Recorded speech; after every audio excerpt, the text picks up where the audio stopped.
be seeing compete here on this weekend. Once again, reminder, 6 regions. We went through 3 different majors, and these are the very best 50 duos in the world. Now, obviously, we've had a few talks. Why don't we talk about Asia, right? Jerome, we've got him paired up with Zago, and these guys are like amazing. And of course, Zago coming out with already LAN experience. What can we expect from them? Yeah, I mean, Sharom and Zago winning that first major over in Asia. And when you think of Sharom, you've got to remember Global Championships last year. Yep. Frequently, we talk about the smaller regions now performing well on LAN. Well, that was not the case for Sharom and NK Papa. They got 5th place, beating out some of the biggest teams from NA and EU. Yeah, that was really, really impressive. And I mean, Zago himself, he's the only player in Asia to have made the Invitational and last year's Globals. And of course, now he's here today as well. He's a very interesting player to watch because he's always coming up with new strategies with items and things that other players aren't doing. He's always doing something a little bit different with the items, so he's always a great player to watch. Very big brain player as well. He's going to be leading this duo. Sharom's going to be carrying those the more frags, the eliminations. I mean, both of them will be doing that well themselves, but I think this is a duo we've got to keep our eyes on because they have so much talent. That's right. Okay, let's go on over to Brazil. I don't know if you guys ever heard of King and Phaser. Not a big deal. They're pretty small duo over here, but you know, these guys are just so fantastic. What do we expect these guys to bring to this stage? I mean, King, we remember him all the way back from World Cup, and they have so much confidence, really well deserved. And then they tried to take that confidence over to EU. Unfortunately, didn't place that well in Major 1, but then went back into Brazil for Major 2, and then Major 1 reclaiming their spot as the Kings of Brazil. Yeah, and in that Major 1 in EU, they didn't do the greatest in Grand Finals, but they made it there, and that was the most important thing for them, getting that extra practice. I think they would have liked to have done a little bit better when it came to the Grand Finals. They seemed to switch drops a lot. They relied a lot on solo clutches during that time as well, so hopefully they would have learned from that, bringing that experience to the table. And I mean, this is a duo now that I think could be last minute contested by another team, so it's not something that they were expecting. They're going to have to adapt on the fly. And if we're talking about solo clutches, we have to talk about what we saw King absolutely doing in the player lounge over the last few days. 1v1ing some of the biggest names of Veno, Flixie. All right, we're going to be doing this FNCS Global's watch party. I hope everybody's having a great day. We will be starting, the first match starts in 30 minutes.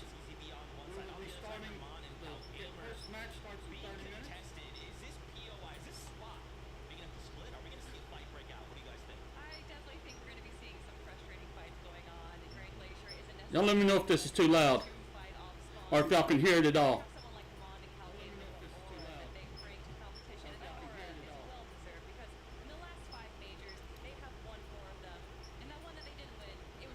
Second place, it's crazy what they're able to do over there in Middle East. These guys are literally the kings of Middle East.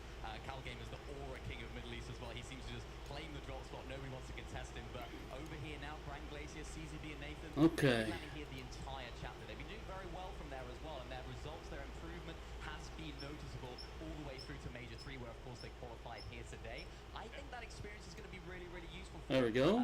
Calgamer hasn't really had that much experience here at Grand Glacier, so I don't think he's going to be as prepared for this Osborne fight. But again, CZB and Nathan, they're not necessarily used to being contested at this drop spot. So although they know it very well, they know the ins and outs, which we've seen be very, very vital in previous lands in the past, I think they might be struggling in some of these aspects because the fight can drag out for a very, very long time. We have seen CZB and Nathan actually take down Vico and Flixie during the most recent major, and they're really great fighters when everything does go in their favor. But Hamon and Calgamer have the out of the top 5, they share 2 spots of the most eliminations out of the entire season of this FNCS. So incredible fighters in their own right as well.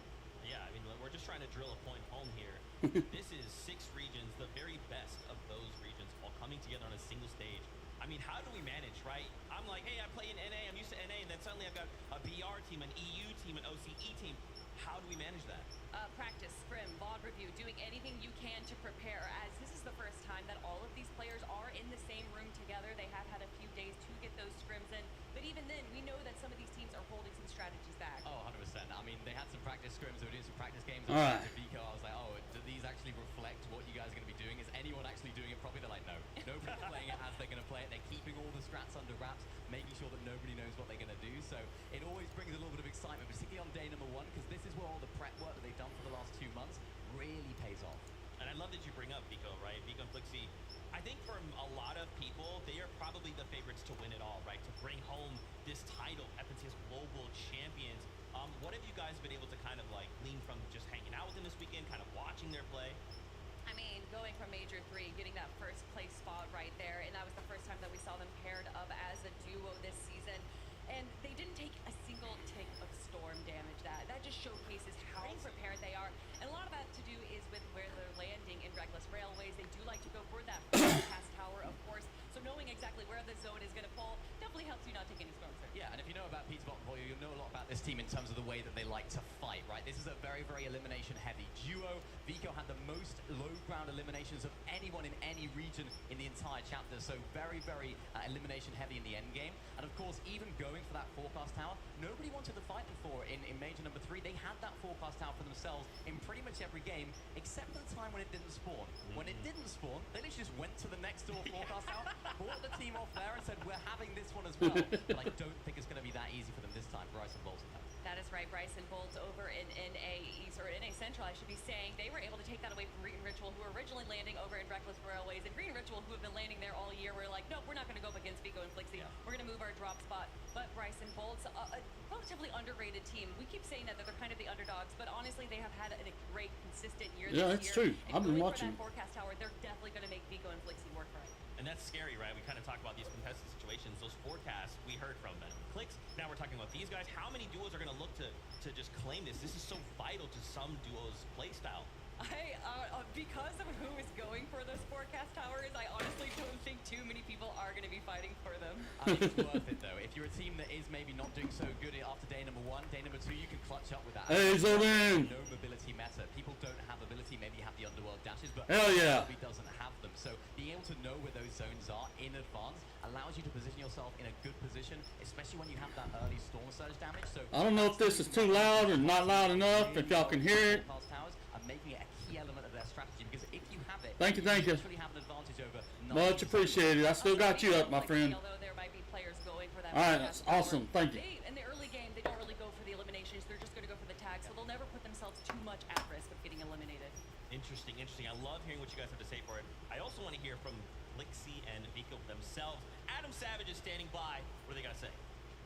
Yeah, thank you, mate. Obviously, we're not going to see Clix and Peterbot together. One team we definitely will out there is Vico and Flixie, your Major 3 winners. Vico, coming to you first. I mean, we're here at Global Championships. Everyone is ready to rock. You can see all the players lined up now, ready to go on the stage and compete. You give it an air of confidence. We chatted about this yesterday. You guys seem like you're in a really good place together as a partnership. What's the forecast tower strap? Can you reveal anything to us? I really can't, you know. Gotta keep some stuff hidden, otherwise I'm not gonna get the forecast, you know. I get it completely. Bryson Bolts are right there in the fields as well, playing for that forecast tower.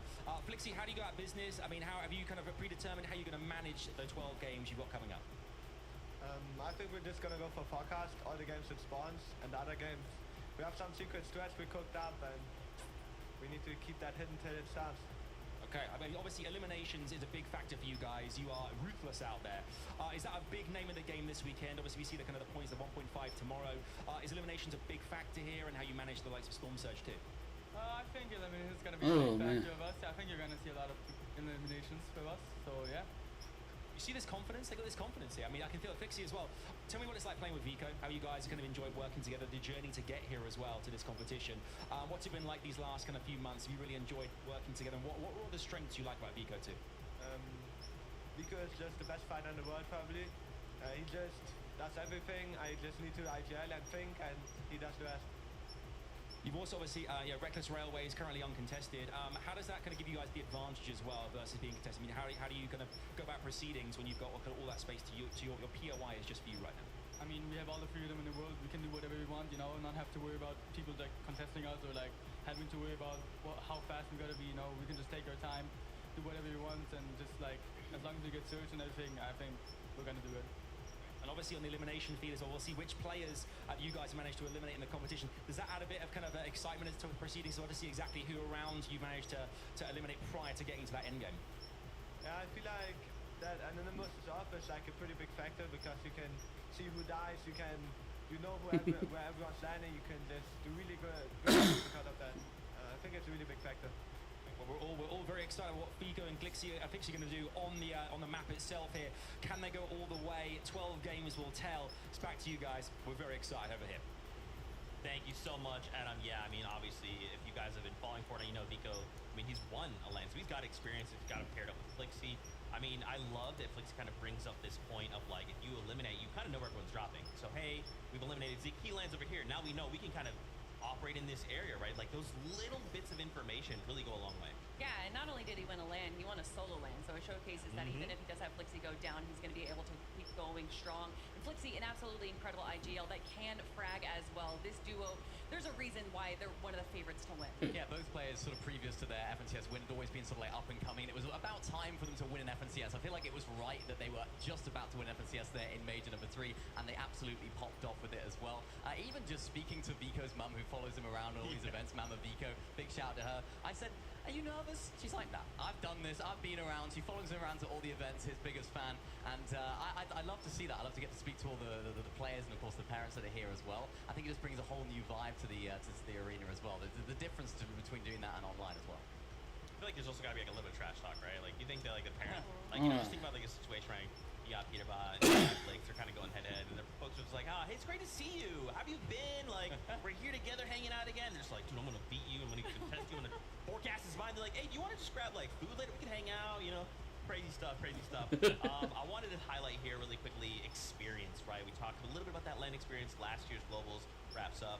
Trulex, Chicho, they end 3rd, and now they're looking to bring that experience back to the Globals stage. However, an interesting year for the duo, Mini Miner. Yeah, very interesting year indeed. I think it was a little bit of a shock to see this team not make grand finals in Major number 1. This is one of the most experienced teams on EU, one of the best teams at playing those consistent end games, playing those med kits all the way to the 14 end. grand and finals making sure they experiences. can squeeze every last placement out of the game. To see them not make grand finals in Major 1 was a big shock. They did come back, had a good performance in Major number 2, solid performance in Major number 3, which eventually qualified them here. Yeah. I'm intrigued though, I'm intrigued. They didn't have a very good off-spawn situation. I believe it was Major number 2. They actually lost 3-0 to a team that was a little bit less experienced than those guys. So I think the sort of off-spawn aura of Trulex has kind of gone down a little bit. So I'm concerned for them with their split drop towards the sort of north side of the map, whether they might get contested there. Yeah, if you look at the teams that are landing there over on that estate station split, you have King and Phaser, Bugha and Aviv, Vico and Flixie, and that's just the teams that are right around them, not even just a level about them. It is absolutely scary, but again, I mean, they got 3rd place in the last Globals. They understand what the meta is for these LAN tournaments because it's so different. Really, these tournaments evolve a meta inside of themselves as the days go on. Interesting stuff. From Northwest for these guys. Excuse me. Right. Hey, shout out to you, Marvel. We love you. There is quite the battle here going on. Just one of Kelly's favorite duos ever. Re in Ritual. They're going up against Epic Whale and Muzz. This is not what I want to see, right? Because I want to see both these duos make it off spawn. So, do we think there's going to be a fight here? Can they split it? What can we expect? They can definitely split this up right here, and that's what we're expecting to see right now. And when day 2 comes and maybe one of these teams is a little bit lower, maybe they're going to be changing up their strategy, but for day 1, we expect them to be splitting it. I mean, Re and Ritual really leaving themselves from Reckless Railways to come over here and Doomstot, going up against Epic Whale and Muzz. I mean, the accolades that duo has, of course, Epic Whale. Epic Whale and Muzz are freaking awesome. Between chapters 2 and 3, and then Muzz, the first player to ever win an FNCS in 2 different regions. There is a reason that there is a lot of respect on this duo. Yeah, this off-spawn situation is going to be really interesting. There's enough loot there to split, so I can see why they're doing it. And there's, of course, that NPC there as well. You can get the medallion, you can get the shotgun from as well. Right. And I was speaking to Mars, I was like, oh, you're going to be going for that NPC? He's like, I'm not actually too sure what's going to be happening off-spawn there. He doesn't really like the shotgun, so I think he's been giving that to Epic Whale. I don't think they're a massive fan of the medallion that drops there, so I think they're going to be leaving that. Nobody is a see whether the dynamics fan of that medallion. Change, though, as the weekend goes on. If Mars and Epic Whale Nobody likes the stealth medallion. It sucks. Maybe they decide to try and contest and try and claim the entire drop spot, which we have seen teams do. So this split drop could work for day number 1, but it could all go out the window in day 2. But speaking of Reet and Ritual, we got to talk a little bit about Ritual and his performance at EWC. Not just winning the competition, but also winning MVP. And joined by Reet, who has been one of the best fraggers since starting the competition back in Chapter 2. Absolutely insane what he can do when he W keys. So to see them together, I'm so excited to have them be on top for this day. Yeah, you got it. You got excited. We are excited. We just got word. Players are ready to enter the arena. Dickie's Arena. Let's welcome in our players. Yay!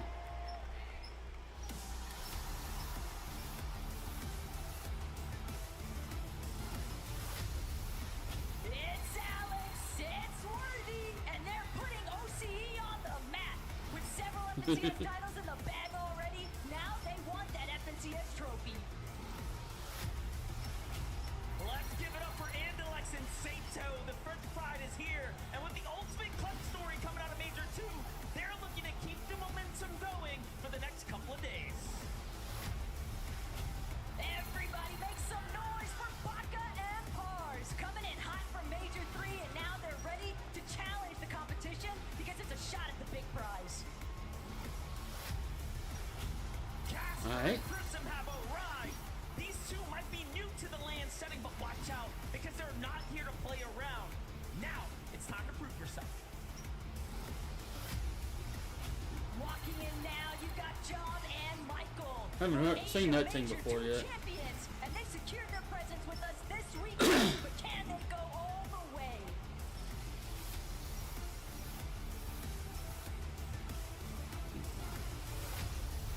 Hold on, we have CCB and Nathan. This British duo has been consistent all throughout of 2024, and now they're looking to finish this year out strong. Double team Threats music, and- Trashy and Threats. Yep. It's a fight for the trophy in front of a whole They're real town good, crowd, Trashy and Threats they're are. ready to give it their all. I've seen them play. All right, coming in hot is Skrull and Sky. This talented young Danish duo has made it all the way to the biggest stage in the world, and now we have to make some room. A big welcome to Cadu and Sion, all the way from Brazil. These Major 1 champions are here to take it to the next level. It's none other than It's Booga. These players have proven themselves time and time again. However, Booga and the V. it will have to be on the global stage.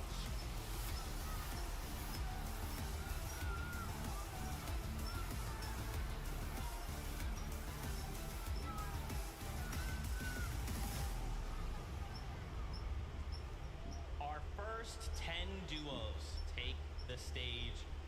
The crowd went wild. Wanted to highlight 2 duos in particular here. Starting off, Alex and Worthy. We love these guys. Anytime we run into them in the venue, they've been excited to see us. We've been excited to see them. What can we expect from these guys? I mean, I love these guys. So wholesome, so great to talk to. Always give you a little bit of insight, what they're thinking, how they're feeling going into the competition. I hope that they're going to do well, right? Of course, they did move to NA for that major number 3, get a little bit of extra practice after winning major number 1 to qualify them here. They made it to the grand finals, which is really, really great. They got that extra practice. They went all the way. In that grand finals, they had a mostly uncontested restored reels, and they didn't have a great performance. They placed 38th. I'm sure they would have wanted to do better, but because now that they've had that experience of landing there, Kelly, I hope they can use that when they're contested by Malibu and Mustache today. Although Malibu and Mustache are a very scary team to go up against while contested, but Alex and Worthy have such a great history, getting first place in Major 1, second place in Major 2, and when you look at Alex's past, he has accolades in every single game mode that we've had for him. He won solos in DreamHack Melbourne, he's won trios for the Grand Royale, and then of course winning duos this season as well. And of course, Worthy has had 5 second place finishes, both of them multiple FNCS winners. They have the experience and they're ready to go. That's right. You talk about accolades. You know we can't not mention Booga Yep. and Aviv. A very The biggest winner of all time. player, but there's just one title he's missing. I mean, he is the world champ, but is he the global champ? I guess technically not. But what he is one of the longest standing top competitors that we have ever seen. Not only winning World Cup all the way back in 2019, but going the back-to-back FNCS champs between chapters 2 and 3. I mean, the word I love to use to describe Booga is longevity. He's done it for so long. He's been at the top of his game for so long. He's won it all. Solos, duos, trios, he has done it. But as you mentioned, Zeke, yet to win a global championship. And I think this is going to be a really good chance for them to do so. Oh, yeah. Landing at Doom's Courtyard, so much loot there as well. Even a little bit of an opportunity for them to rotate out of that courtyard area to get a little bit of those Storm Surge tags towards the castle. So interested to see what they can do this week. That's right. Well, that was a look at our first 10. Let's bring in the next 10.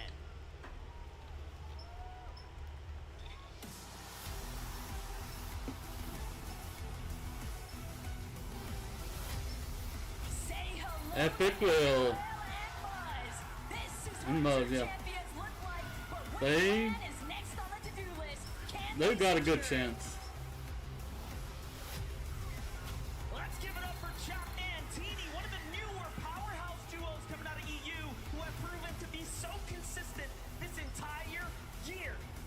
haven't seen them. It's Rise. It's you. Rising Humans, Top yeah. players of the Asia region now here on the global stage and ready to prove to the world that they're also top players in this lobby. Ping and Lox, ladies and gentlemen, now looking to walk into battle with their heads high, and they're fully focused. They aren't here to let anyone down. Let's see how far they can go now. From the land down under to Nath and Tinka, OCE is in the building, everybody, and winning Major 2 was just the warm-up run.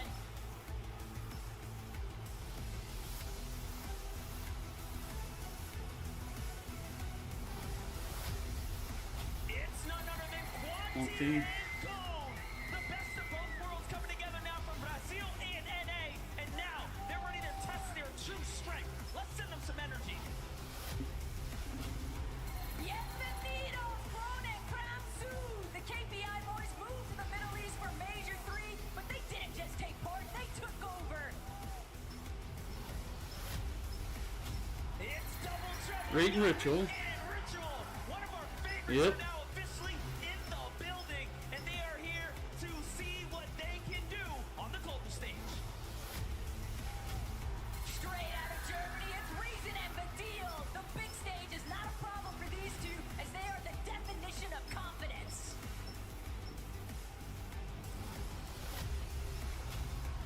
Batman Booga. Rapid are in the building. What a year these guys have had, and now they're trying to see if they can finish it off in style. These are definitely Batman two Booga is such a teams fucking that troll. go all the way. They finished second in grands when they missed a game. They still finished second in grands. That was just our first 20 duos, man. We still have 30 more to go. Let's take a moment here. Zeke, breathe. Okay. I wanted to highlight a duo here for you. Chap and Teeny. Little fun fact here. This is Chap's first time on LAN. And to go like, first time LAN. Oh, Global Championship. The biggest stage possible in Fortnite. Yeah, let's go. A lot of people are excited to watch this duo play. I mean, even just disregarding how they have performed over the last two chapters, having that teeny strat in his back pocket, especially with what we've been seeing going down over the west side of Underworld, where they're kind of contested, getting dropped on. I think a teeny strat might be coming out over the next 2 days. Yeah, I mean, you mentioned it, Zeke. Champ's Yeah. first global championships. It was also his first grand finals only in Major 2 of this year. That major, they placed second. Major number 3 also qualified. They also placed second. So it seems like Champ is just immune to any pressure. And here today, I'm interested to see what I'm they're going to switching do. my Is category Champ able to to handle the pressure? He's done very that well at that thing so what far. everybody else And as got you mentioned, it Kelly, the on. big question mark. Where are these guys going to land? Everywhere. Everywhere. They could land a different spot every single game. We haven't, we have seen that before. It's not something we're strangers to, but I think for Teeny and Champ, they're going to be looking at maybe what they know best, maybe drop spots they've landed at before. That's why I think Cooper might be a little bit concerned that they might be landing over towards that Nitro ground. Terrifying stuff. And as we go from one Booga, we must talk about the other, Batman Booga specifically, and Rapid. I mean, they just had an unbelievable performance in Major 3. I mean, going all the way back to Global Championships last year, where they have only played together for one major, and then going into their globals for the first time on LAN and getting 14th place really put a lot of eyes on them. Now, the start of this year, not the best, but the evolution that we have seen, Minnie, is just incredible. These are two of my favorite players competing here today. Yeah, I mean, when they came 14 in the globals, they were even triple contested as well. So it just adds to the skill and the ability of these guys. I mean, they're absolutely incredible. They actually moved from sort of high ping at the beginning of the year to low ping to zero ping, and it's worked wonders for them. They've been able to get unleashed all of their talent. It is just going crazy right now. I'm interested to see what they're going to do on spawn. Of course, landing at Grimgate, they had all of those dashes there as well. Interested to see if they can use those in the end game, maybe save them a little bit. Are they contested? Are they not? We're not too sure. It says uncontested right now, but of course things can change. Yeah, I was chatting with them just a little bit, and they think that there might be an OCE team potentially landing on them. But again, that drop map can only tell us so much. It's really the first game where we'll find out. And what do they have to do, right? If that does happen, you know, they're going in with a strategy where we're uncontested. Suddenly, there's another duo here. What do we do? I mean, it's Batman Booga and Rapid. They're going to be able to handle it so well. They already did really well being contested at the Globals last year. They are incredible duos. And honestly, regardless of what situation they're in, they always come out on top. And watching them in the end game where they typically stick to the low and middle ground, but they're so observant. They're able to tell when the high ground is theirs to take. They are so strong. It almost looked like they could potentially win in Major 3, getting second place. But of course, when Peter Van Poyo's there, it's hard to really break through those guys. Yeah, really hard. I mean, even that major number 3, they placed second. They only played 11 games in that major, which just makes it even more impressive. These guys are so good. That's right. Fortnite fam, I think you guys want to meet some more players, right? So make some noise for the next 10 duos. Let's see them. Get them on out there.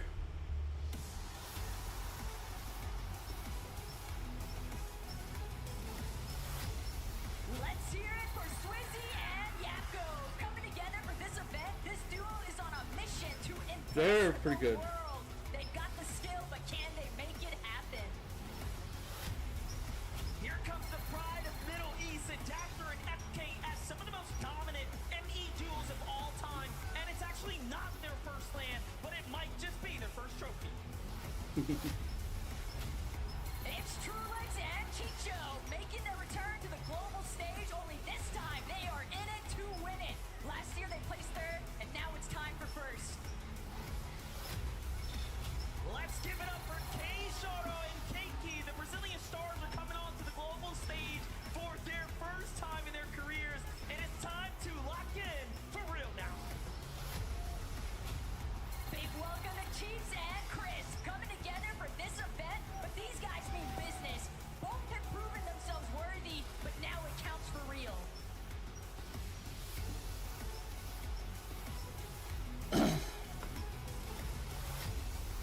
Put your hands together for Huddy and Kovacs. Everyone loves a good underdog story, and these guys have shown up on the last EU major. The real question is, can they find that momentum?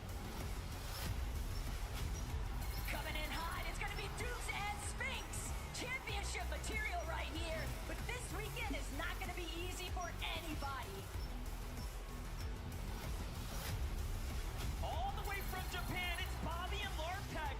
This duo has managed to pull together so many top placements, and now they are here to lock it in for the region. Aspect and Kazi, ladies and gentlemen, because FNC as champions is a title that's already been secured. So next in line, gotta be for global. It's your boys, Acorn and Cold. Yep. Some of the absolute best They're squad good. from the NA region, and now they are looking to get a trophy of their own.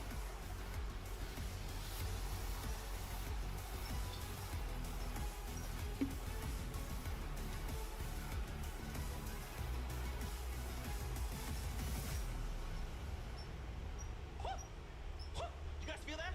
You feel that cold front in the arena suddenly? I mean, come on, man. That's the first 30. And we just started, right? We just said, like, hey, launch that battle bus. Let's get in the game. I'd be like, yeah, no, this is a Global Championship lobby. There's still 20 duos to discuss. Really quick, though. Yep. Acorn and Cold. I mean, these guys are just so crazy consistent. I mean, it hasn't just been a good year. Hey, Moritz, thank you for being here. Hope you're having a great day, Moritz. Not placed below 6 over the last 6 majors. In the Global Championships last year, I knew they it did. claimed 7th place. Yeah, and that was even while splitting a drop spot in the Why am middle I of the map. not- why am I there as not well, so following that just Moritz? makes things even more impressive. That's Sorry. actually quite reflective of what they're Didn't realize I wasn't even situation following is you, today. Moritz. Landing down there at Brutal Beachhead with Andalex and Sato. It's going to be And interesting let's how give that Moritz Osborne a battle shout goes. out. I feel like Andalex and Sato might dip out in some of the games. They might try and split the drop. I don't think Acorn and Cole want that. They want to try and claim as much of that loot as possible. Right. And I think because Cold is just so good, even if they don't get that much loot in mid-game, Acorn would just go like, oh, Cole, just go over there, eliminate those guys, get me that loot, and we can act like the Osborne didn't even happen. So I think that's going to be a key element to their success. Yeah, there's a reason that people say that Cold is one of the best players in the world, and by winning the Global Championship today, he would solidify that spot, joined by Acorn, who is one of the best IGLs in the world. This duo is here. They want to do better than last year. They don't want that 7th place. They want that trophy. That's right. Now, on the topic of consistency, let's bounce back on over to OCE, Aspect, and Kazi as well. Representation. These guys are looking to kick off the competition with a bang. 2nd, 3rd, and 1st over the last 3 majors, respectively. One of the most consistent duos that we have seen all year. And of course, their drop spot is a bit of a question mark. Yeah, but what's really impressive about those 3 majors is they landed at a different drop spot in every single one of them. So you mentioned 2nd, 3rd, 1st. They did that from a different drop spot every single time. Now this weekend, they've marked the raft, right? I don't know if they're going to be landing there. So many people have asked questions. Are they really going to be landing there? Nobody really knows where exactly they're going to be landing. It's a bit of an enigma at the moment. We don't know. But I think this is a team that can cope under the pressure of a new drop spot. We've seen it throughout this whole year, and they've been by far the dominant team on OCE. So let's see if they can bring this here. If you had to pick a spot, where do you think they might go? Are we just saying, like, if it was Raft's like pretty safe, or you're like, you might have somewhere else in mind? I think, due to some rumors, that they might be landing over in Grim Gate, the very powerful POI that's currently untested by Batman Booga and Rapid. But the Raft is huge. It has a lot of loot. There is a possibility of splitting it. Maybe, maybe not. I mean, we'll see. I think if I was them, it would be looking at teams that maybe haven't performed that well off spawn this year, trying to land on them, taking advantage of that. One of those teams, Cammy and Seti, haven't had the best year off spawn at that Cammy Splits area. Currently, they are uncontested as well, so maybe that could be an avenue that they could discuss or explore. So I'm interested to see what happens there. Maybe they could do a whole teeny thing as well and just land all over the map in different games. Who knows? You guys got me hyped right now. I'm also hyped up to bring in our next Hell yeah. duos. Let's bring them out.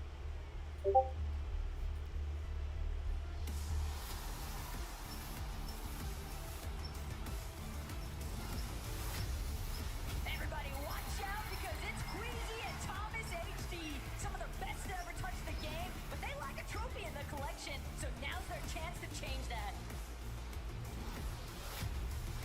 Put your hands together for Kyoto and Xme Poli. They have been one of the most consistent duos coming out of the Asian region this year, and now they're looking to bring that energy to this stage.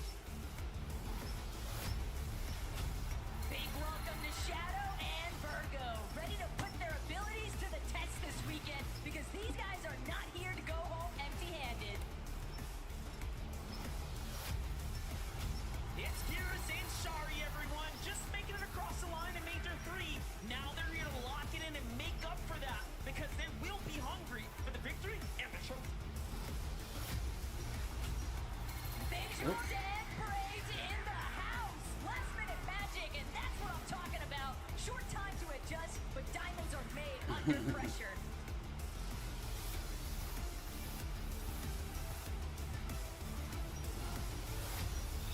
And here's Angers and Rise. Experience is often the key at these types of events, and these guys do not lack it at all. They have to put in work this weekend to see how far it can take them. Hey, Miss Melissa, good to see you, darling. Hope you're having a great day. From mixing experience and talent, coming together for Major 3 paid off big time, and now they're prepared to take it all the way.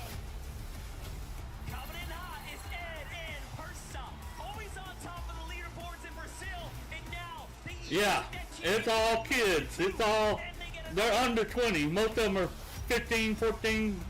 Coming out of OCE, it's Damo and Resigns. Top of OC is 1 feat of strength, but now it's time to take it to the next level. Globals is a different beast. Peter Bottom Polo. Probably the favorite to win right there. Peter Bottom Polo. Back-to-back championships. Now they're looking to keep that streak continuing.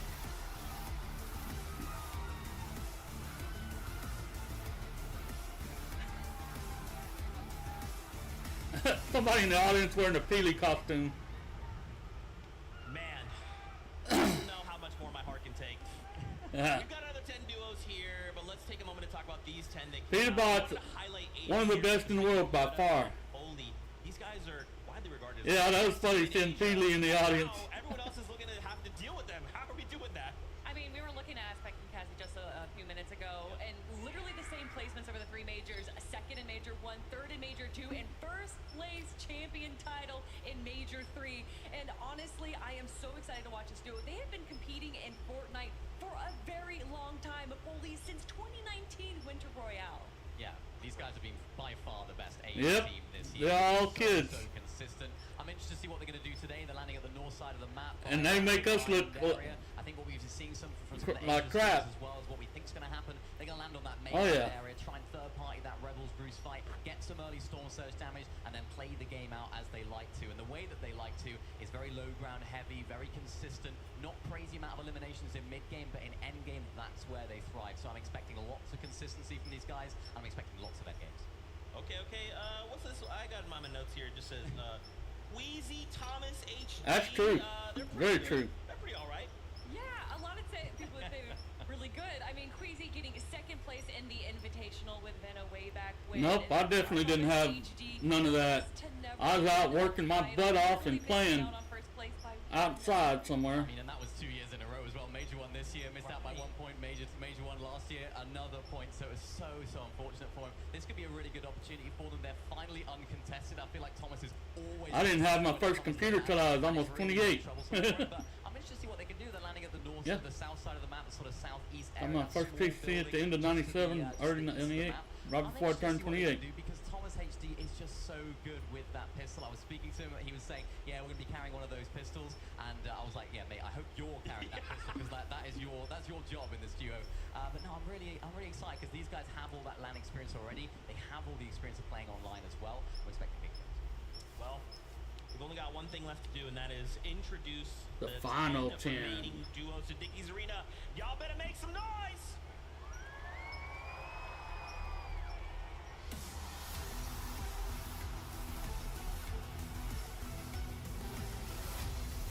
It's time to get loud because Biko and Flixie are here. After displaying their dominance in EU Major They're one of the 3, favorites, now Biko they're and ready to keep Flixie. that momentum going and add a trophy to the collection. Alrighty. Asia's powerhouse, Zaku and Shadow. Yeah, I'll be there later today. I'll be there to play some Fortnite later.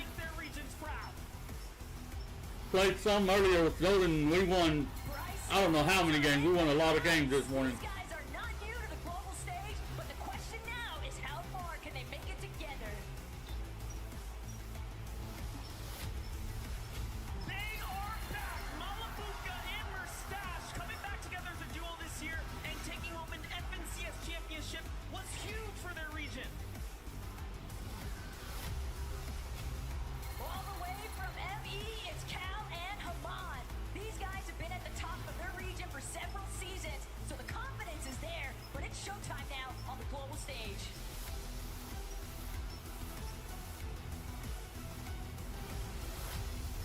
Let's welcome Paper and Victor V. They're a very good team. Starts in Major 3 and making it all the way to the biggest stage of the world is not a simple feat, and now it's showtime. It's the Kings of South America, King and Baser. They started the year in EU, but Brazil called them home, and now they're here at the Global Championship, ready to pop off. You know Cooper and Kanata. Kanata and Cooper, an absolutely lethal duo. We can't see what the reigning champion can do. See if they'll be landing in Nitro Dome like usual. Polska Buda, Cammy and Seti, your FNCS Invitational champions are in the building. For the second place last year, now it's time for redemption. Second is not an option. But wait, let's give it up. Clips and Vino. This is what happens. Definitely one of the favorites. And EU, this is a powerhouse team. They have one thing on their mind, and that's success.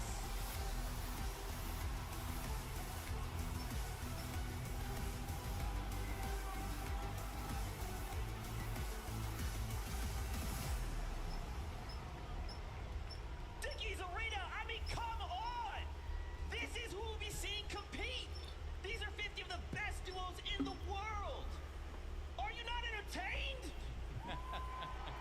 Let's go! My gosh, to hear the crowd just lose it for these last 10 duos. One in particular stood out to me. Malabuka and Mustache, you guys went crazy for them. These guys, I mean, to see them come out and to see them compete on stage, I'm worried, not for them, but for everybody else. I mean, one of the longest lasting duos. We've seen them compete together since Chapter 2, and then they did break up for Chapter 4, but they knew that they were the duo to be together. Right. Bringing it back together in Chapter 5, and then getting that first place in Major 1. Yeah, it's so good for these guys. They've had a really solid year overall. First, sixth, and fourth. I feel like it's kind of gone under the radar a little bit because they are so good. I'm expecting big things from this duo. I was speaking to Mustache as well. Of course, they're landing at that restored reels there. I said, Mustache, are you a little bit concerned about being contested? He said, I feel like we're better off being contested by Alex and Worthy there at restored reels. I feel like they feel like they can finish the fight quickly. They can get those Storm Surge tags early. And then when it comes to late game, they've kind of evolved their strategy a lot compared to that Chapter 3 Malabuka Mustache that we saw. That's sort of season, that sort of chapter, they were going for loads of pre-edits, they were going for loads of eliminations in the endgame. It seems like they toned that down a little bit. I mean, in fact, they're actually doing half the amount of pre-edits in endgame as they were all the way back in chapter 3. So it seems like they're playing a little bit more calmly, a little bit more carefully, but of course, if they make it off spawn, they need to make the games count. That is kind of crazy. Something else is crazy. What was it? Zeke. Invitational champions Cammy and Seti looking to make a return to this stage. I mean, if we got an invitational little title, we got a global championship title, that'd be kind of insane.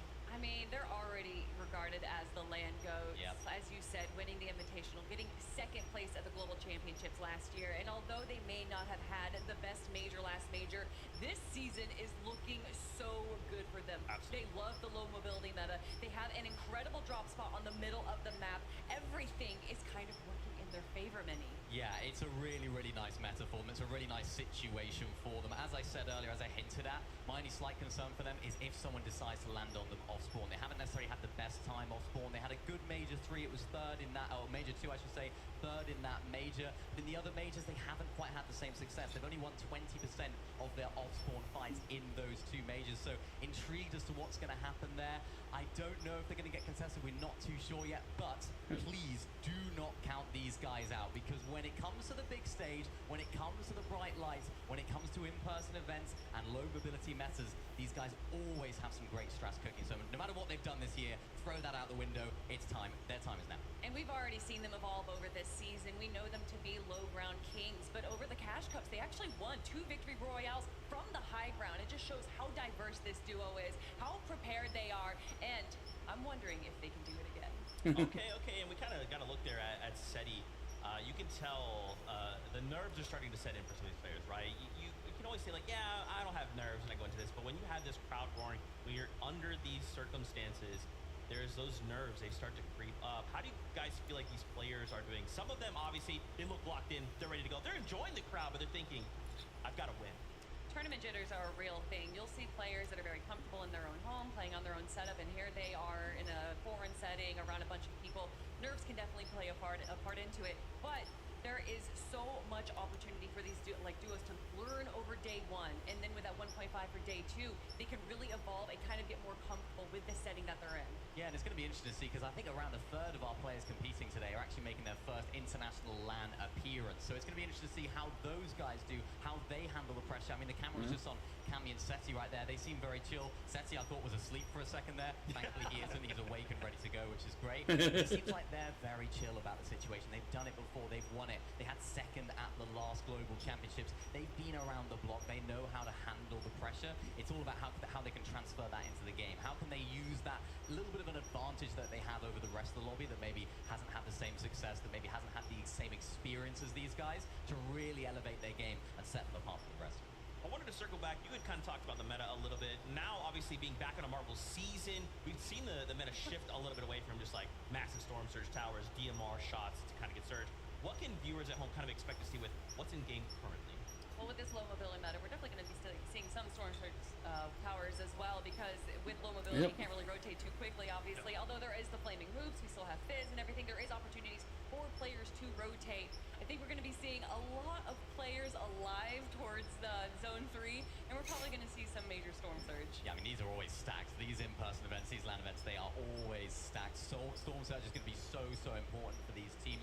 Getting enough damage, making sure that you're keeping on top of it early on, because yeah, there's so much stress and so much nerves that can come from being in this in-person environment. You can't forget the fundamentals. You can't forget to make sure you hit your shots, getting those thermal scopes on those burst assault rifles, making sure you can get there. And then when it comes to mobility, I think it's those underworld dashes. They're going to be crucial this weekend. I think teams that are landing either at a POI that's in that area or even nearby, they might just dip their toes in, get those into the end game, because that's literally the only useful mobility in the end game that can set you apart from the rest. So teams around there, I expect to do well in end game. There's also certain teams that are around those static launch pads, like Queasy and Thomas. Although they are all the way over on that southeastern side, they do have that launch pad there that will allow them to rotate, as well as the flaming hoop. So there's certain duos that definitely do have a lot more environmental mobility around them that they can use to their advantage. But obviously, where the zone pulls is going to play a major factor in how these teams rotate.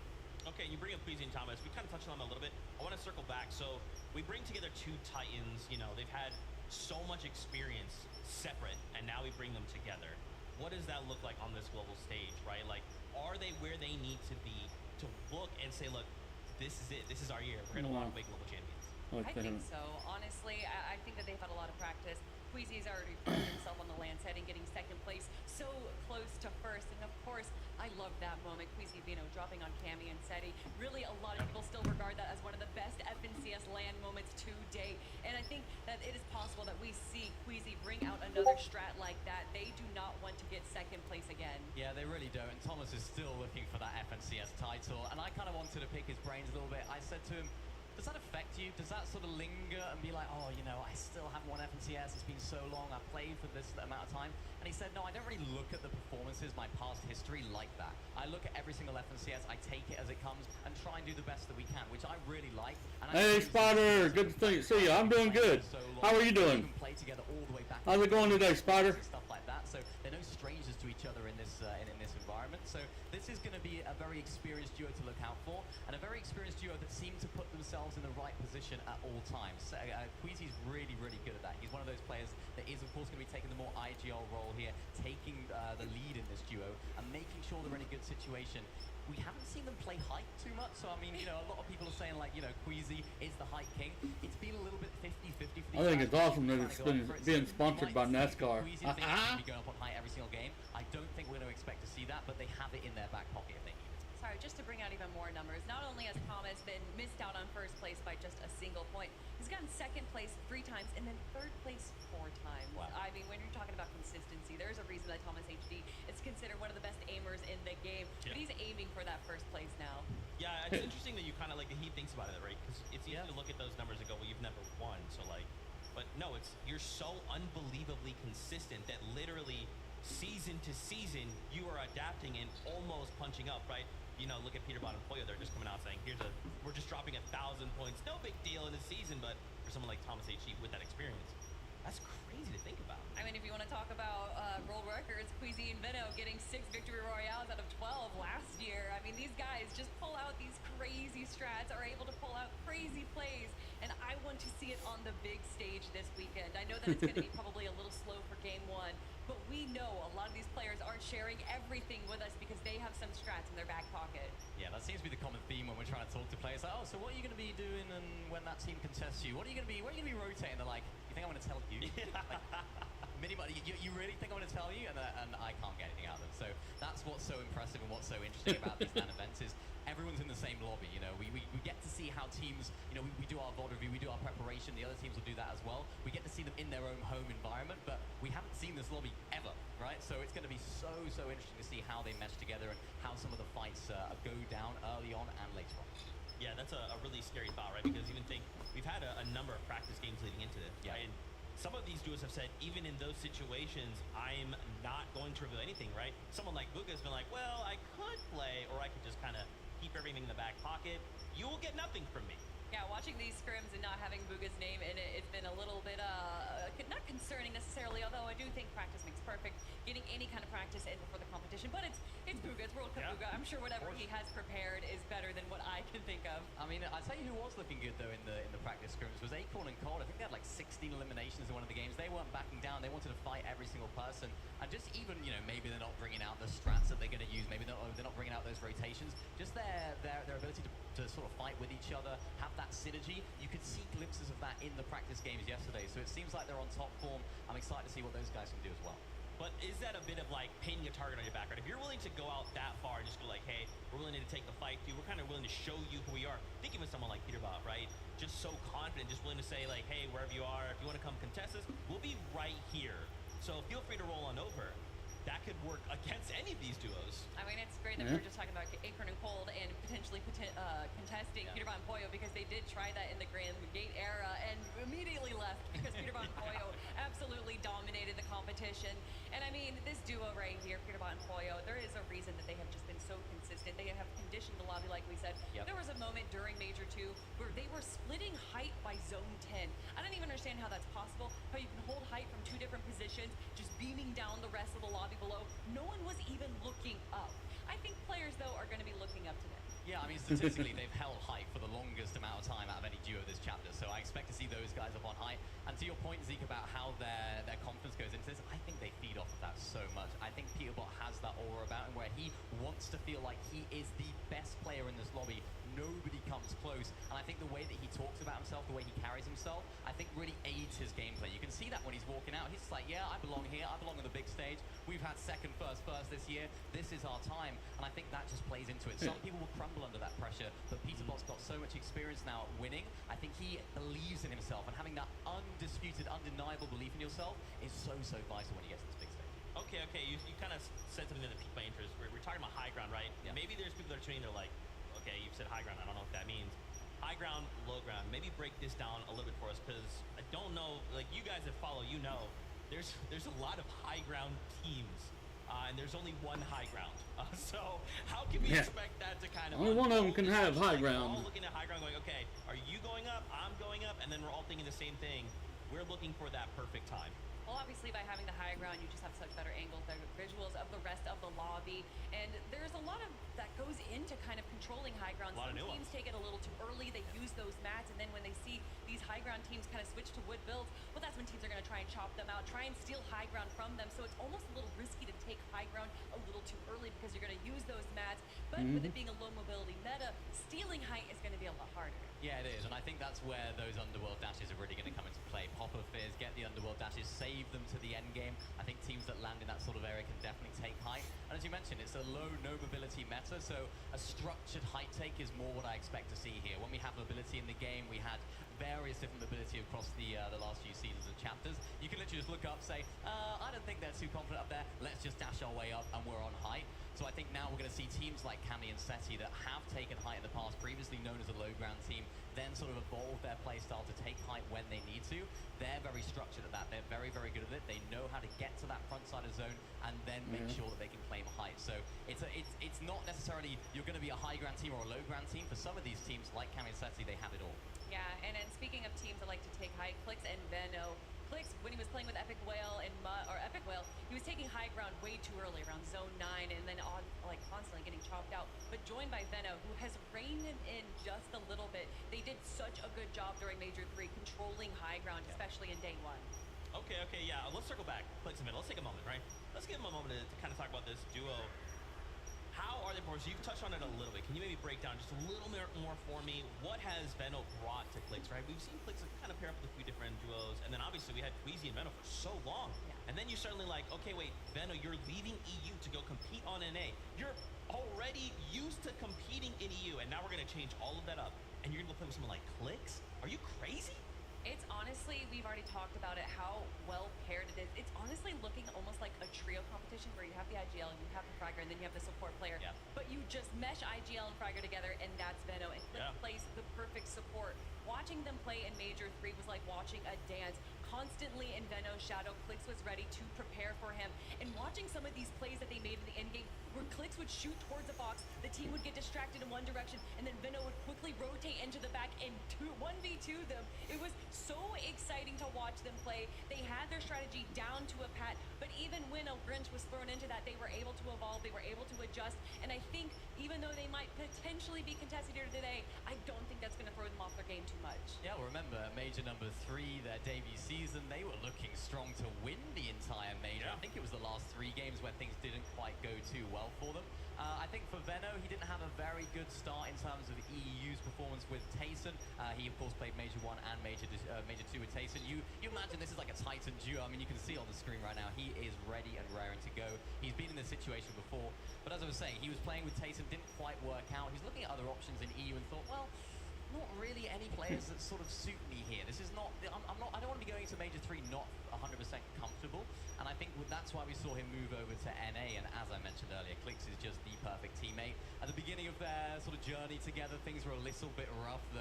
Maybe it was a little exaggerated, but you could tell that things weren't quite on the same page.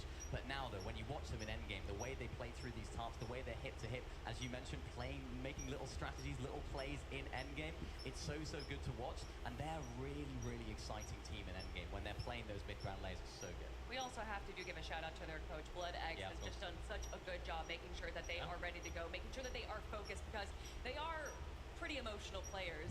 When they start getting hype, they are on a tear, and then once they start going down, it's a little rough for them, but they have been able to work on that, evolve from that. And personally, I saw a lot of growth from Clix during Major 3, where Veno was down, he was feeling crowds just kept building it up, saying, no, we got this, we're doing great. And Veno would kind of turn around a little bit and start smiling on stream. And you know Clix is locked in when he turns off his face cam and comms. And that's what we were seeing in the Cash Cup. You know that when he is starting to take away from his stream, that he is serious. That's right. I love this breakdown from you guys. As we continue to prepare ourselves to kick off the competition, we actually wanted to check in with Adam and get his thoughts on the competition. Adam, it's crazy. I'm hyped. Are you? I'm incredibly hyped. I mean, I've watched you guys do the walkouts. I mean, the players seem unbelievably up for this. I mean, the last couple of days, for you guys who don't know this, behind the scenes here, the players who have been in the player lounge this entire time have been obviously scrimming, getting together, competing against each other, and kind of testing the waters of what's going to be this incredible competition with 12 games over 2 days here. Personally, kind of sitting back actually chatting to the players, it's a rare thing you get to do here at these in-person events. Obviously, you see them online all the time competing, and we kind of see their names on screen. But actually meeting them in the flesh and having kind of conversations about like life in general, how things are, how they got to this place, is always really interesting to me. Kind of the aspirations of kind of what they hope to achieve here and the next season and the partnerships, and you get a real sense of the energy and the kind of like the relationship that the players have in their duos as well here, which is really exciting. Also really cool, which is happening to the player lounge here. You get to meet a lot of the family around the kind of players as well here. Players from all over the world. You get to see their kind of their friends, their kind of like their closest who have come to embrace this amazing experience. Obviously the audience, who I love you guys already, like we've mentioned for 5 minutes, and you're brilliant. The energy in that room is incredible, but to actually meet the kind of people in their personal lives as well has been really special, and something really kind of, I always like kind of love learning about backstories and stuff as well here. But actually here in the player lounge, they were here till quite late last night. Everyone was kind of grinding, kind of making the most of their time they actually have here to kind of practice ahead of what's going to be, 12 games, 6 games today, 6 games tomorrow. Don't forget as well, I'm sure that tonight after the first 6 games, there's VOD reviewing, going back and looking to see exactly how they can perfect their game going into that second day where things are really going to count, courtesy of the elimination points and of course those standing points as well. For now though, I'm going to hand back to you guys. I'm going to kind of remain kind of cool, fresh and calm back here. It's very quiet right now, and there's lots and lots and lots for me to going to do, courtesy of some basketball, some fun stuff behind me. Did you say basketball? I'll be right there. Actually, I'll be there in a little bit. Guys, as we continue to talk, I wanted to highlight another duo. Just throw out. I'll go ahead and say this is probably my personal favorite duo. Paper. Victor V. I mean, come on. We saw these guys compete, and Victor V, I feel like University's won over everyone, right? To come out, to be paired up with someone like Paper, to just kind of take him under his wing and then say like, okay, Victor V, oh wow, you're just eliminating everything. You're going absolutely crazy. Sounds good. You know, how I was kind of referencing them in Major 3, I was like, oh, Paper, this long-standing veteran, and Victor V, the new blood.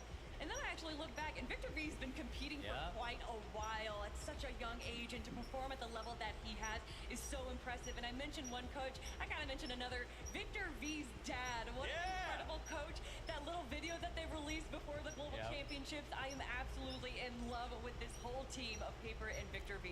Yeah, they're like the brotherly duo, aren't they? Even when they were doing the walkouts, sort of hopping over each other. Great. That's so cool. I love them. I'm interested to see how they're going to do. Of course, they seem to be uncontested at the moment towards that central area of the map. Interested to see what happens there. And I was speaking to Victor the other day after their media day. I said, oh, how was the media day? Did you enjoy being on camera? He said, yeah, I was kind of a bit nervous. I was like, are you more nervous for that in the game? And he said, yeah, I'm more nervous for the media day questions and stuff than the actual game itself. So he's looking confident, feeling confident as well, and I like the dynamic they have with each other. That helps so much, especially for someone like Victor, who is young, he's new to this sort of in-person event. It's just going to help settle the nerves so much. Yeah, there's kind of this dialogue of how a lot of these duos, a lot of these players, when they do break up, they kind of tend to pick someone that's already been established, a veteran.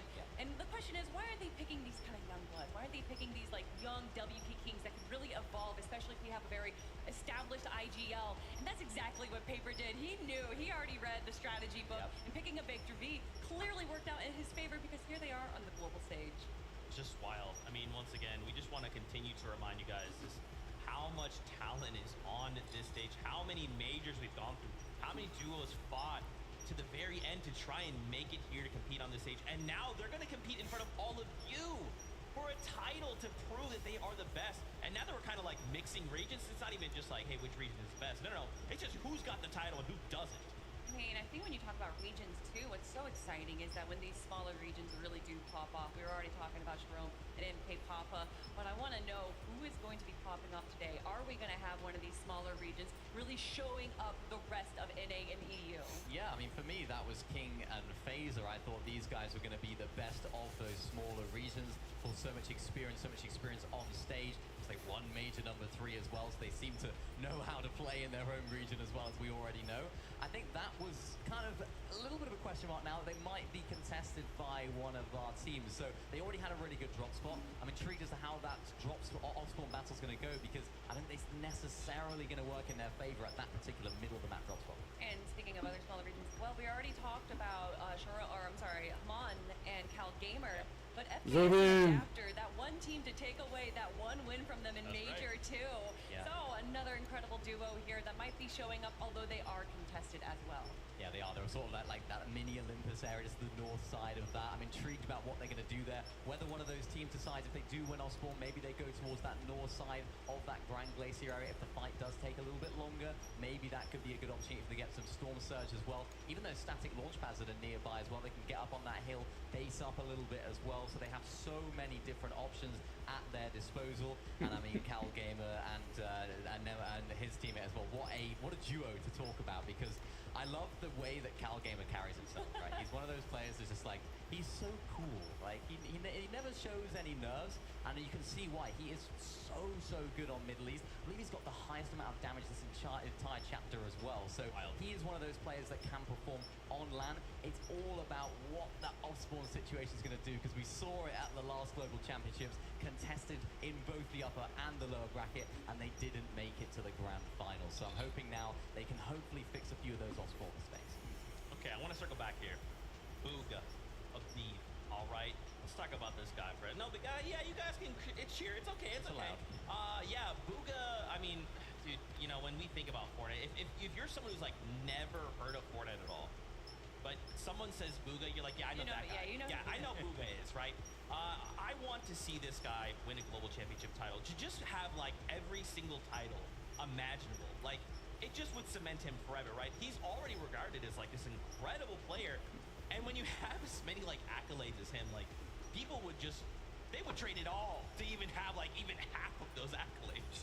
And just how just how strictly people look at Bugha, where if he's not getting first, then he's getting last. I don't understand how the community could ever say like, oh, Bugha's washed, he didn't win global championship. I don't get it. But then he gets the back-to-back wins between chapters 3 and 4, and then of course going for 3rd place in Major 1 is 7th place in Major 3, and they did split up in Major 2, but obviously they felt some kind of synergy. They understood that this was the duo to make their ticket into the global championships. Yeah, it didn't quite work out when they split duos. They of course came back together, and that's really difficult to do. When you're a team that has had a little bit of success before, split up, come back together, what are the vibes going to be like there, right? It's like, hang on a sec, you just dropped me and now you're coming back to ask if we can play. So it's nice to see them still performing well. I genuinely think this is a really good chance of them getting a top 5, maybe even the win, depending on how the weekend goes, because their situation seems to just work out really nicely for them. I mentioned it earlier, they can go towards that east side, towards that castle. Lots of different teams, even to the north of the castle as well, that are going to be landing there. So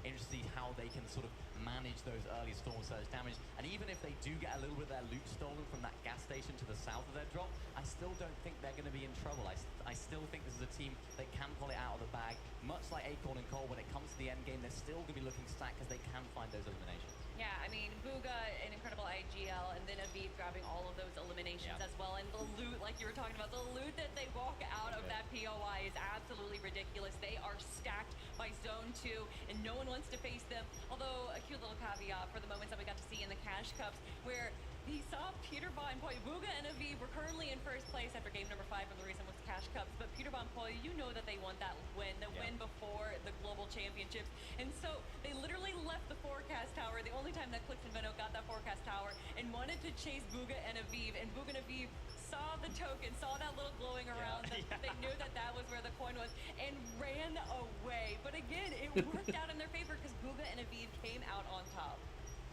Just crazy stuff, man. I am so hyped to start the competition. It is almost that time. Acorn and Cole, though, we have to mention these guys, right? We got a little taste of these duos, and I mean, we can't forget as well, Cole also walked away at EWC with a win, right, alongside Ritual. So he's already got this confidence in him. You've got Acorn right there, ready to go. I mean, do we think these guys could go? Like, could they make that top 5? Could they win it all? So, before Major 1, before they won, we asked the question, you know, as a fun little thing, Yep. who do we think is going to win the Global Championships? And I said Acorn and Cold way back when. I mean, after their run that they had last year, it was absolutely phenomenal. Getting 7th place in the Global Championships for 2023 just solidified their spot as two of the GOATs of Fortnite. And then they do it again, winning Major 1 once again this year. They just, the way that they synergize together, the IGLing, the fragging, it is perfection. Yeah, it is. I think it's all about that Osborne battle for me down there at Brutal Beachhead and Alex and Sato. These guys are not a bad team in any regard. I mean, they're here, so that says it all. I mean, Andalex being around the block, being a very, very experienced player over on EU. Sato more of an upcoming player, and he is really, really good as well. He's one of those players that lots of people have got their eyes on as some up-and-coming talent in the EU scene. And I think this is a team that, yeah, they're probably going to try and play a little bit slower Osborne. They're not necessarily going to try and finish the fight too quickly. As I mentioned earlier, they might try and dip on out. Not too sure how splittable Brutal Beachhead is, so if both teams decide to try and stay, there might be a little bit of an engagement there, but I think both teams would be more than happy to kind of just dip out. I think you're right. I think Sato's going to grab a few chests and dip. Okay, all right, I like it. We're going to check out the Creator Lounge. We've got a little interview lined up with Blake in Somerset. Told you guys earlier, the Creator Lounge was all about getting in contact with some of the influencers around Fortnite, and we're joined by the awesome Somerset and the awesome Blake. Thank you guys so much for joining us. First and foremost, how's the event so far? It's been amazing. Meeting the fans, a surreal experience. I couldn't expect anything more. And Blake? It's been crazy. We walked in, we were literally getting swarmed, taking pictures for like an hour, trying to find this Creator Lounge. But I'm happy to be here, and I'm excited to see the event. Blake, I gotta ask you, right? You know, you have a lot of experience playing in competitive. You've played against a lot of the players on that stage. Who are you looking at thinking, this is the best player in the tournament right now, these are the teams to beat? I mean, obviously, we got to look at Peterbot and Poyo. You know, they won back-to-back FNCSs. They're coming off into this event looking like the favorites to win. But, you know, there's 4 teams at their POI. Another team I want to look at is Clix and Vino. But they're being surprise con by some OCE team. So we got to see how it plays out. But I'm excited. Somerset, listen, an event of your own coming up, right? Big competition on the horizon. How are you feeling for that? Stressed, happy, sad, I don't know, everything, mix of emotions, but, you know. Awesome to get that insight, though, from a competitor's standpoint, because we got all those competitors out on the stage. Absolutely. I mean, when you look at the venue so far, people packing in, do you yourself even, you know, remember back when you used to play a lot and get nervous about, you know, just how many fans are there waiting for you? Like, how does the nerves factor in when you're up there on that stage? I mean, I feel like most of these pros on this stage are experienced, and I don't think the nerves are really affecting them. And for the new timers, like the one-time land qualifiers, like they're gonna feel it game 1 dropping in. Once they land on that map, they're gonna be good. The nerves are gone, they're locked in, they're ready to win. And obviously you both are just awesome content creators. Any content going to be coming from you guys from the event? And if so, let everybody know where you guys can, or where they can check them out. Somerset with an O, no U, but anywhere on any social. We'll be doing a meet and greet in the main lobby at 1:30 p.m. Central Time. I'll be IRL streaming it at twitch.tv/Blake. Awesome stuff there, guys. Thank you guys for joining us. And for now, we got more coming your guys' way.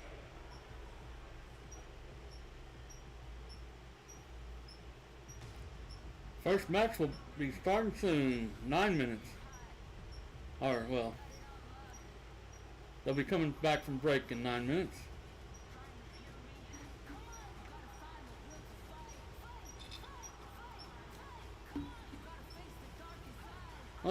Chat. So how are y'all doing today? Are y'all having a great weekend, chat?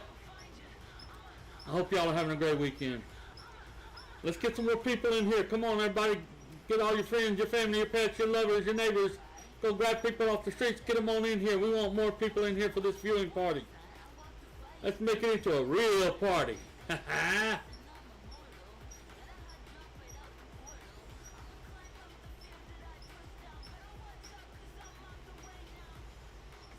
We're dual streaming on both Kick and YouTube.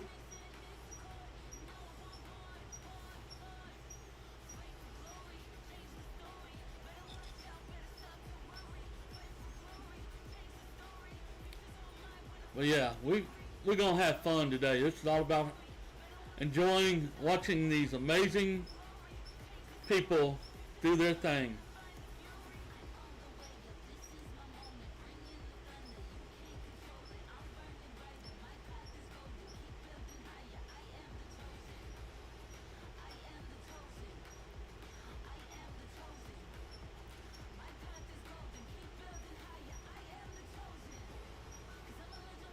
If y'all haven't hit that follow button yet already, please be sure to do so. It's greatly appreciated. And if you're over on the red platform, YouTube side, make sure you hit that like button.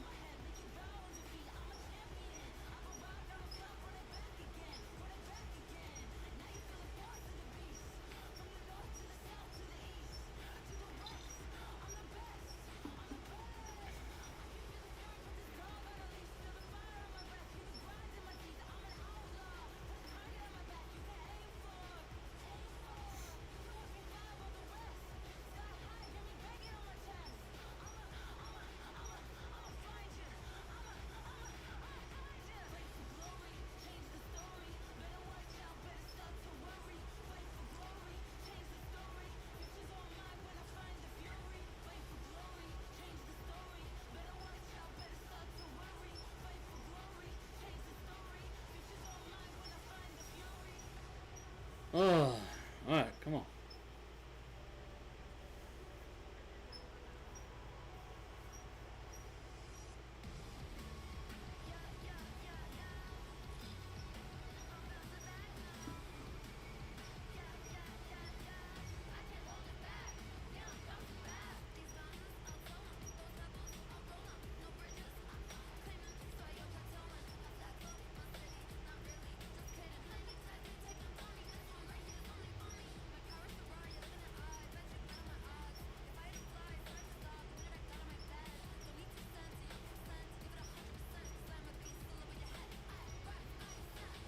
I'm ready for the matches to get started.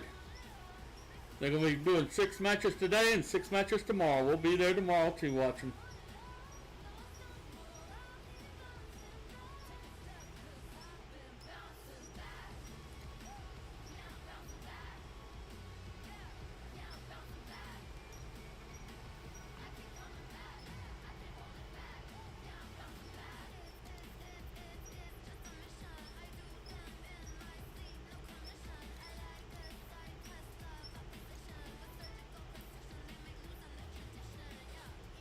Let's see.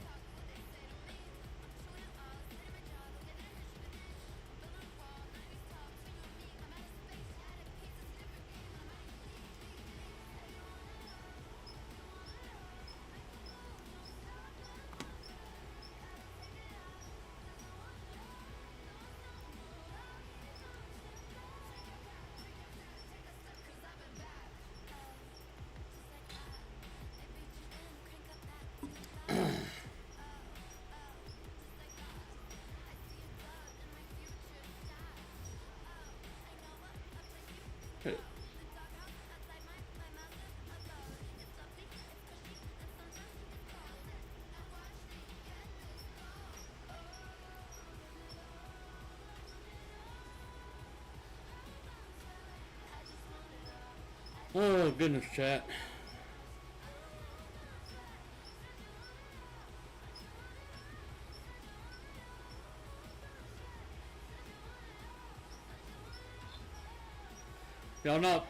If y'all not following me on all my socials, please be sure to do so.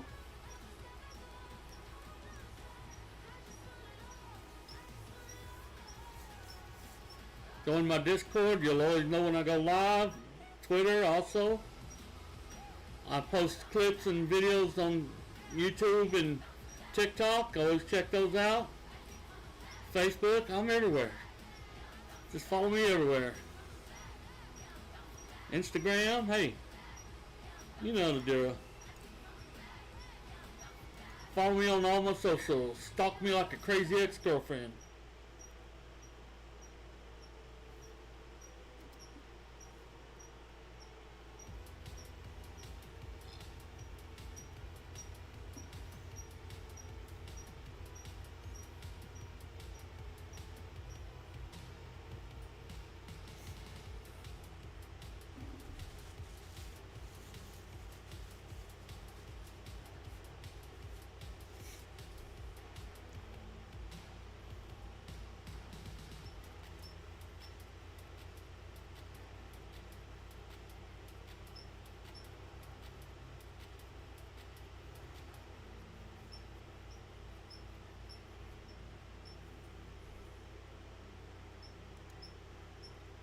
dun, dun, dun, dun, dun, dun, dun.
I don't know if there's anybody paying attention, but who do y'all think is going to win the whole thing?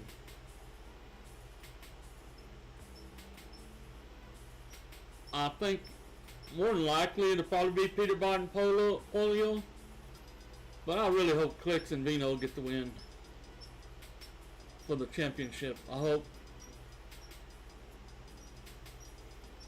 But who knows? It could be, you know, Epic Will and I forget his teammate, Muzz. Maybe even Kanata and Cooper got a chance, you know?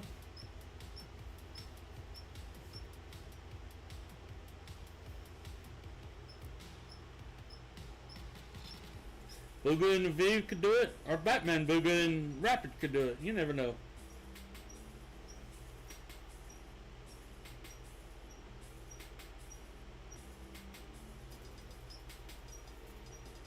FNCS is the biggest tournament of the season. 100 players, 50 teams of 2, players all around the world. They all travel to one place to play on a stage in front of everyone. One weekend, one map, last one standing wins the game, 12 games, and they crown the champion. That's how I'd explain it. No other game is doing it like Fortnite. Esports here is crazy. So the most consistent duo this year, I mean, it's obvious. Best duo in the world right now. I mean, placements speak for themselves. So they got second, major 1, first, major 2, first, major 3. And they want like a lot of dual cash, but so. For the first season in general, they were dominating. So they're looking really strong. I don't think anyone put them that crazy. Like 100% the most dominating team of everyone. I mean, there's no one else more consistent than us, I would say. I'm not sure that it will surprise anyone, but I'm pretty sure that Kami and Saitsu will do good, as they always do on LANs. They kind of just have everything scripted. They have the entire game scripted and how they're going to play it. They're always just one step ahead of everybody. I'll say Epic Will and Muzz impressed me with their performance. We just stopped playing with them last season to play with Venom. And I was really hoping he qualified for Global, so them getting, I think, 7th was impressive for me. And then another team which is like also pretty underrated still is Batman Booga and Rapid. I think they're also kind of underrated. I just think they match really well together and like they know how to play the meta. They're good like fires and all that. Rapid's a super smart guy. They've been doing really well these last 2 seasons, and they're kind of proven to everyone they're like as good as the rest of us. They're on the come up this year. They're doing good. I think they can sneak in a top 3 here if they play their best. So one person that I've been watching, like that would really love to incorporate some of their game into my own is Seti and Cammy as a duo. Actually, every single end they come from more prepared than anyone. They have more strats up their sleeve. They just create new strategy and new metas on their own. Basically, everyone watches their games to see like what they're doing, and then they can learn from what they did to implement it into their own game. I say probably Acorn and Cold. I think Acorn, he has a really good understanding of the play style that I try to play as well. I think we both kind of do the same thing. I want to see how he thinks about some situations. And then Cold, I mean, he's just a good fighter. If I want to do good that's not us, probably be Kanata and Cooper. Good friends with them, and I think they have a really big shot. I think Srizi and Yapma, because Srizi can play with his duo. Also last year he couldn't play on LAN. Maybe we can Mercedes because it's my friends. I hope Srizi does good today. Like he deserves it. And he also does to play a good tournament too. I want Clicks to get a top 3 for the first time in his career. I would want the Middle East teams to do good. He's about such a troll too. With VA, Janus Pixie, like all the Germans basically. Honestly, all the OC B-boys? I hope they do good. 100%. All my friends, you know, Nada, Paper, I've been helping them out on the side, just trying to see them do good. You know, when I thrive, all my boys thrive too, type thing. So that's just how it be.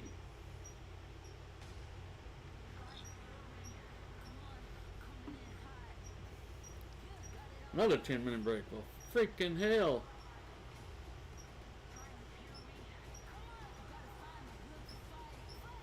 Yeah, but I really want to see Clix and Vino win.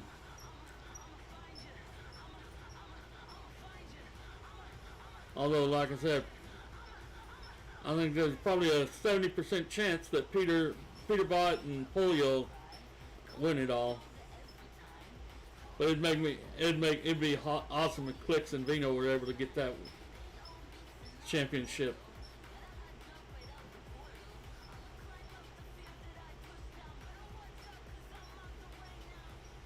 But seriously, any of the teams, we're talking about the 50 best duos in the world here to compete.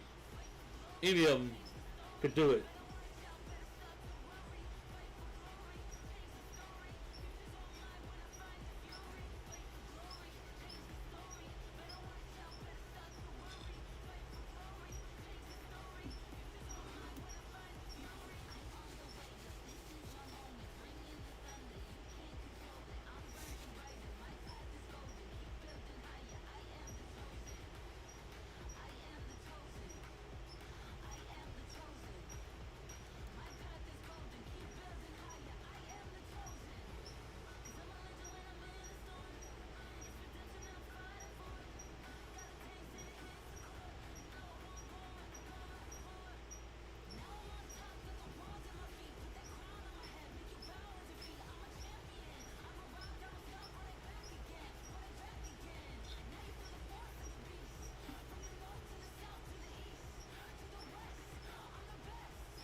Excuse me.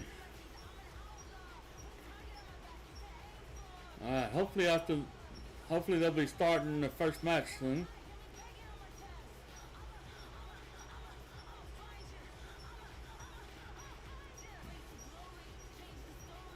The time.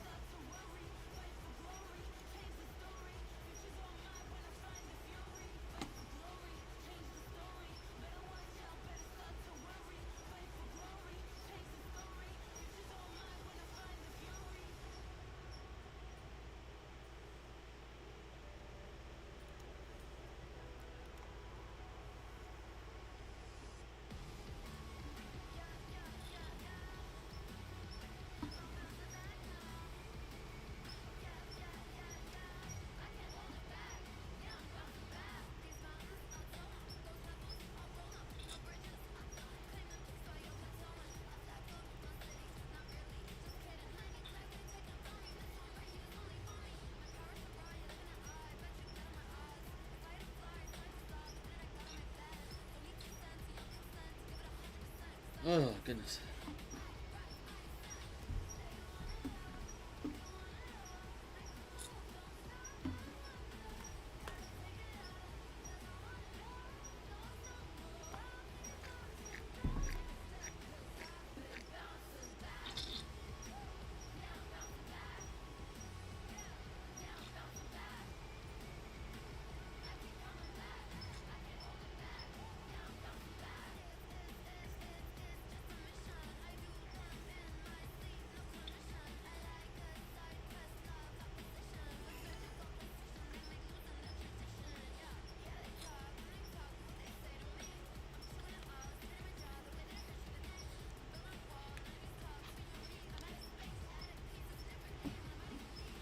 Be sure to stay hydrated, chat.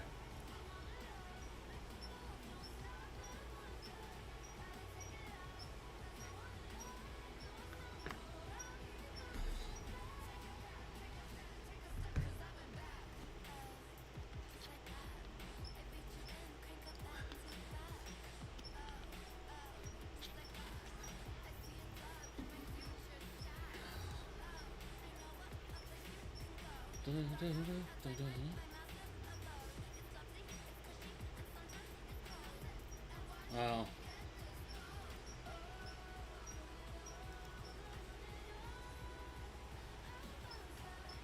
Oh, goodness gracious.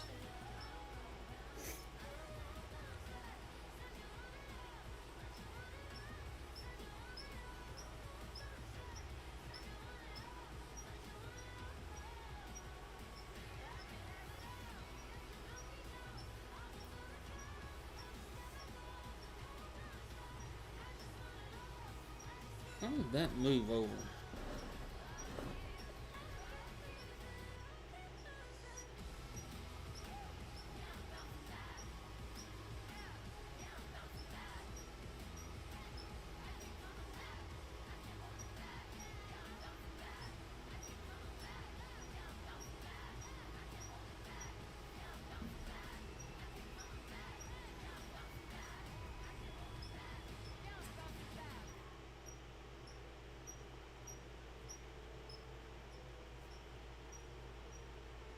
Zoden's still in the house.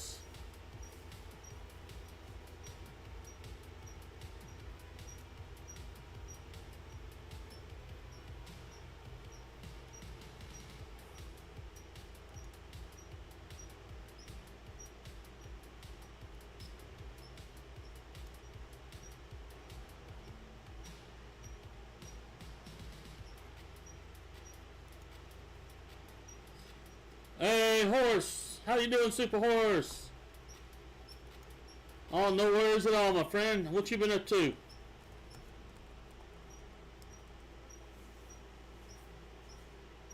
Hope you're having a great day, my friend. My fellow Texan.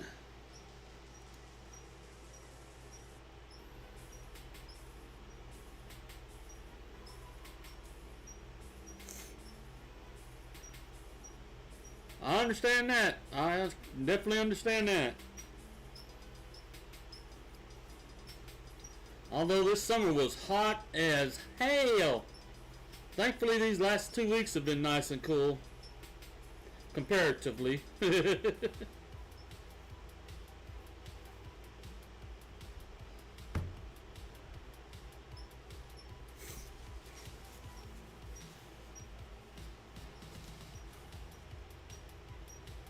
Yeah, that's for sure.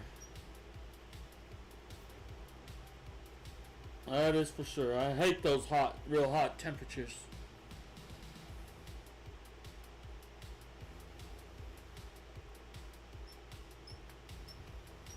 Oh, my eyes are so bad. Even with glasses. I need better glasses. I need some new glasses so badly.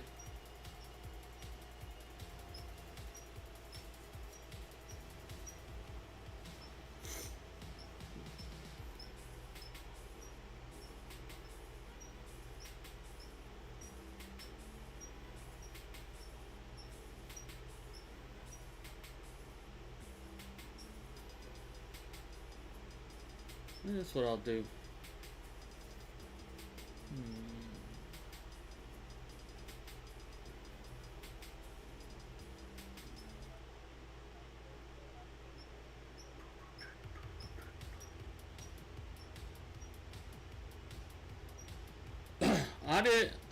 I didn't think I was ever going to need them either.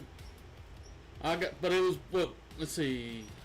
I was 47 when I got my first pair of glasses. So I didn't start wearing glasses till 7 years ago. I was 47 and I hate, it's been 7 years and I still hate wearing glasses so much. I hate it with a passion. Unfortunately, I haven't had my eyes checked in a long time because I ain't had the money. It's been 6 years. These glasses are 6 years old.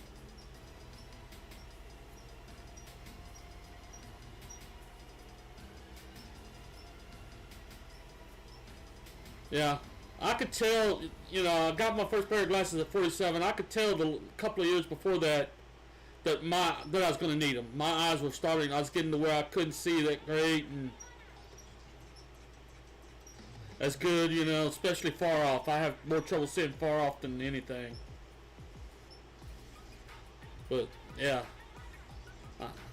I hate glasses. People always told me, you know, oh, you'll get used to them after a while. You'll get used to wearing glasses, you know. No. I ain't gotten used to them. Never will. I hate it. These damn things are so fucking crooked on my head.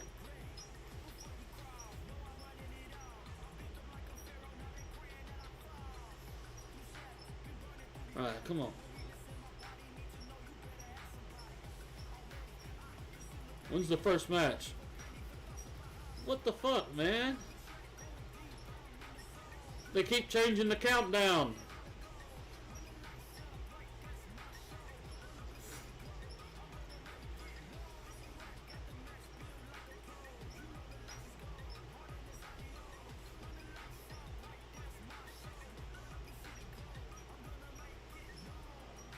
They must be having some technical difficulties at the arena.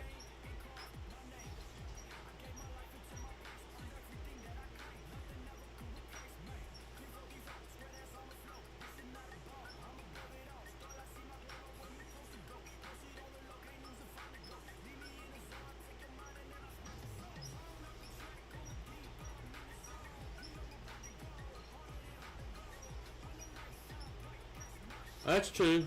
True. Very true. But I still hate wearing glasses. I just hate it.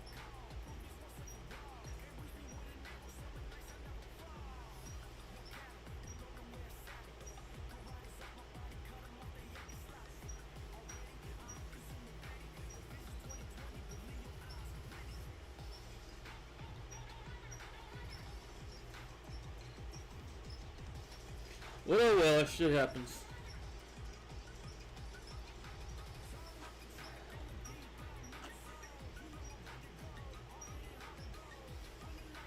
Oh.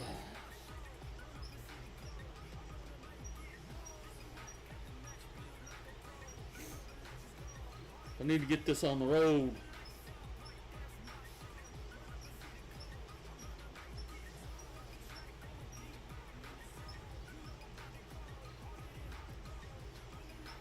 Come on, let's get the show on the road.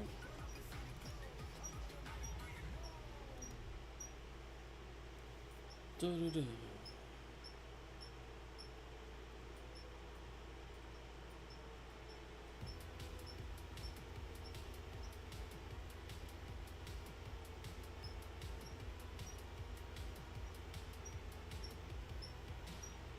Okay.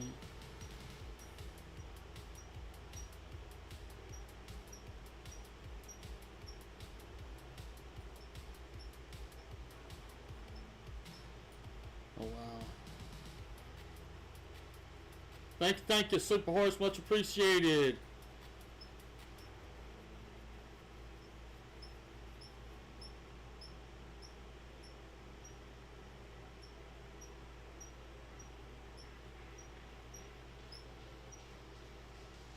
Okay.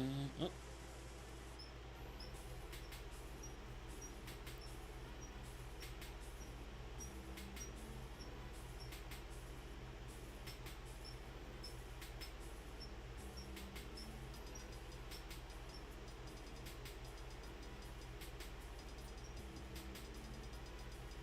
Okay.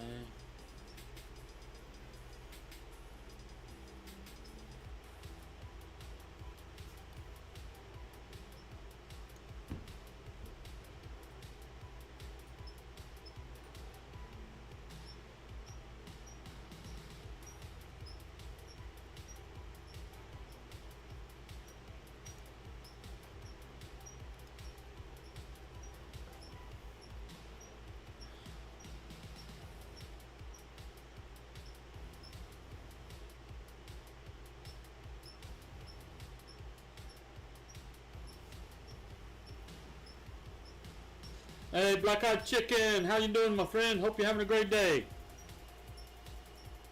Thank you, much appreciated. Hey, Lara Sinclair, thank you. I don't know, Laura. They keep changing the time. It was supposed to have already started, Lara.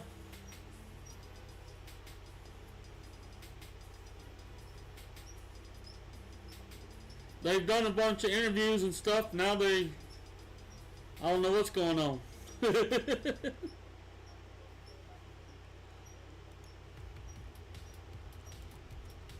Hope you're having a great day.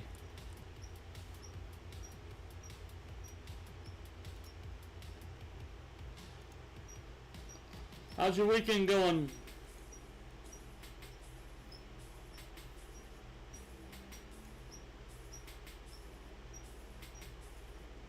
Huh.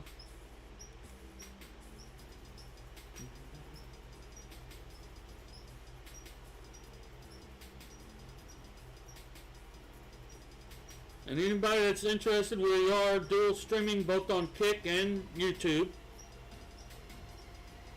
I'm trying to keep up with both chats. It's really too hard when you ain't got a lot of people watching. We're live on both Kick and YouTube.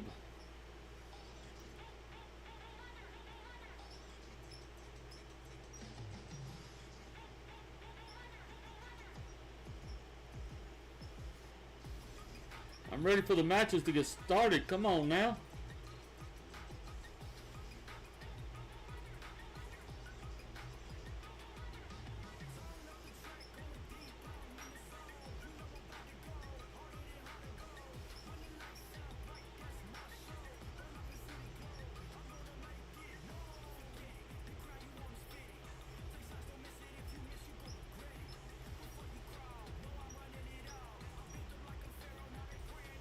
Oh, come on.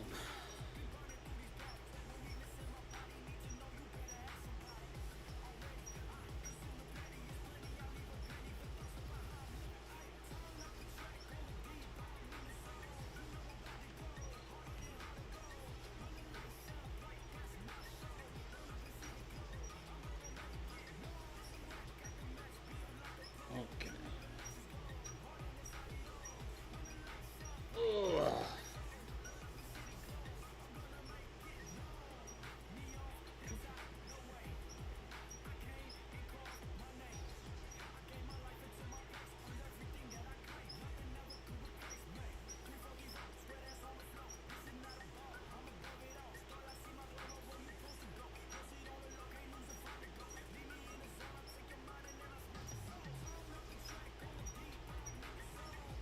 I'm just curious about something.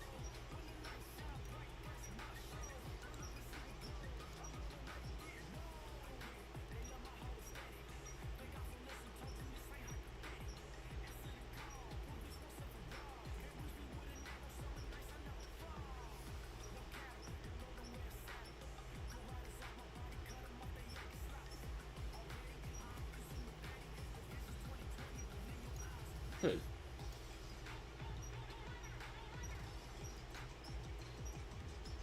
This crap they keep delaying it, just making me crazy, people. Hey, Doll TV, how you doing, Doll? Yeah, well, normally I don't stream on the weekends, but I decided I wanted to do a viewing party with the FNCS Global Championships. I love watching it, so I figured, hey, might as well do a viewing party of it. But right now they're in a delay. I'm doing good, my friend. They must be having some technical issues because they were doing interviews earlier. Then they went on a 10-minute break. Then they added another 10 minutes. And then they added another 30 minutes. And so, you know. Fortnite. It's the Fortnite Championship Series, the Global Champions. The top 50 duos in the world are there in Fort Worth, Texas, for a championship, you know, to see who's the best in the world. They'll be playing 6 matches today and 6 matches tomorrow, which I can't wait. I love watching it anyway. Like I said, you know, even though I suck at Fortnite and I don't do the build mode, I hate, you know, the building, but I love watching it because these guys are so good. And the way they play is just, it amazes me. And when they were introducing the all 50 duos earlier, these guys are kids. I mean, most of them are 14, 15, 16 years old. You know, you got the top 100 players in the world, top 50 duos. You know, none of them I think are over 20. I think pretty much all of them are under 20 years old. It's like, no one, you know, when I play Fortnite, I'm getting beat by 13, 14-year-old children. I think that's funny as hell.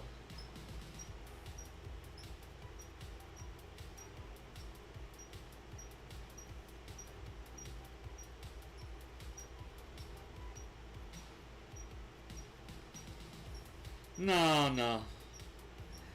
Well, everybody says gaming in general is for kids, but fuck that.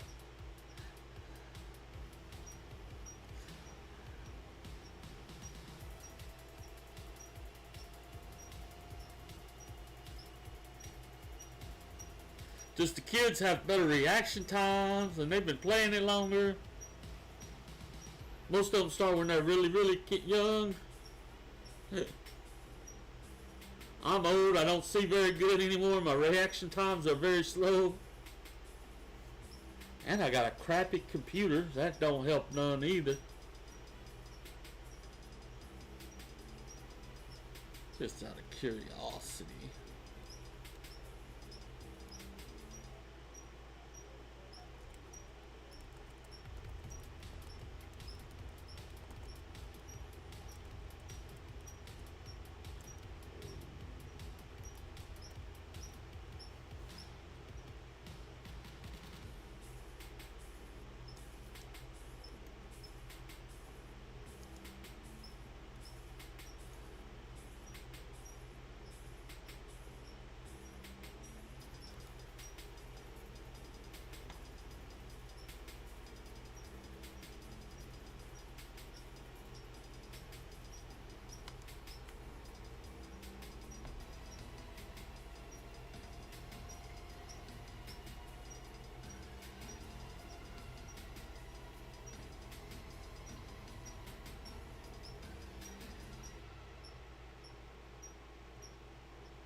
Okay.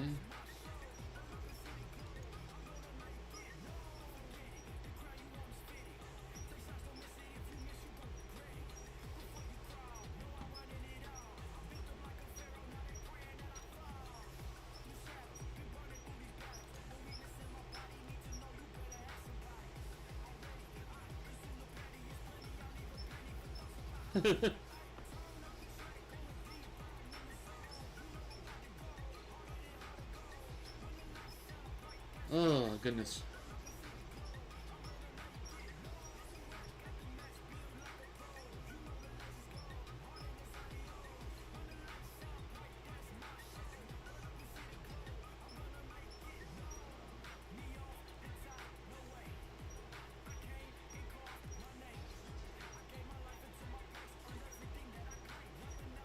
I have no clue who that is.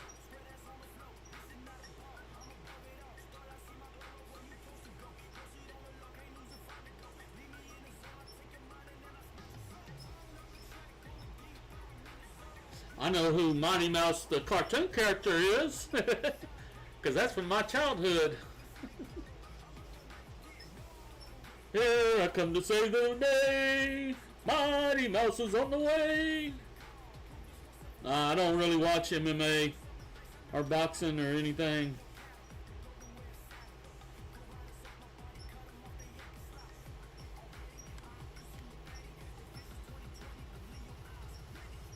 I sure hope when this timer goes down they don't delay again.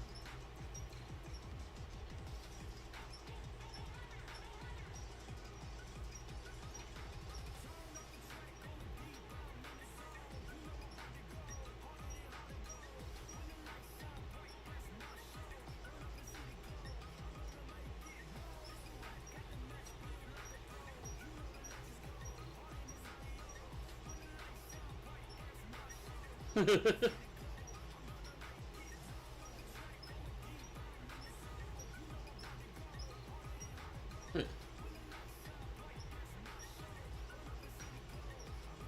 wish they'd at least come, the announcers would at least come back and tell us what the delay is. That would make things better. They could tell us what the freaking delay is.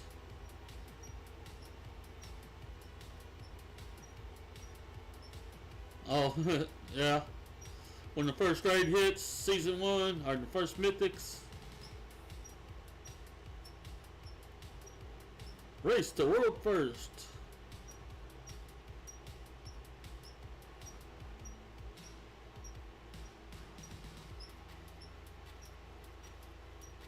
I never pay no one. I would never be good enough to be in any of those groups anyway.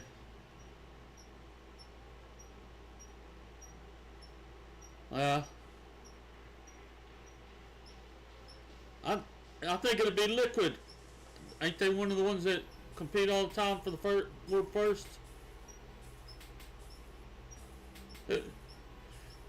Echo, Liquid, I forget some of the others.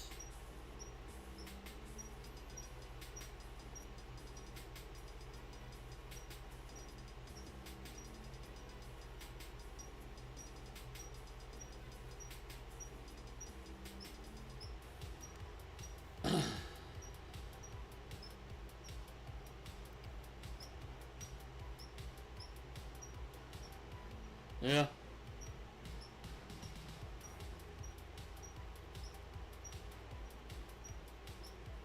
Come on, countdown. Ugh.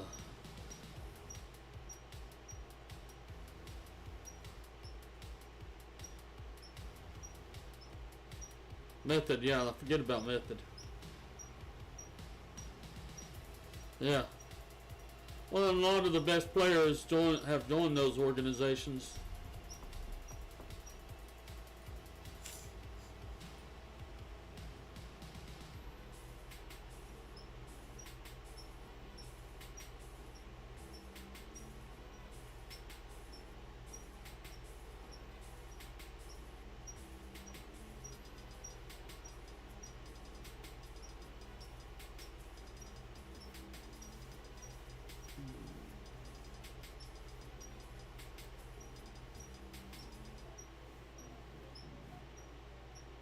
Ooh, my stomach just growled.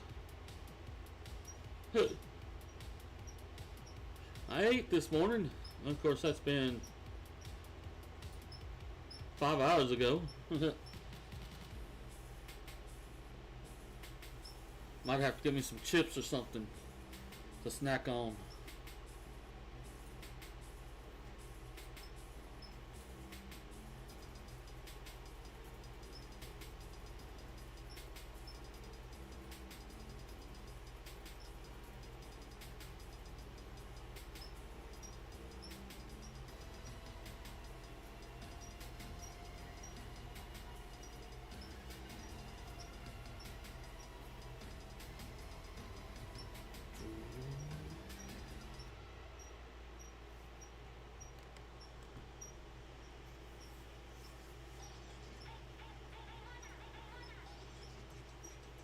Oh, my thumb hurts.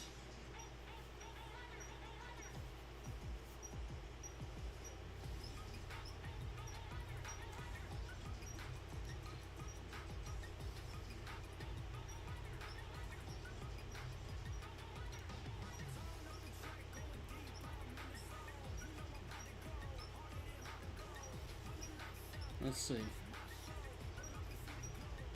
Okay.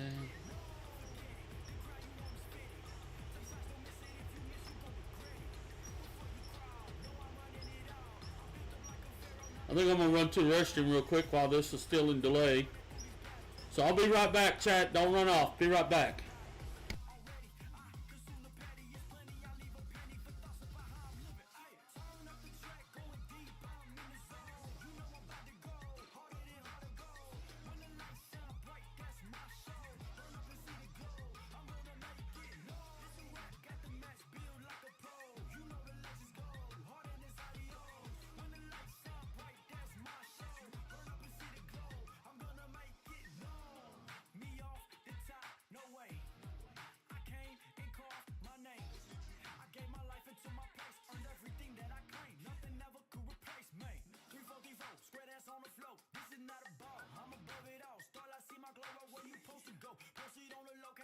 time to go. Leave me in the zone, I take your mind and then I snatch your soul. Turn up the track, going deep, I'm in the zone. You know I'm about to go, harder than hard to go. When the lights shine bright, that's my show. Burn up and see the glow, I'm gonna make it known. I get it, they love my whole aesthetic. Vegas don't listen, told you this ain't hypothetical. Answer the call, prove this once and for all. Can't reach me with an arrow, summer nights I never fall. No cattle, the goat don't wear a saddle. Go riders up my body, cut them off, they yak and sloppy. Already, I consume the petty. The vision's 2020, believe your eyes, win it.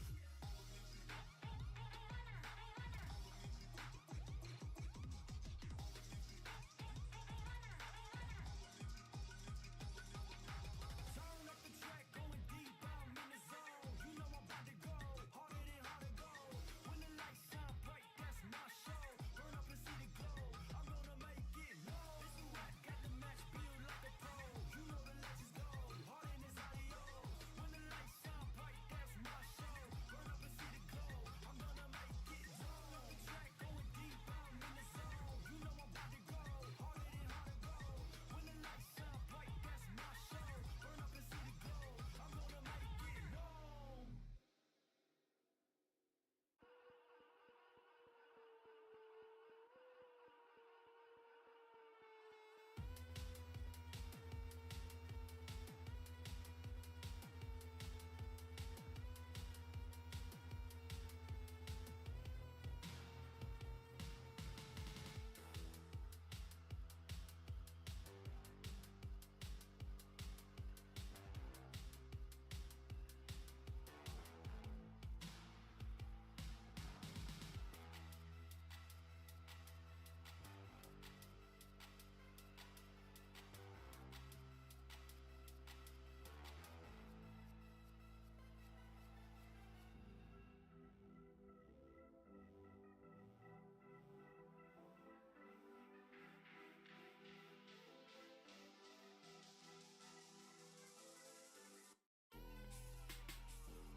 Alright, we're back, chat. Sorry about that.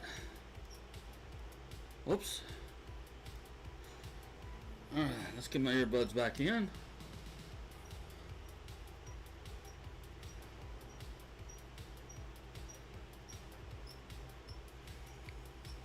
Grab me some potato chips while I was up. Something to snack on, you know. Took me an allergy pill real quick.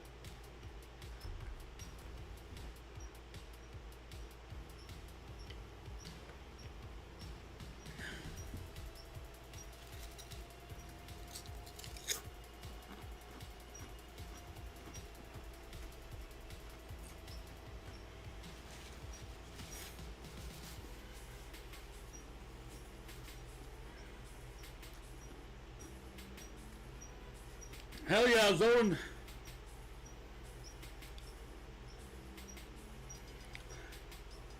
Rubbing some beards against the boobies. That's no, never mind. Damn it, Zoran, get those thoughts out of my head.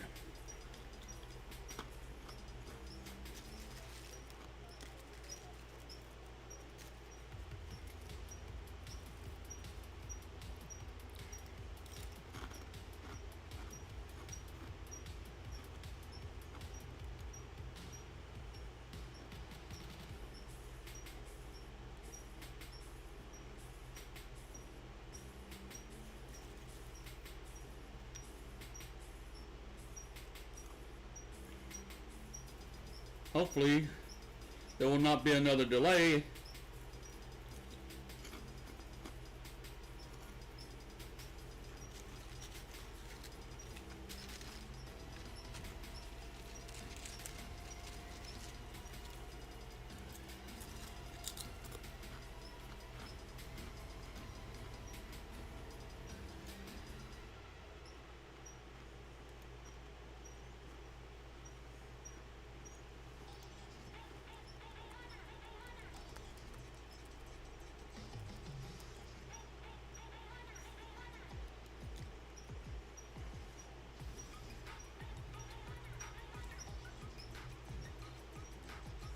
Okay, they did put out a message on Twitter about 17 minutes ago that they're having technical difficulties on site.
Okay.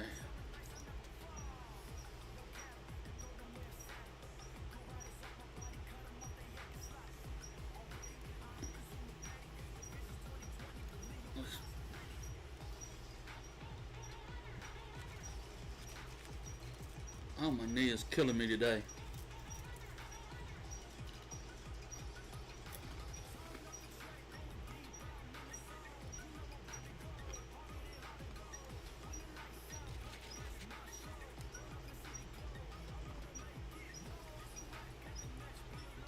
Please don't let there be another delay.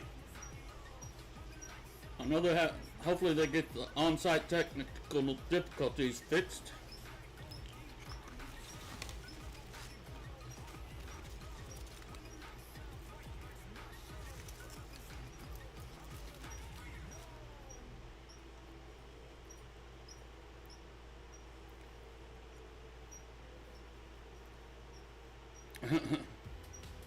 Yeah.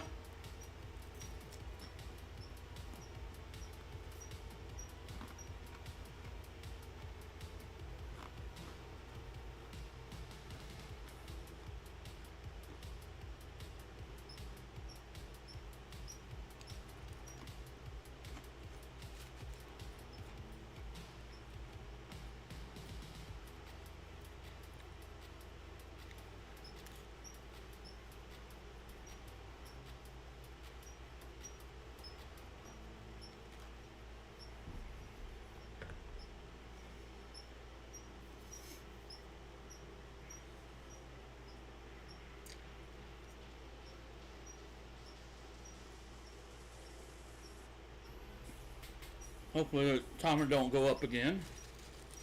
Yay! We're back. Thank you so much for your patience. We really do appreciate it. After some Damn. technical difficulties appeared on stage, we resolved those issues, and now we'll be working to get our players back on stage and get into the action. So we look forward to seeing that with you. At the end of the day, we're here to see some Fortnite, and that's what we're going to see. As we prepare, though, as the players... Finally, they're back! Take a couple moments just to highlight just a few duos. Wanted to highlight here Reason and Vidil, a duo that we are very excited to see compete here on stage.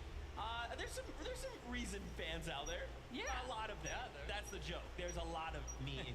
I mean, there's a reason to like Reason, and when you look at the run that they've had this year, getting 7th, 4th, and 5th from Majors 1, 2, and 3 respectively.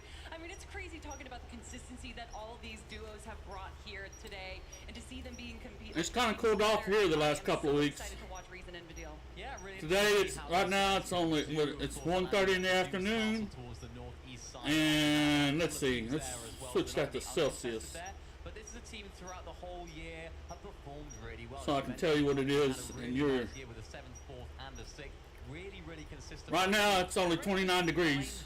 Really solid games when it matters. So you're talking 24 degrees. It's 29 degrees here right now, and it's not even the hottest point of the day. Whenever you look at the leaderboard at the end of a a tournament, it's like, oh yeah, reasonable deal. They're in 5th. 24 degrees would be fucking cold. But they Nice. their way up, and I hope they can do that this weekend. And you talk about them being contested, although the north side of Doom Castle, they're not Like the necessarily Fahrenheit on there. contested. There we They go. don't have that north side to themselves. They're going to have that siphon coin to themselves. They do have 2 sets of duos that are contesting to the south and to the north, which honestly sounds like the perfect storm for them to third-party these other duos, especially that duo that's landing north of them, which there isn't much to go for there. Yeah. I can imagine Reason and Vidil focusing that duo to get some of those Storm Surge tags. Yeah, and I mentioned it earlier as well. Booga coming in from that west side, they could have to deal with that situation as well. I mean, that drop spot is it's such a big drop spot, so many different little nooks and crannies where you can sort of hide and try and sneak around. I think we expect to see a little bit more of elongated fights happening there from teams that are coming. Peely! I love that. I mean, this is the start of the show right here. This Peely, we've been looking at him.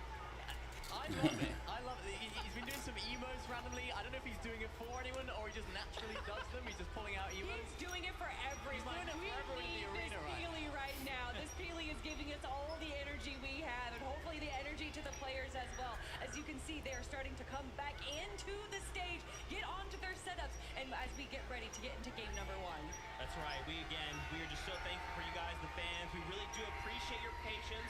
We are sorry about that, but we'll be getting back into game very, very shortly. I wanted to also talk about Bryson Bolts. When the players came out and Bryson Bolts came out, Bryson Bolts. kind of crazy, and it's a little unexpected because I don't want to say like, hey, there's duos here that don't have fans. It's just like sometimes the arena will be like, Bryson Bolts are like, wow. I'm like, yo, you guys are what's going on? I'm down. I mean, they've had this interesting Bryson battle Bolts all are year good, long. real They're good. They have a very always good chance of underdogs. A lot of people ask it, and a lot of people say Bryson Bolts, but again, they winning aren't it all. necessarily underdogs. Although I really think Peter Bot, everybody, Peter Bot and Polio are the definite favorites.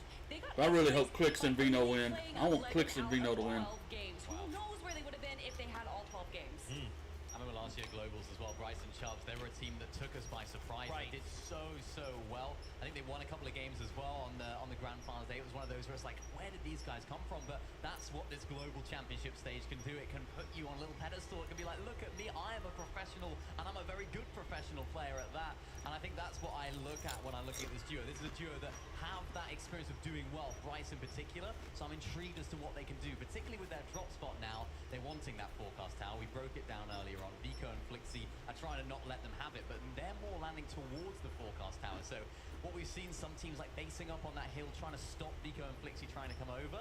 I'm intrigued because we haven't seen Vico and Flixie have too many problems going for that. So I'm intrigued as to what they're going to bring. Yeah, it's a dumping house and split, and they kind of have this little lake where there's a crash plane. They get tons of metal from it, and then they get to go to that quick rotation over to the forecast tower. Honestly, it's a bit of an underrated split, and I understand why Bryson Bolts have been there all year long. That's what we need, right? Is another fight for another forecast tower. The observers are going to just be in just a handful of spots across the map. Is there a forecast tower? Yes. We're going to go hang out there. Another duo here to highlight is Janus. It's Pixie, another EU duo. And of course, I mean, Janus. I mean, come on, fans of Fortnite, if you've watched, you've been following, you know this guy's incredible. I mean, going all the way back to 2020, winning the solo invitational of Janus, and then Pixie having a great performance in the Globals last year with Cheatin'. Yeah, really, really great. I mean, that was a duo where we're like another one of those teams where these guys just came out of nowhere. It seemed like they'd been performing well going up to that, but now Pixie was one of those players that was kind of a commodity, if you like, going into this last major of the chapter because he was performing very, very well. So many different players and so many different players in EU, very veteran players as well. We're looking at Pixie and thinking this could be potentially a good duo partner for me, an up-and-coming player, picked up now, of course, by Janus. Uncontested red line break. Interested to see what they can do. I think this is another team where, yes, it says they're uncontested. If you're one of those teams, Cassie and Aspect, for example, maybe they might look to land on them. But the experience of Janus and, of course, Pixie being such an important player within this duo, they performed very, very well in Major number 3 where they got 8. So I'm interested to see what they can bring in. You bring up the fact that, like, you know, they kind of look out and go, hey, this is an opportunity. But that was kind of what this year of Fortnite was, right? Yeah. So much of the landscape changed after Global Championships last year, right? It was kind of like, yeah, we're kind of going back to LAN, we're kind of doing things. But once we got there, it was like, okay, this is different, right? Like, now that we're here, next year has to be different. And so many of these duos just looked across the board and we're like, maybe I should pick up that duo, I should pick up this duo. Like, it's been a crazy year. I mean, I always say that there is only one thing you can predict in Fortnite is that it is unpredictable, regardless of if that's the map changing, the meta changing, duos literally changing between qualifiers and semifinals. know what's going to happen until the games start. And what I love about these global events is no matter what happened at all the majors, you know, as you mentioned, different metas, different teammates potentially, it all doesn't really matter because this is where it all goes down. These next 12 games are going to be absolutely electric. And I can't wait to get into it. That's right. We're going to do here to talk about Epic Whale and Muzz. I mean, Yeah, you that'll be highlighted very him good. At the start of the show there, Muzz being one of the first duos to kind of win in multiple regions, and Epic Whale, I mean, when we had NA West, when it was NA West and NA East, he just couldn't stop winning. He didn't know how to like stop winning. Yeah, it's funny because I was literally just talking about how duos will split up between qualifiers and semifinals, and I literally was referencing Muzz and Epic Whale right there. They actually had different duos getting into the qualifiers, and then once we hit the semifinals, because both of them did qualify, they were able to switch duos because there was a little caveat in the rules there, and obviously it worked out well in their favor, finally punching their ticket into the Global Championships, and beyond Epic Whale being, you know, the 5X, however many X's he has in his name, regardless of the back-to-back-to-back, regardless of the Gamers 8, you know, looking back all the way to the World Cup where he got 3rd place, he has been doing it for so long, and then of course Muzz, the powerhouse from OCE, now representing North America. This is definitely a duo to look out for. I love watching Muzz play. He's such an impressive player to watch. Some of the things that he can do, the mechanical ability of Muzz is second to none. And I was speaking to him the other day in the hotel. I was saying, you know, are you feeling confident? How's things with Epic Whale? He said, yeah, I'm absolutely confident in Epic Whale. It's all about me. Can I make sure that I'm going to play my best game? He's a little bit nervous that he might get awareness checked. He said, if I don't get awareness checked, if I'm playing my game to the level I know I can play it at, I think he's feeling like he's going to be successful. There's no reason why not. I love that self-reflection, though. A lot of the times these players Epic Whale and Muzz definitely got a chance to win. They're one of the best duos. But players that can look inwardly and understand where they could have gone better, not necessarily what went wrong, but what they could have done differently, that's what makes or breaks these champions. Yeah, that's a mark of maturity, right? For someone like Muzz, again, like you said, to win multiple times, that's how he got that far, right? To be able to stop and go, okay, now what could have I done better? Because it's very easy to point fingers and go, yeah, well, my duo or this thing or this pod of POI or this thing got removed or whatever. But just stopping, I don't know, what can I do to really minimize that like almost RNG we experience? Yeah, and there is definitely a level of RNG. Obviously, the most notorious is where is that zone going to pull? And if we have some teams landing on the south and the zone pulls to the north, well, how are we going to be able to handle that? What rotations are we going to be prioritizing? What teams can we potentially face against? Being able to what these Fortnite players are able to do with how much goes into it is honestly uncomparable even to some of the other bigger esports out there. Yeah, it's absolutely crazy. I mean, you mentioned the zones, particularly now in the low to no mobility meta, particularly that sort of 8 zone, those later stage zones, maybe not in endgame, but it's those rotations where you have a maximum pull zone. It's those teams that have the forecast tower. It's those teams that have got their storm surge early. It's those teams that aren't trying to fight on the rotates.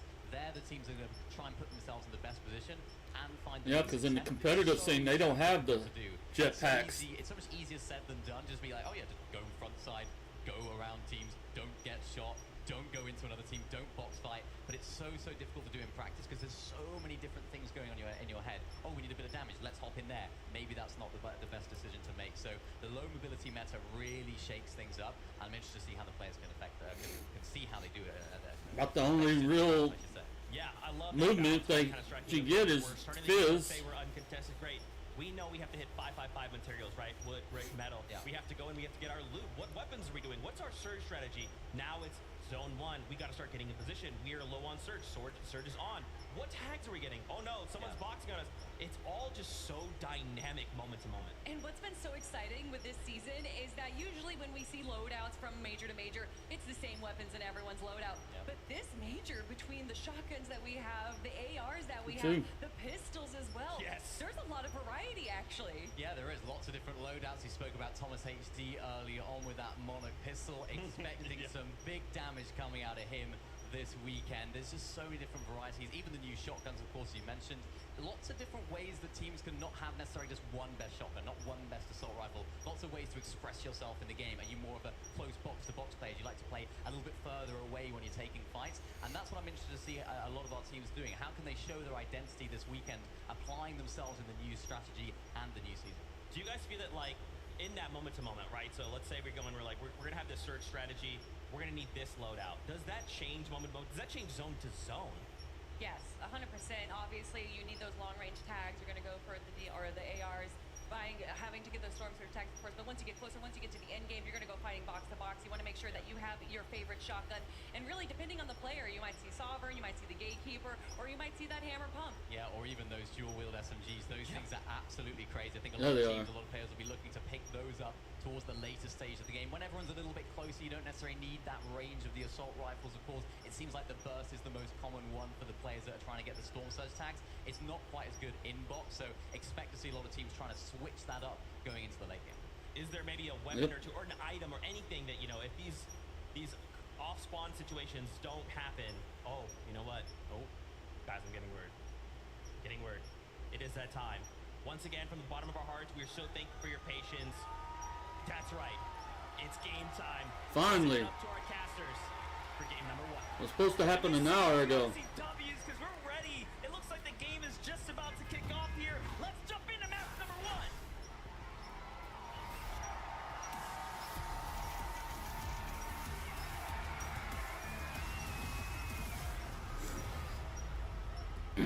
All right, Fort Worth, here we have it. We are kicking things off here at the FNCS Global Championships, and of course, Queasy and Thomas HD going over there to that area. in store for us. Already getting a close-up pay-per-view of what's taking place here with Queasy and Thomas. And you have to keep in mind, Dukes, Sphinx, not too Oh, they're far from uncontested, this wow. location here at Research Rock. Brawlers Battleground, I think, providing a decent opportunity for a little bit of early clashing potentially. There's two teams going to race their wheel. What's going to happen here? It's Malibuca Mustache versus the Powered Alex, the Power Worthy. First tags are going to go to Carmine Corpse Mustache, though.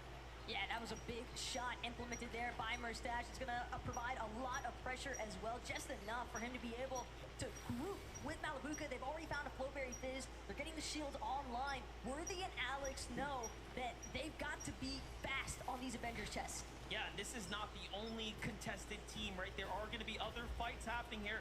Play close attention to what's going to go down, though. Power Alex and Worthy do have a little bit of a disadvantage here, playing the low ground as the standoff starts to develop. Meanwhile, Wow. a quad 3 contested 10 drop 4 off of teams. Peterbot and Boyo, who have control of their side, where Trashy and Threat seem to be in a little bit of a head-to-head. Well, hold that thought, though, because for a moment it seemed At the wrap. as if Holy we were, crap. you know, potentially be dealing with Kazian aspect here, but I don't see them anywhere in sight, NDF. I think right now, Swizzy, Yapko, they're just trying to do what they can to prevent themselves from being the victims of Trashy and Threats currently, but also keep in mind what Peterbot was saying earlier on. That bot is always going to be ours. Emma Frost Medallion and that Mythic Striker Burst, that's everything that they're after, and he's already collected it. Wow, so Peterbot and Boyo already off to a great start here. Clearly, they have the advantage. Clearly, they even have the respect of the teams landing here not to step center foot into their location.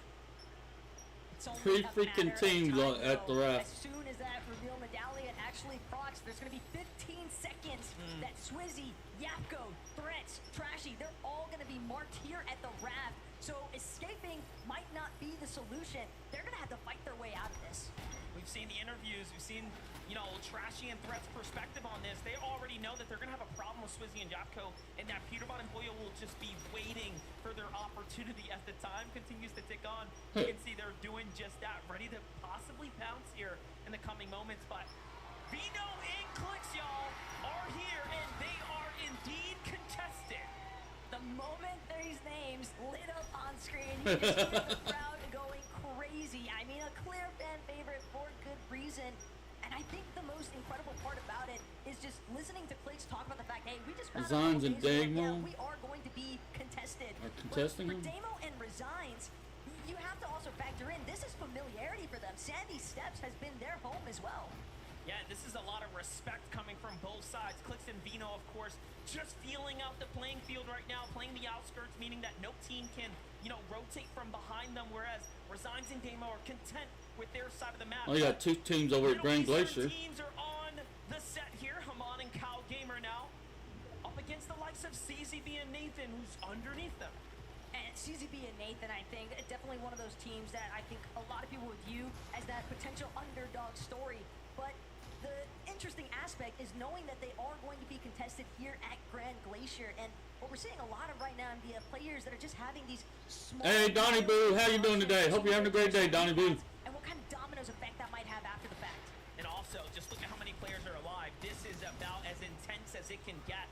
When there's this much money on the line, when you have this much time, right, to wait, sit, contemplate your strategy. What are you going to do when the call comes? You have to answer it. Chapentini here pushing the pressure, pushing the conversation right now. Adrian's not looking good for him. He's going to be the first to fall, and that's one NA team down. Wow. Bit of a tragic start there for Rise and Agers, but their downfall is Teeny and Chaps Uprising. Bound to be super happy with the elimination damage that they just secured there. Surge tags are always going to be so crucial. And in a lobby like this, MBF, we know that we have so many heavy power hitter teams. That's going to be insane to think about. Queasy and Thomas are every single shot. trying to get some surge tags at the do it brawlers. He's got the angle down on the teams there in the distance. I saw Gone and Quanti as well, still at Mount Olympus. We know that they have that drop spot, not for free, but again, that southern side is theirs at the moment. Queasy and Thomas HD are going to be happy with these tags, right? This is the bigger picture of Hyper. Seti and Kami are they're out in the middle of the desert. Damn. Clearly, we have a lot to talk about when it comes down to Kami and Seti. This is a team that is a favorite and a favorite for a reason, as is Vico and Flixie, some of Europeans' strongest coming up, and I dare to say part of the new era. Sparks already started to fly though. Vico trying to see if he can get an overhead view onto Virgo and Shadow. A little bit of a wraparound. Virgo now trying to see if he can switch, but Shadow, he's left too exposed. Vico, Flixie, they take the opportunity. They try to collapse. A nice connection, but same time, Shadow still standing. Virgo knows it's time to bail. And they're going to force themselves into a disengage, but Flixie, he's not interested in that. Flixie wants more. Oh, yeah, this is a storybook. Yeah, they've got conversation it into a solo situation. They're going to try to take advantage of that. Flixie and Vico's pathing. You just have to get out of the way or get ran down. And Virgo and Shadow are going to be another NA team to fall here to the hands of a European juggernaut. And, you know, this is, again, I have an inkling to start for Flixie and Vico. And there's a big reason why these guys have Reckless Railways uncontested. You do not want to have to deal with some of those up close and personal box fights early on, but Paper, Victor B, they've also found themselves in a little bit of skirmish here. Clone, alongside Kremzu, trying to make sure, but they've got to be careful. Look at the stealth opportunity here. Gone and Quanti, absolute ninjas. They're getting really close here. A lot of danger lurking nearby, and Brazil, of course, known for what they're capable of when it comes down to jumping in and playing aggressive, and they do just that, but no, the ambush was unsuccessful. Paper, oh, so close, escapes by the skin of his teeth. Talking about Brazilian teams sticking up. It's Persa and Ed, also on the prowl right now. Everybody. Wow, there's multiple teams over there. All of the commotion that this box fight is bringing just outside northwest side of Mount Olympus here. And the most important aspect, though, Paper, you gotta respect that 180 turnaround, throws up the middle wall, makes sure to protect himself. But Persa, It is too early in the match to be doing this. but it's gonna be cut short. Victor B, Paper, all these teams starting to congest here, and a surge base on top to boot. Here's what I'm thinking. I'm thinking Persa and Ed are recognizing. Yeah, Quanti and his teammate decided to back off a little bit. Storm Surge is going to become an issue. Oh, they're fighting for the bunker. That's what's going on. They are fighting to be the team that gets the bunker. Damage will start to rain in the visual of lightning bolts and take you out the game if you're not being active. The real thorn in the side right now, though, for Victor B and Paper is it's evident that they want to get inside of that bunker. Clone and Kremz are there doing everything in their power to prevent anyone else. They might find themselves trapped at the bottom of it for a time being, though, because keep in mind, teams do like to hold whenever they find duos inside of that bunker. Quanti also setting up, looking back inwards, trying to see what's going to happen here. Meanwhile, Victor B and Paper really wearing the results of this drawn-out fight on their loadout right here. You can see ammunition starting to run low, builds even shorter than that. It's only going to be a matter of time before this starts to go super south. So if Paper and Victor B can step up and finish this, they need to get a refresh soon. Yeah, but at this point, they have to find closure. There's no opportunity to retreat. You are all in at this stage. They've invested too much time, and they know that they need more surge tag damage as well. Clone, Kremzu, more than content to sit this one out, though, because the weapon bunker is sounding, and they're going to have the advantage once it opens.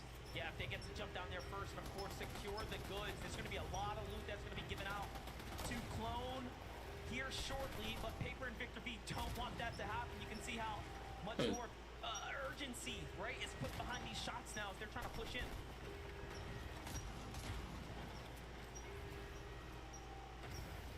Oh, man. Clone, Kramsu, the opening has arrived here for Victor V Paper. They're still... Cooper and Kanada's but definitely still doing good over there. Yeah. awaits them when they try to catch Clone and Kramsu. Oh, man. Malabuka has lost his teammate, Mustache. Encountered some early difficulties here, it seems like, at Restored Reels. Last we checked in, they were getting a couple of decent tags onto Alex and Worthy, but now, knowing that Malabuka is in that solo position, it's going to be tough to make his way towards a reboot van with this much traffic around him. Yeah, undoubtedly. Look at Kanata and Cooper, though, on the move right now, trying to continue to find their way not only to the new zone, but play for this high ground, right? Looking for tags off in the distance, and very different strategy for Kanata. One of them has a slide bug. See a lot of those other duos Yep, looking to get Kanata box to box fight, you know, very close quarter. has the slide bug. That sucks. Almost exclusively now from other duos and other paths. Man. But I really love this positional check, though, from Kanata and Cooper, because they've taken over a hill just northwest of Restored Reels, and they know all those duos that are far Clicks west and of Vino better get... they're going to have to rotate through Cooper and Kanata. They're just... Kanata is notorious for setting up certain bases in positions where you have ample opportunity to deal some damage to other teams. Oh, look at this. This is the clash we all expected. Vino and Clicks versus Oceania's Damo there, who just rotated by. They're going to be the first to get a couple of tags and start to get the lead here. You have to be really careful. Vino and Clicks are going to recognize that if they stay in the storm, what's going to happen, those other teams are going to have strong positions. Yeah, but you want to take a chance on getting It seems like they want to storm continue to sickness press the action here. later in the match. Kashoto, though, kind of could get caught in the mix here. Not sure if Clicks and Venom have spotted him out just yet, but Kashoto, the moment that he tries to break through, that's when Clicks sees small opportunity to try and bounce in here. But again, MDF, this is getting a little bit more drawn out than maybe what Clicks and Venom were after.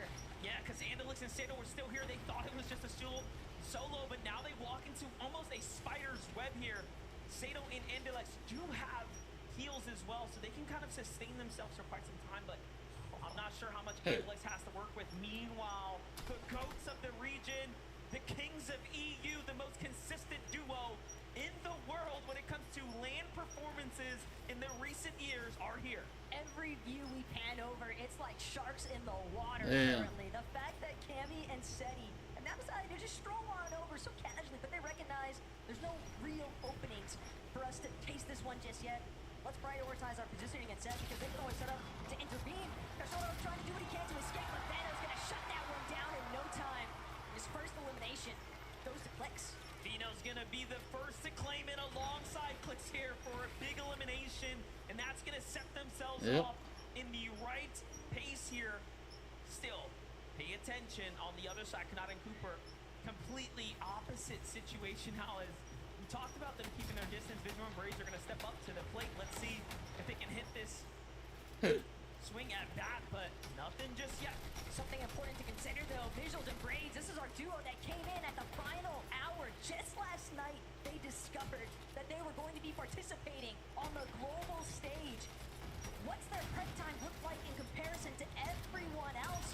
But more importantly still, Braids, he's trying to make sure that he brings the fight to Cooper and Kanata. They're not willing to fold. A couple of armored walls already expended from both sides as well. Kanata still able to find the shots that matter, though. Him and Cooper...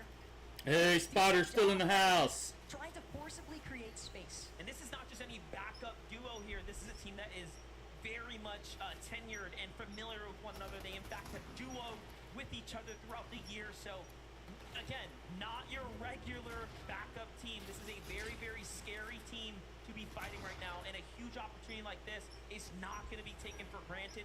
You can see the fact that they forced, these great players to Damn, Buka and Mustache are in the storm. Of course, let's jump in with Mustache and Malabuka here, though. Malabuka had to go get him up. Active now. Great place to be rotating through here at the They're only 92 above, too. Not too sure, even after being picked up. By the time they get out of the storm, they're going to have trouble. Back into the swing of things. Pretty Bottom Polio up on the... Who's playing for it? up on the notice. island. As soon as the Rift Island spawned in, these two were prepped and ready to Of course. Peterbot already taking advantage, putting some pressure on the teams that are just trying He's got to some rotate visual the bottom glitch. of Rift Island. You know, teams like to try Trashy and utilize Threats are up there. along the bottom, but again, when you have a team like Peterbot and Poyon, they're not the only ones lurking either. Trashy and Threats as well, making their presence known. Oh, but Peterbot and Polio are only 205 above. That's not good. They need to get some more Storm Surge. So Trashy and Threats will have a big problem here. King and Phaser talk about problems. Ooh, they're 57 below. They're gonna be in big trouble. Something that we know about King is that he's not someone you want to face in a box fight. What he's managed to do all throughout this week is instill fear into every duo. He has challenged players in the practice rooms back to back and has been the most successful.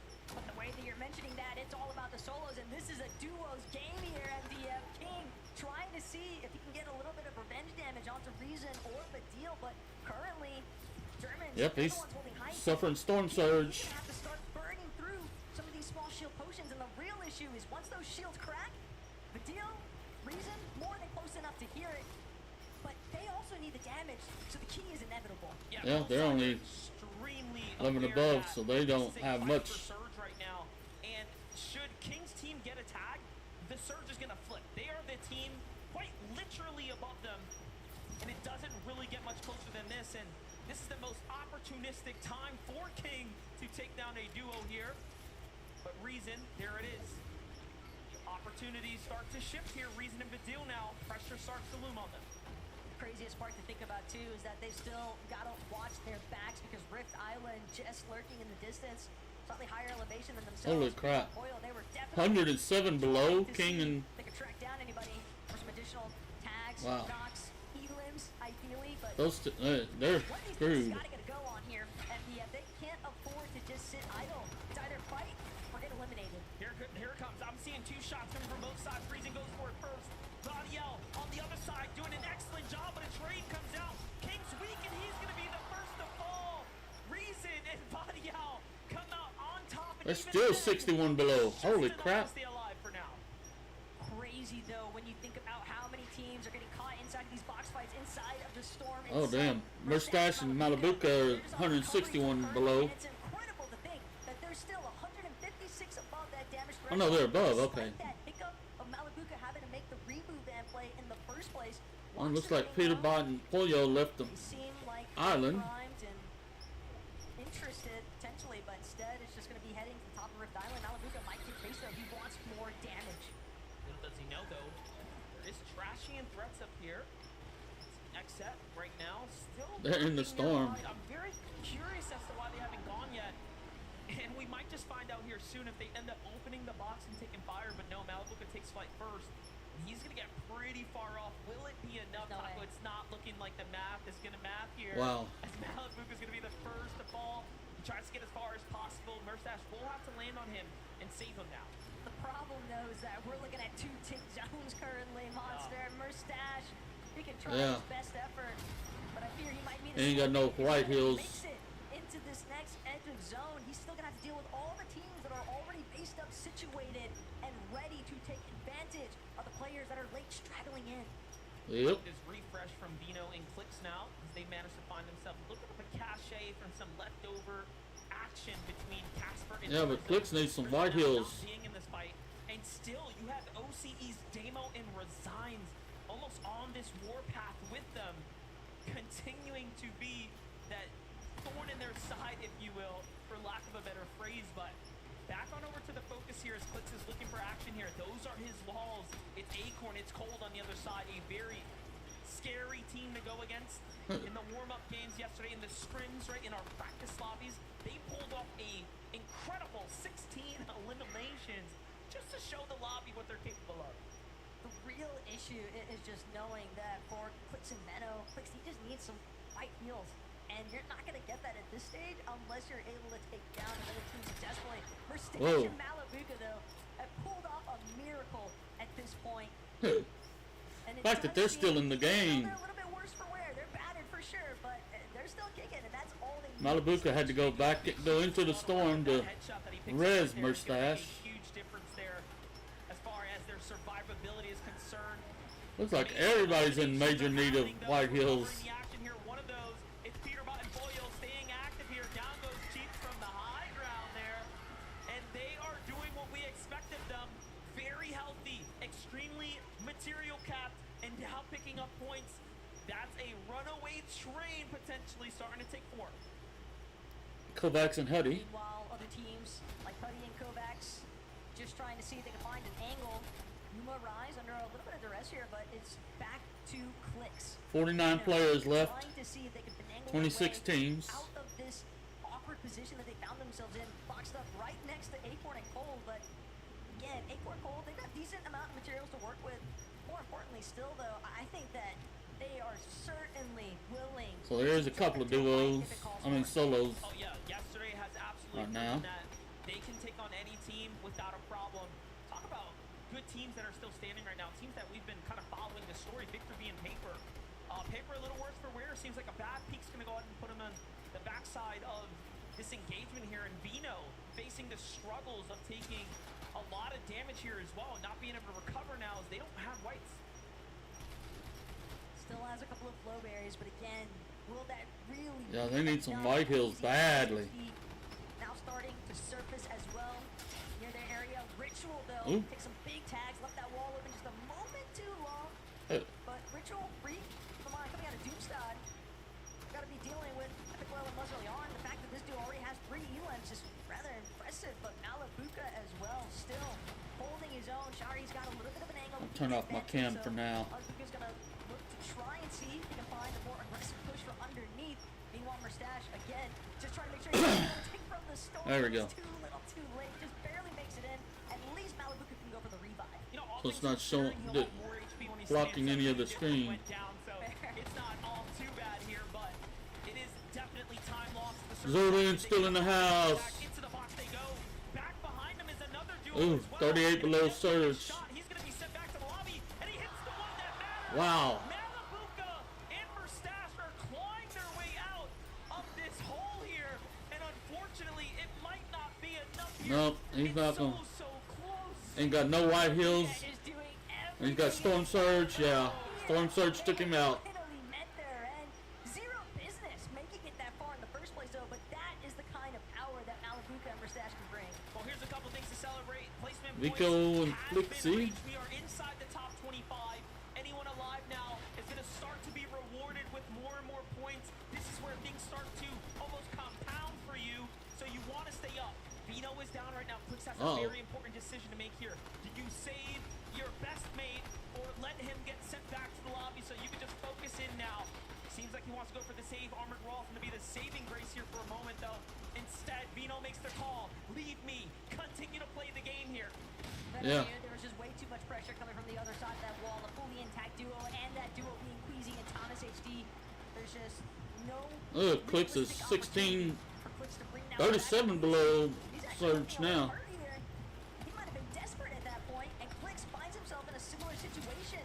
Only has small shield potions to rely on, 2 below. When it comes to the damage threshold, he's got to make a move. Yep, he's got. Got to do it now. He's fixing to go down. Storm Surge is about to get him. Teams that fall, this would be excellent for Clicks here. He just has to hold on a little bit longer, and he is doing just that. A little bit of a zone pull, Damn. more or less. But High Ground has Cammy and Seti looking from up above, and it has never looked better for this duo. Kadu and Cia having already been eliminated. And again, reconvening with Clix's. Oh my god. Right now, Muzz and Epic Well have the most points. Damn. Managed to escape. Still alive. He's clutching. Almost a top 15 now, and he's inside the top 15. Could he make a top 10? It's so close, and down he goes to the hand. Well, Clicks and Vino made it into the top 15 that match. It could have been anybody in this circumstance, but of course it had to be Peter Bob. But take a look at Yep. the high ground. Holy Chad crap. Bettini. Teeny and Chap are way the hell up there. And they're looking for even more still. 5 eliminations already built up here, Monster. And they've got a really strong grasp on this high ground. What an incredible Excuse me. for Chapentini. This is coming off the bench. Seti seems to have lost his team. Nobody carrying White Hills? What the hell's wrong with these people? Anything can happen, but Muzz and Epic were inside the box.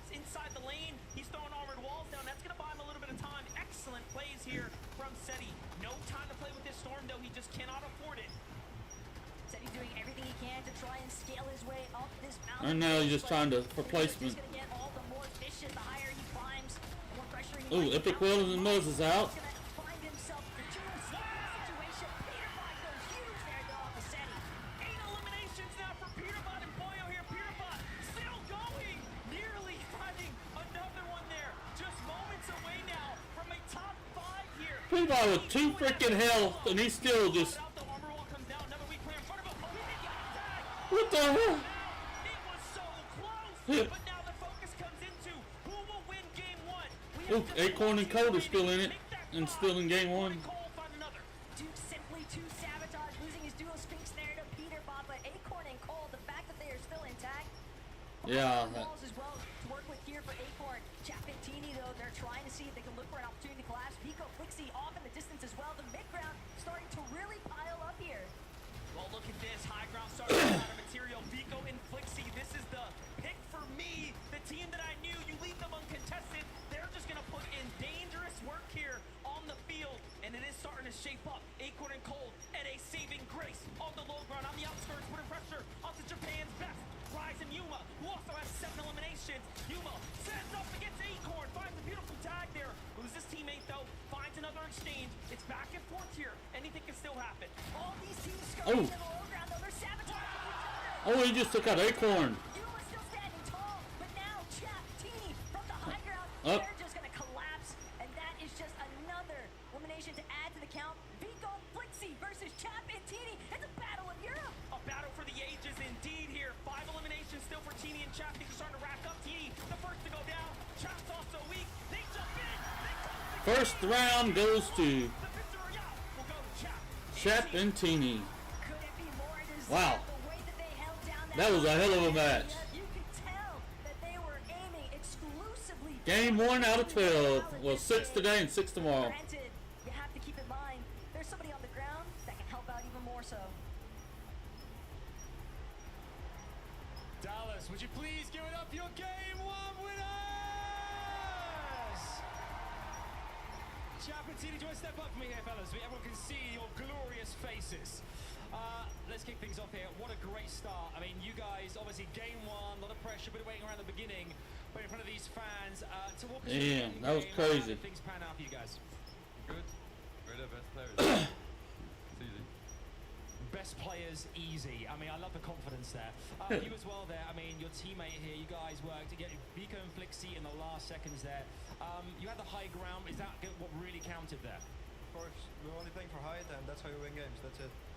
Coming into this competition, obviously a lot of expectations, things that might happen. Did things pan out in that first game as you thought they might, or was it very different? It was different. We took forecast, and then we just played out. Those forecast towers are playing very pivotal in this as well. How important are those in the rest of this competition with 11 games left to go? The most important thing, if you get that, you win the game. It's easy. Would you please give it up one more time for your game 1 winners, Chapentini, everyone! Oh, things are starting beautifully here. There is loads more coming your way here, courtesy of the FNCS Global Championships 2024. A short break from us here on the broadcast, but do not go anywhere. Stay exactly where you are. There's loads more. Yeah, last time was supposed to be a short break, and then, you know, there was an hour delay.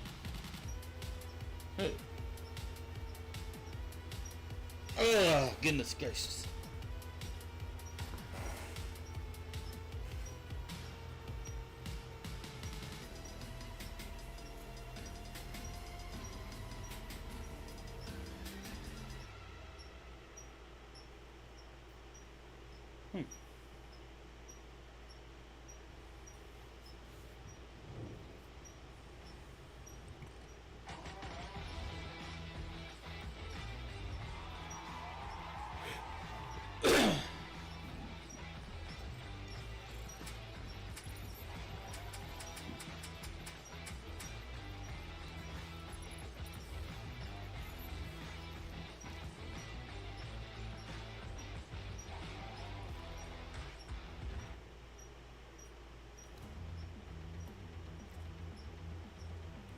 Okay.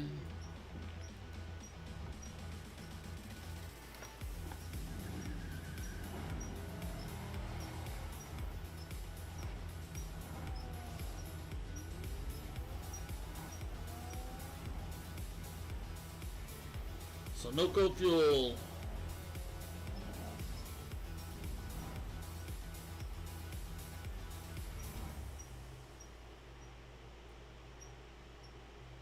Oh.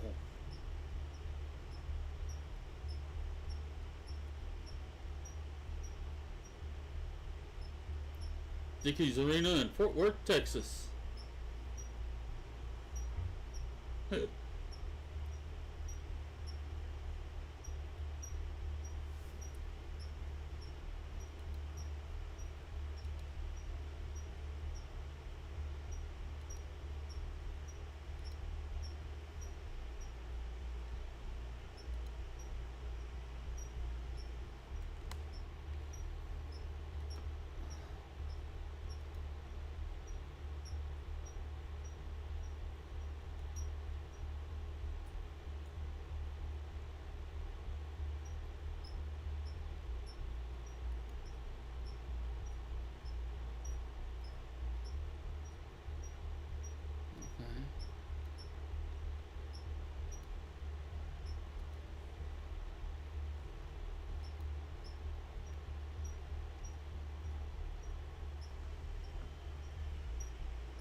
People are crazy.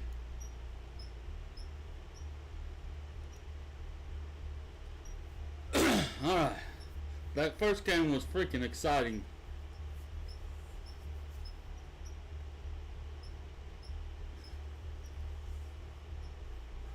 What is going on, everybody? Welcome back to the FNCS game number 1. Chap and TD find themselves the victory royale, and that first game was absolutely crazy to see these guys come out on top and to get that interview, right? Hey, we're the best team. You just get forecast, you get this, you get that. We're the best team. That's it. That's all that matters. I mean, if you look at Major 2, Major 3, when they both got second place in both majors, yeah, they're kind of one of the best teams right now. And showing up today and showing up early as well, eliminating Agers and Rise right off the bat. Yeah, really, really interesting after this first game, because we were sort of talking about it going into the first game.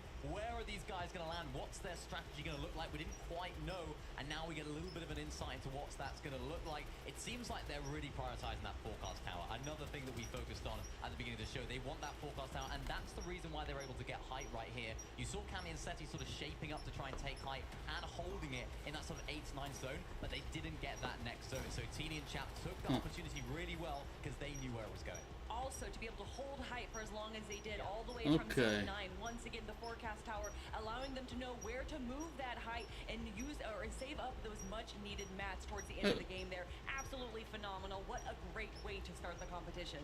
Just, again, cold. They're just ice cold, chilling there. Yeah, we're the best. Not a big deal. Man, that is a statement game out of game number 1. But there was just so many things that transpired in game number 1.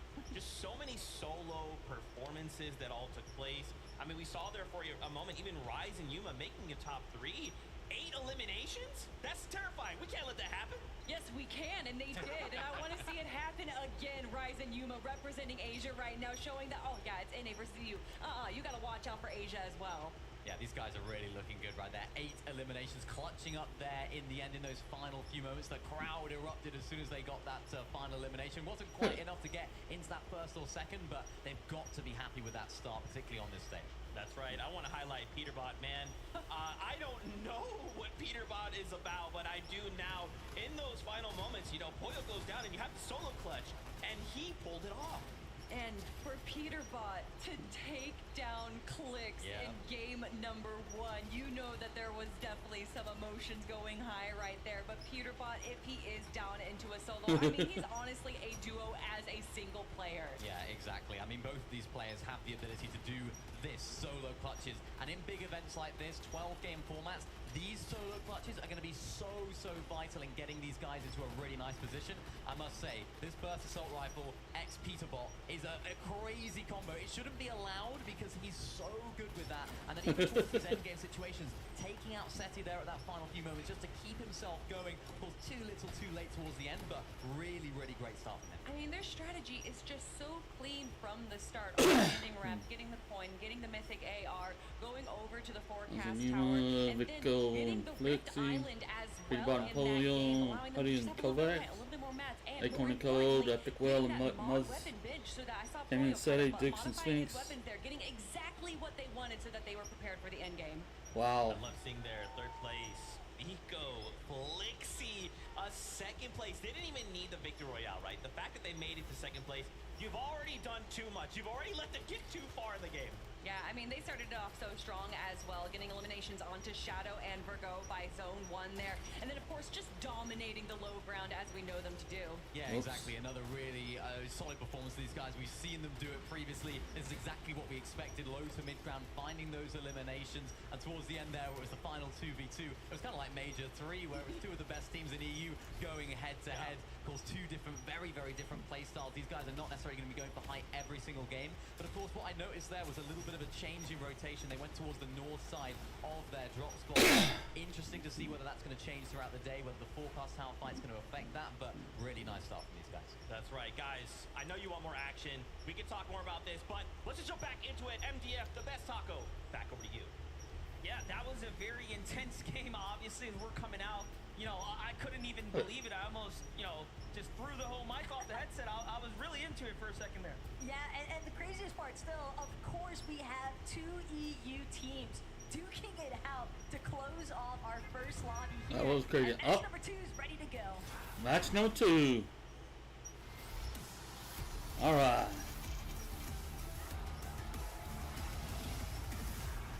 The battle bus has left the station. Match number 2 is here. What do we Here we have go. in store for us this game? I mean, last one was surely a surprise with the Middle Eastern teams taking a top 10 position.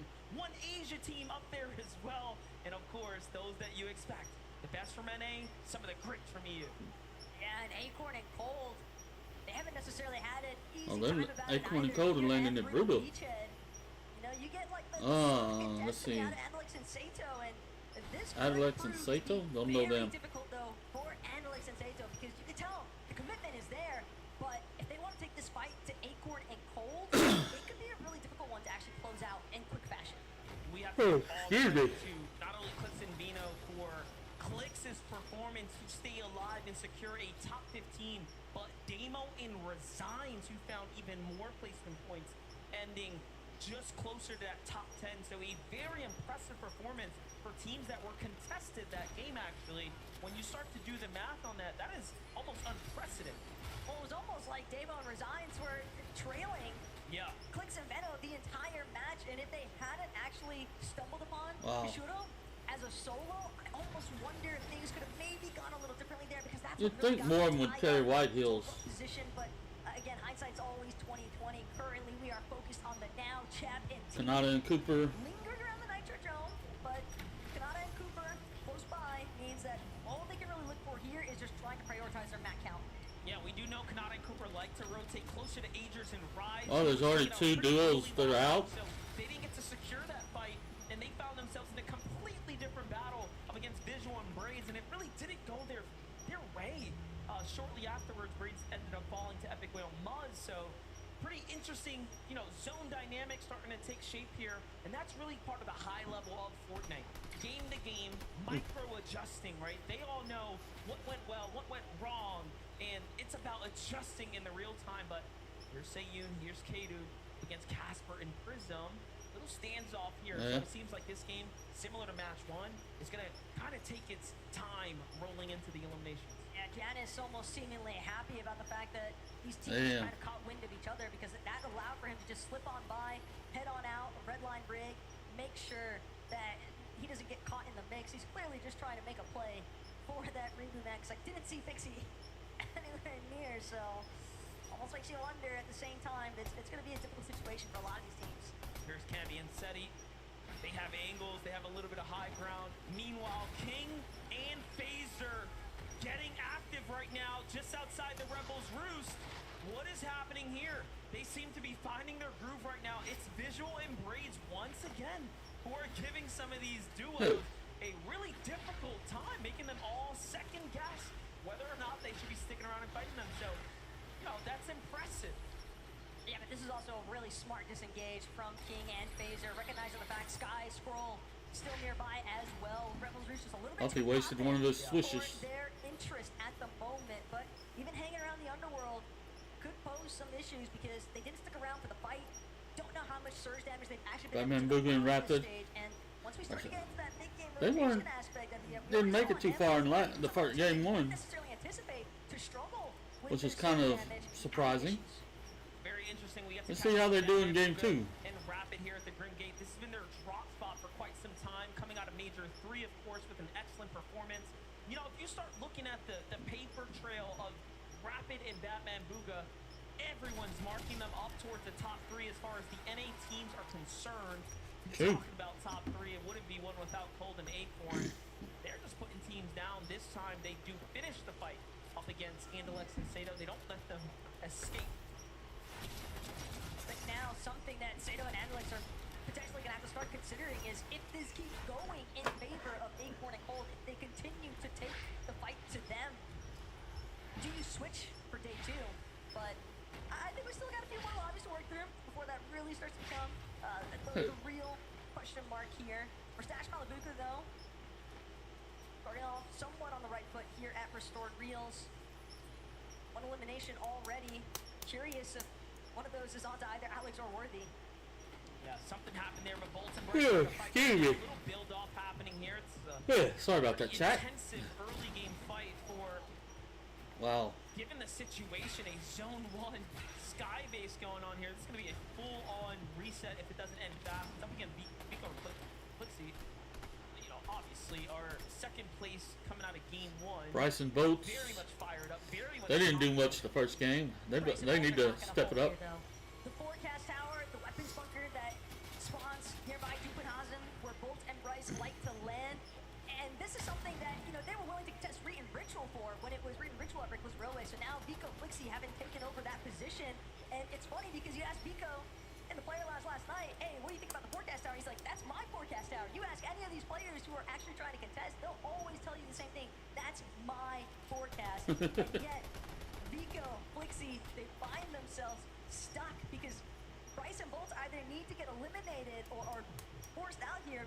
Whoever controls the MPC is going to win. And it's pretty incredible. You got to talk with Vico. I got to talk with Bolts and Bolts' brother, and they had nothing but positive things to say, and honestly confidence about the fact that this is their forecast tower, and he's here, and he believes that paired up with Bryce, they are a perfect combination. So very interesting to see that both teams very much feel like they're entitled to this drop. Vico and Flixie seem to be the first, of course, boots on the ground here. They're going to secure the card, which means they have everything that they need here to go ahead and be the one to get the first dibs. But Bolt comes in, takes down Flixie from up above.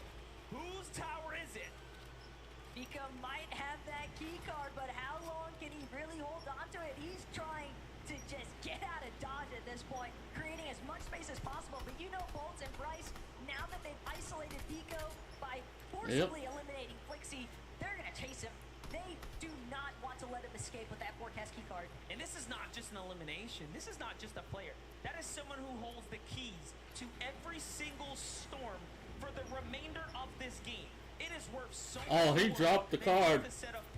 He was like, here. Think long and hard, and they end up easing off for a second because Clone and Kromsu is waiting for them, and Bryce is going to be one of the first to fall now as he gets ambushed. This was almost like an unexpected gift. Clone and Kremsu were situated exclusively for the bunker, and yet when Vico tried to escape because he recognized the fact, hey, I've just got to play for the reboot. I just need to get Flixie back into this game. We'll deal with the forecast later. But Kremsu and Clone, dude, too slick with it.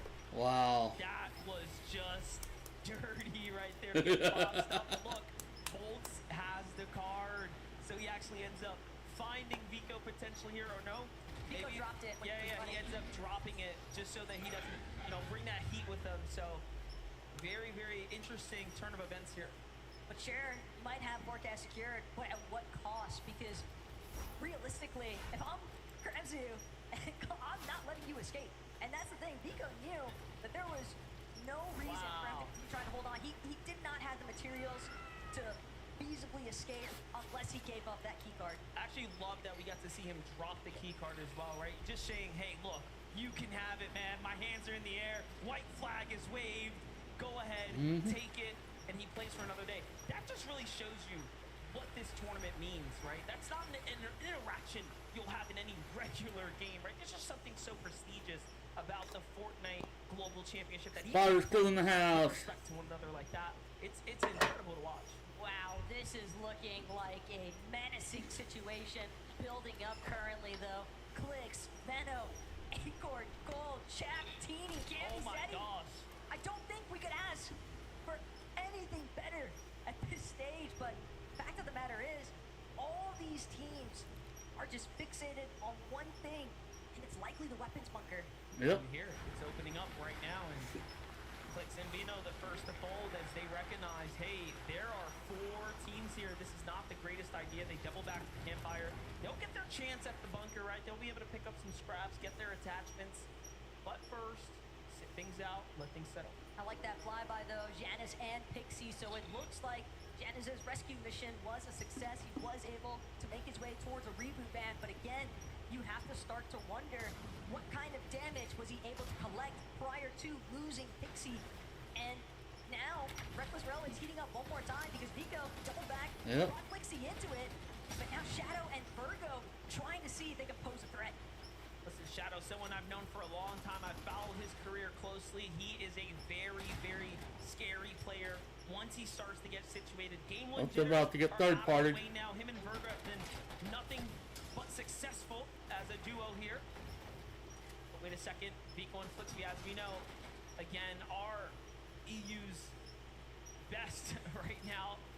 Clearly some of the strongest fighters on the region. You have OCE's Dayanith and Nope. Tinka, right? Champions of OCE. Dayanith and Tinka lurking nearby, seeing what's happening here. Trying to put OCE's stamp on it. But Vico and Flixie, I mean, we're talking about EU Major 3 winners at this stage, right? You've got to imagine the level of confidence. Even when you talk to either of them, they are just reeking of confidence, essentially, and for good measure, because Vico, Flixie, He's gonna go try to get some Storm Surge. Vico was incredibly low on material count as well. He's still able to stave off Shadow and Virgo, and that is not an easy feat by any means. Jumping to the other side here, Dukes and Sphinx trying to figure out what's happening down here south on the zone as things are just starting to develop. Clearly shots are coming in from teams in the distance. Meanwhile, Queasy has that high ground. Chapped and lurking up, trying to see how he can possibly get involved. Teeny already sitting on the base for a moment there. You can even tell. I don't even Damn. know if it's Queasy that's in danger nearly as much as what it might be Thomas HD when he tries to work his way back towards this surge base he has with Queasy. You can hear the Monarch pistol, shots flying out overhead. Thomas making his way back towards him, but he scouted it out. Managed to throw up a wall just in the nick of time. Queasy also on high alert now.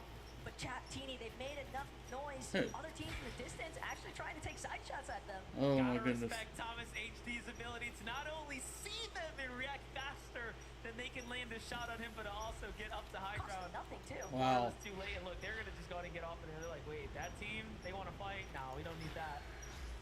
They give them the respect. They back off the restored reels. They play for center zone now, and this is a very, very good early rotate to go ahead and find a new position here, find some new real estate, if you will. Meanwhile, at the Grim Gate, we have another Rise in Yuma coming out of Asia, representing here last game. Phenomenal performance, ending up towards the top. 8 eliminations as well. This game off to a hot start with 2. Look, we look away, we blink for a second, and the double headshot. Wow. To Phaser. The lineup is just nasty. You can just tell that Thomas HD and Queasy probably ecstatic about that loot llama they essentially just picked up from the knock.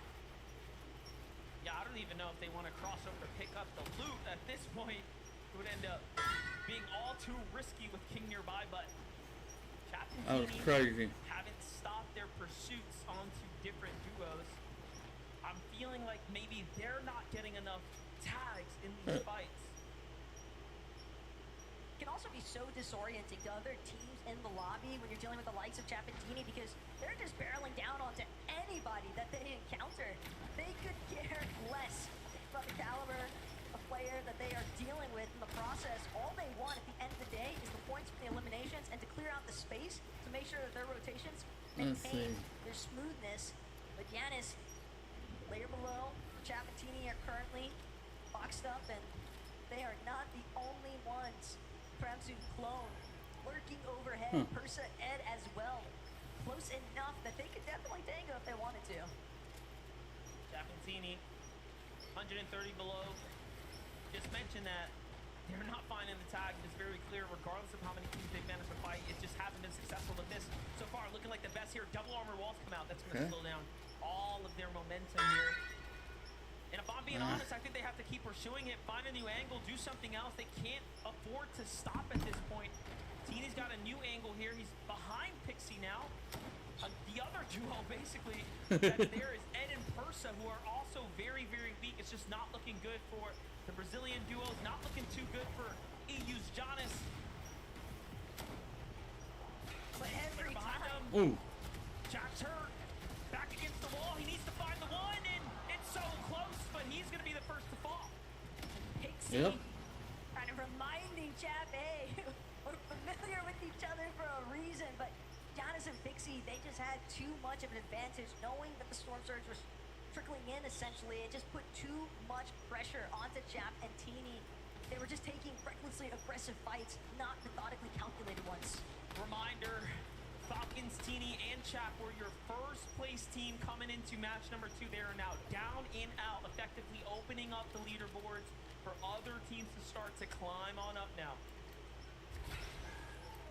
Casper and Prism as well. I think that this is a duo that has really caught some pretty big attention, given their recent performances in EU. Casper as well finds FKS, that flashback moment, but Janice, Pixie especially is in a really rough position, trying to deal with Quanti at the same time as well, but these two know they just got to disengage.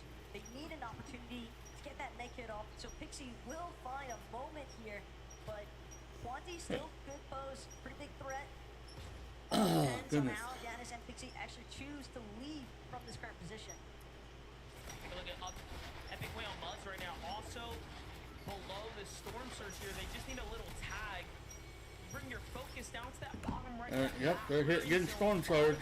12, right? So we're getting into the damn. lead part of the game. Things are going to get to real small with the circle, and it's only going to become more and more difficult if you're one of those teams that don't Epic Whale and Muzz are in trouble. The problem is when you're also They're below Surge. at Epic, you had the shield, you had the white heals, but you're losing all of it because you're just underneath that Storm Surge. Finally, I managed to catch a break in the form of damage. They'll look to try and see what they can scavenge. Yep, they got lucky. From Rift Island. Surprisingly enough, mostly undisturbed. Little update there as a Fix and Vino over there doing.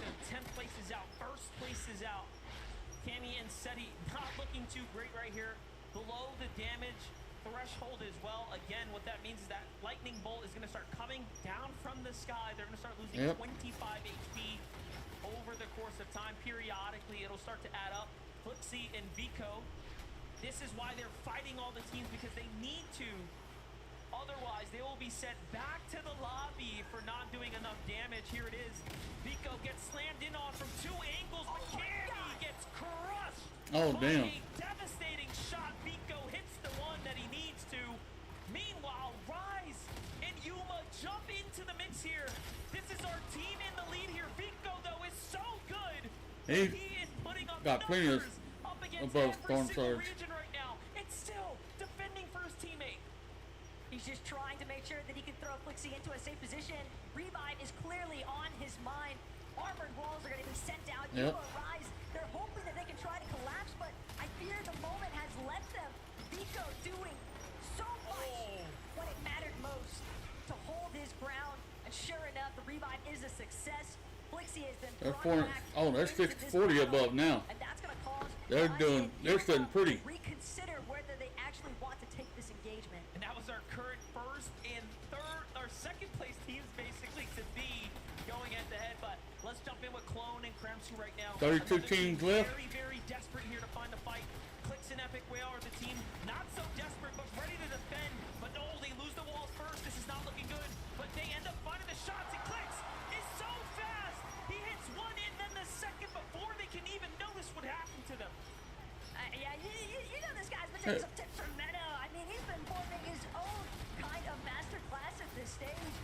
The edit in, caught by Vino there. The trap was delayed. So Yep. good. That's exactly the kind of bounce back too that you would hope for, especially when you consider game number one probably got a little bit more messy than what they'd initially intended. So moments like that can really captivate a lot of momentum for players on the big stage. You know, you make a great point. The first game was really difficult for them. They spend a little too much time inside the storm. So look, already micro adjustments starting to come in, but Muzz and Epic Whale here. Muzz is down, or sorry, Epic Whale's down. Muzz is by himself. He finds the tags that he needs, doubles back to save his teammate as the Storm Surge was doing damage. And Vidil and Reason are recognizing, wait a second, why did you stop pushing here? Something clearly went wrong. Muzz now has to back up. I don't even think he got to pick up his teammate in time. No, Epic Whale gets finished there.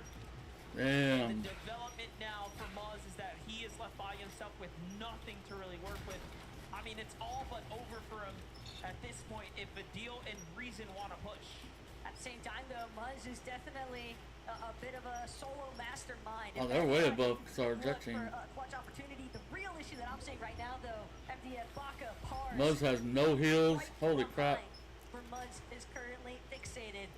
If he wants to press forward, Vidil and Reason on the other end. He needs to refresh. It's going to cost Muzz so much if he's able to escape this as far as his builds are concerned. He's already looking low on that material count. Yeah, you saw him look through the wall. I was like, wait, what's left there? No. Yep. He got And I think that was a mistake because 56 now builds. Daniel That's it. Reason can tell, wait, he's still pretty close, and they definitely know he's a weakened solo. But hey, if Muzz can stay alive, he has the zone, he'll be okay for a little bit of time. Placement points are just moments away. Take a look from the other perspective, how the damage ended up racking up there. An excellent tag by Reason, and then the Surge finishes the job there in the end. So very, very close. Had, you know, they not had that problem, they definitely were the team ahead. But here's a team that Peter hasn't Bottom really Pollo. found their footing just yet. Peter Bottom Pollo trying to figure it out in match number 2 right now. Well, you say that, but Peter Bottom was kind of on a rampage in our first lobby. But this time, obviously, hoping that he can do it alongside his duo, Ipoli, Kyoda. They are met with an armored wall. The moment that they try to aggress onto Pars and Baka, they'll be forced to drop to the low ground. Seeing they can try chop out these floors from underneath, but Pars, Baka, they recognize there's too much desperation from this duo. We don't need to take. Yeah, they're below Sarge, so they're gonna stay them back. be taking constant damage. Napoli goes up to the box by himself. Baka and Damn. Pars are some of the best to do it, though, and they hit their tags. Literally granted a huge, huge opportunity there to get comfortable and Six and Vino are still in it. That's good to see. Vino on a huge rotate here across the map. Talk about a night and day position to be in. Eland, material, and much more to work with right now. Clix, though, has to buy some time. Get a little healthy here. Starting to run out of shields to work with, though, but still. You know, that's not too bad. Time to regather themselves, to compose themselves for a moment. Oh, one of them has the slide bug. Looking at both of their material counts, that is a strong Thomas and Queasy up on high ground. and they're going to need every bit of it because when you look at Titans like Golden's still in the house. up on the high ground, Oh, they're 47 above. They're good. They're good. triple their way in. Six and Vino needs some Surge. As many duos as possible to those mid and low ground layers. Well, here it is. It seems like they've been able to catch a little bit of extra information there. Now looking for teams nearby. Bryson Bolt's going to be one of the first to go ahead and be in the line of sights here. But the zone hasn't popped just yet. They know it's got to go north. They're working their way through this build here. The cover's been blown, and they back off. Happy with the few tags, but still, they need more eliminations. Yeah, they need more Surge tags. Surely more placement points if they want to jump up to top 5, as those teams are still in this game. Meanwhile, Queasy still ramping his way across the high ground, right? And that's for sure. Queasy, Thomas, they're going to try to hold on to hype for as long as possible. Ideally, the entire game, if possible, like what we saw at Chapatini in the last match. But 8-point pull, very efficient. Found a slight inside rotate despite so much congestion having pulled. Oh, they're staying on low ground. Peter Bottom Pollo. But everybody's got to get a move on now. Pollo, Peterbot just doing what they can to stay ahead of the pack. That Reveal Medallion as well, going to help them pinpoint some of these solos that might be running through these pre-existing builds. Yeah, those extra layers right there. But look at this. Clix and Vino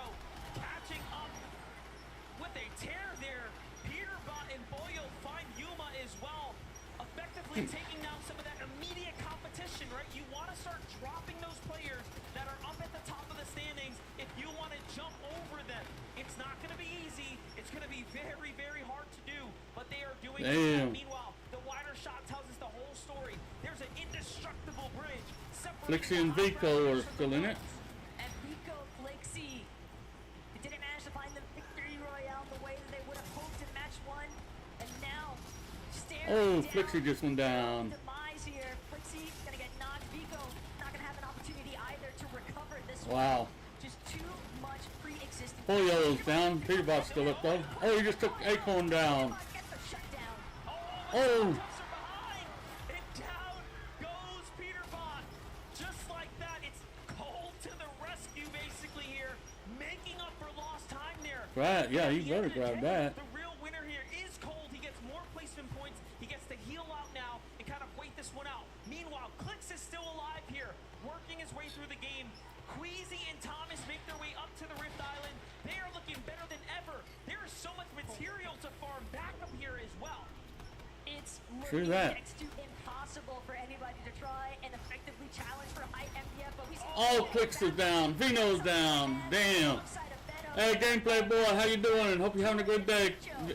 Gameplay Boy. if they can try and finagle their way into that top leaderboard placements, but Deal's going to be the next one they knock. Reason forced to play this one out as a solo. Game 2 already looking kind of crazy. Recent There goes Mustache. there, and he gets to secure the med kit. That's Siphon medallion. Picked up right there. The medallion as well to give him that little bit of extra push here. And look at that. Of all the players that came into the game inside the top 5, Chicho and Trulix are one of the only ones standing here now. With 8 eliminations, they have ran their way up the standings and put themselves into this incredible conversation of a team to look out for right Ooh. now. Ryzen Agers, There goes Batman Boogie and Rapid. show up and get put down, and now it's a top 3, but it's just Pars and Baka down here. Queasy and Thomas. 3 team clip. Queasy and Thomas are sitting like kings right now at height, just watching all this catastrophe unfold underneath. Chicho, Trulex, they know they've got to deal with this team on high ground. All you see is the armored walls stacked in the sky. Trulex gonna opt for the medkit play instead, hope that he can outlast Baka in the process. But again, at the end of the day, he's just staring down. That was insane. Thomas on height. They're starting to look down here. They're starting to put some tags in. They see what's going on. It's just a matter of moments. 8 eliminations for Queasy and Thomas. They look up. Who's Wow. trying to land on us? And of course, it's the one and only coming out the storm, Baka there, who just went with a desperate play. Meanwhile, Trulex down low. If he starts to focus in here, he falls so fast. And Baka has high ground now. This is a little scary with the tag. Queasy and Thomas take game 2. And the incredible part about it still, Wow. Queasy already had the record for most victory royales in FNCS finals, but he extends that from 25 to now 26 with this last victory royale. Incredible stuff. I want to hear more for what Adam has to say. Holy heck. That's right, yeah. Would you please give it up for Thomas HD and Queasy? Pop up me, fellas. Everyone wants to see those faces. Let me see those faces. You know, 8 eliminations, a great start to proceedings there. Queasy, I mean, what is it like playing with someone like Thomas? He's got the eye of the tiger. He sees things that no one else sees. I don't have to worry about Surge. I literally did like 200 damage that game, and we were 600 above or something, so it's pretty easy. I mean, Thomas, you've been there. You've got almost every single T-shirt for the FNCS Global Championships. That would be the icing on the cake. Game 2, it's now yours.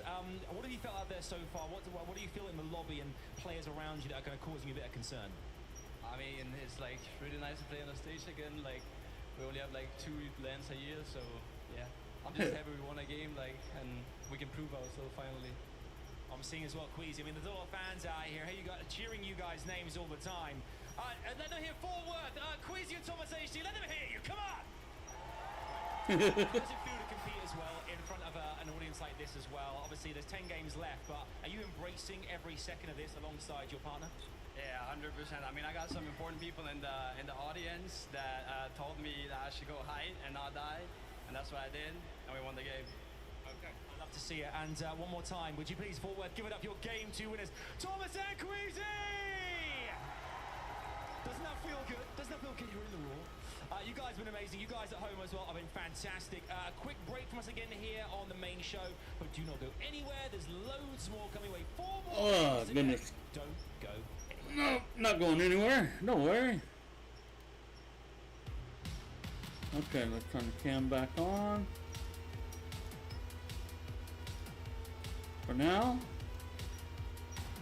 Hope everybody's having a great weekend, chat. Hope y'all doing good. And those that are watching, I hope you're enjoying the show.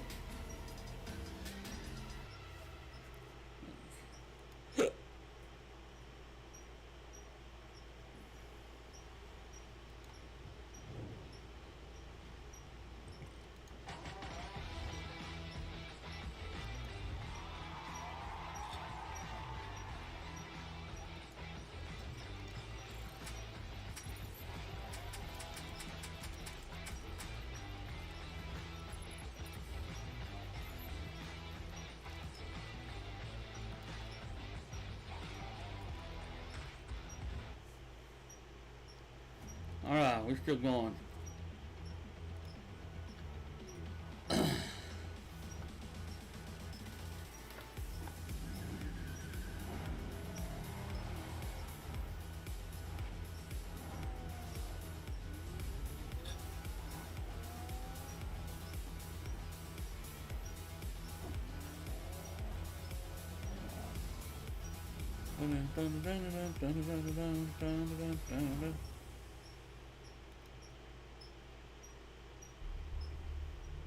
Oh, goodness, chat. What y'all up to today? Anybody got any cool weekend plans going on? Huh? Inquiring minds need to know. Not just want to know, we need to know.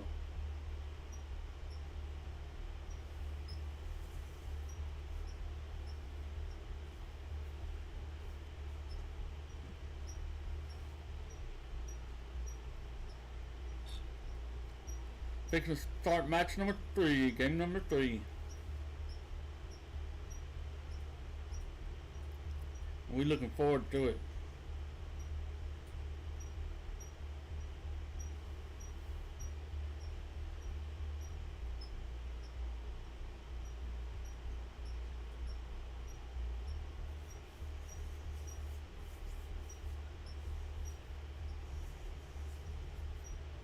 Who do y'all think will win game number 2?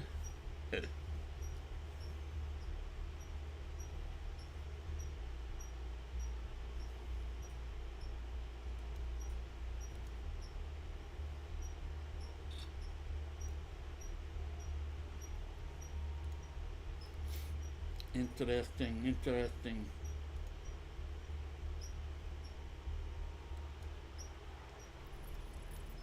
Welcome back. All right, let's get game 3 started. Championship. We just wrapped up game number 2. Queasy Thomas HD get themselves the victory royale, and on top of that, 10 eliminations. They are looking for that global championship title. We interviewed them. You saw the confidence. They're here to play. Well, Zeke, you went ahead and said on Vivid. top of that. What about being on top of the lobby, Levin? I mean, Queasy, typical. Find themselves up on the high ground, but the most impressive thing for me that game is, it's been very, very hard throughout the entirety of the year to play these metas from 8 zone, maintain the high ground throughout the entirety of the end game, but they did it. I mean, look, you say typical, but if you've been watching EU this year, it's not been typical of Queasy, right? This year, we've had to suffer and watch Queasy do this whole...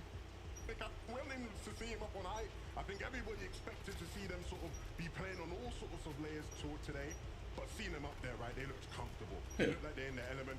All throughout this game, Thomas HD, another level when it came to shots he was able to hit, and you saw them just wiping out people below in this game. A top game from Queasy and Thomas. Just wild to consider, right? Like, the fact that they took height around like 8th zone and they just held it, and no one thinks about contesting them. They head on over to Rift Island, flying above. They're like, hey, we don't even have to build. And if anything happens, we've got launch pads out if something were to go crazy. Them getting this victory royale is very, very scary, right? Because now they're kind of setting a precedent. You give us high ground, you give us a victory royale. Starting to see the effect, right, of some of the other teams be impacted All right, earlier let's turn on the in the cam game. off. Like, we haven't really seen a Peter Button play alive in either one of these first 2 games yet, right? We know Flix and There Beto you go. also struggling throughout that early game, not really able to find their footing either, which are typical names that you might see go up there or apply pressure. But right now, I mean, when they find themselves up there, if there's no pressure being applied, it might be a little too easy for them. I mean, I think the great thing for Queasy and Thomas here is that, of course, a lot of people saw that they were going to be landing towards that southeast, and they wondered, landing at that base, are they really going to be able to cook, especially with far zones, right? This zone pulled all the way across the map, and we saw that they were able to play out of that spot with relative ease, causing problems in the mid-game, really nice surge-based positioning as well. They clearly have a game plan locked in here that seems to be working for you. Absolutely, and we actually have a listen-in from that moment on height. So let's take a look at this. You don't have a dash? Yeah, I have one. Okay. 1 or 2. I can't fucking 74? get it. Goes far. I'm single layering. We're gonna have to dash and fight though. Top 3. 2 duos. Maybe we fizz and drop down right now. We fizz and drop down right now for sure. I have armored still. Break the top. Yeah. I'm dropping late, okay? Yeah, Dropping yeah. down late. After Yeah. we drop okay. it open or what? Yeah, okay. Well, we Come, can... fizz. Okay. Yeah. Fight this guy? Yeah. Look up, Kill the look last up. one. Yeah. Get high, don't die! Get high, don't die! Come on, man. It's too easy. It's too easy. You heard it. Get hyped, don't die. That's all their concerns. Just 2 things. We got to do this game. And Oh, my just goodness. to see and like get to hear those comms is really special because we kind of get a little sneak peek into how they're choosing to operate. So calm, right? Very little comms. They're not like, hey, we're top 2. Don't freak out. Don't panic. Just like, hey, here's the information. Top 2. Let's drop. Let's do this. I mean, it was a great example of just the mix of that team, right? Queasy with very clear communication, that strong leadership. That's why he's considered one of the best IGLs this game's ever seen. But still having the trust in Thomas. When Thomas made a call and said, I want to do this, let's do this, following that and sticking to that, committing to that, great teamwork. Resource management. I mean, playing Booga and the Rapid rest have made their of the way up game to before it top even happened. into That top little 10. thing that I saw at the end there, you saw Thomas, he was editing out the floor, so that way the tarps above them actually would fall. Flix and right Vino are not in the top 10 yet. Damn. So it's only 2 games. Hey, Bugsy, how you doing, girl? Hope you're having a good day, Bugsy. Hope you're having a great weekend, girl. Right, those little nuanced decision makings, so incredible. We saw there in the first place. Trulix and Chicho in first place by a massive margin there. And to think in this, they picked up 8 eliminations, right? So remember, we don't always need the victory royale. That helps, but if we're placing top 3 with 8 elims, y'all better look out. Listen, me and Levin, we were sitting down in the practice area yesterday. Shout out to Reed. Was having a little bit of a conversation. And he was like, Trulix and Chicho, they're just I'm doing good. I'm doing good. They just build ram subs. Just enjoying watching this tournament. It's just so random. And to see them make it into the end game is really no surprise when you kind of take that sort of strategy into account. Surprise here for anyone that's familiar with Trulix and Chicho is they're not the type of team you want to see or expect to see having that eliminations, right? There's a low elimination players. Great to hear. Really well. They play out their med kits like we saw them do there, right? Had the free med kits. Once they run out of the mats in the end game, you play your med kits, clutch up some extra placement points. But if they're going to be able to do that, Zeke, popping off and getting high elimination games, we could see them repeat the success they had last year at the Global Championships. That is so crazy. And a final thing here to call out Peterbot once again in a situation. My weekend's going good so far. Solo. This game, though, was a little bit different from them. They were kind of in shambles there, which is a little bit uncharacteristic. Yeah, I think still kind of finding the necessary amount of surge. I think towards the later part of the game, right? I know we tuned in with them towards the earlier zones, like 3rd and 4th, and their storm surge seemed very, very fine. But as you can see right there, a little bit of struggles led to some material deficiency right there, and just a fight going for that. Pollo goes down, and yeah, again, Peterbot kind of left as a solo, but we've kind of seen those performances throughout the year with Peterbot, and these are the type of games that Peterbot pulls out the enough points to kind of hang on for the duo. Exactly. Oh, his mic keeps cutting out. The worse it gets. Damn. Right. Exactly. Let's see it. Guys, we want to talk more, but we're getting right back into the action. There's more Battle Bus actioning to go. So this is game number 3. Casters, up to you. Thank you guys so much. And Dude, yeah, it's tall. we are approaching the halfway point here in day 1. But what's even crazier to consider still, sure, it's match 3, but tomorrow 6 more games to work with and a 1.5 times point multiplier. Yeah, that's right, and that's where teams start to hit the drawing board. I mean, Vino has expressed this before to us in his interviews. Day 2 is always the hardest, especially for players like him that focus so heavily into that day 1 prep. So this foundation that has to get built here and now is extremely important. Let's jump on the battle bus. All right, we're dropping in for game 3.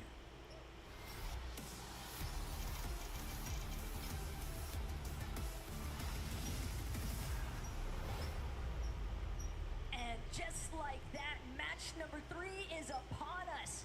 The battle bus is departing one more time here today. And I think also, MDF, one thing we're really going to get a chance to see is how the micro adjustments continue to unfold. Because at this stage, you really want to make sure you're setting yourself up for the best recipe for success heading into day 2. But this halfway mark could really be the telling tale. Yeah, and we're kind of jumping back to match 1 vibes right here. Cow Gamer, Haman versus CZB and Nathan. They won the first fight, kind of fizzled out the second. This one now is all up to Cal right here. Cal finds the first tag and no duo insight yet. Kind of runs off to a safe spot.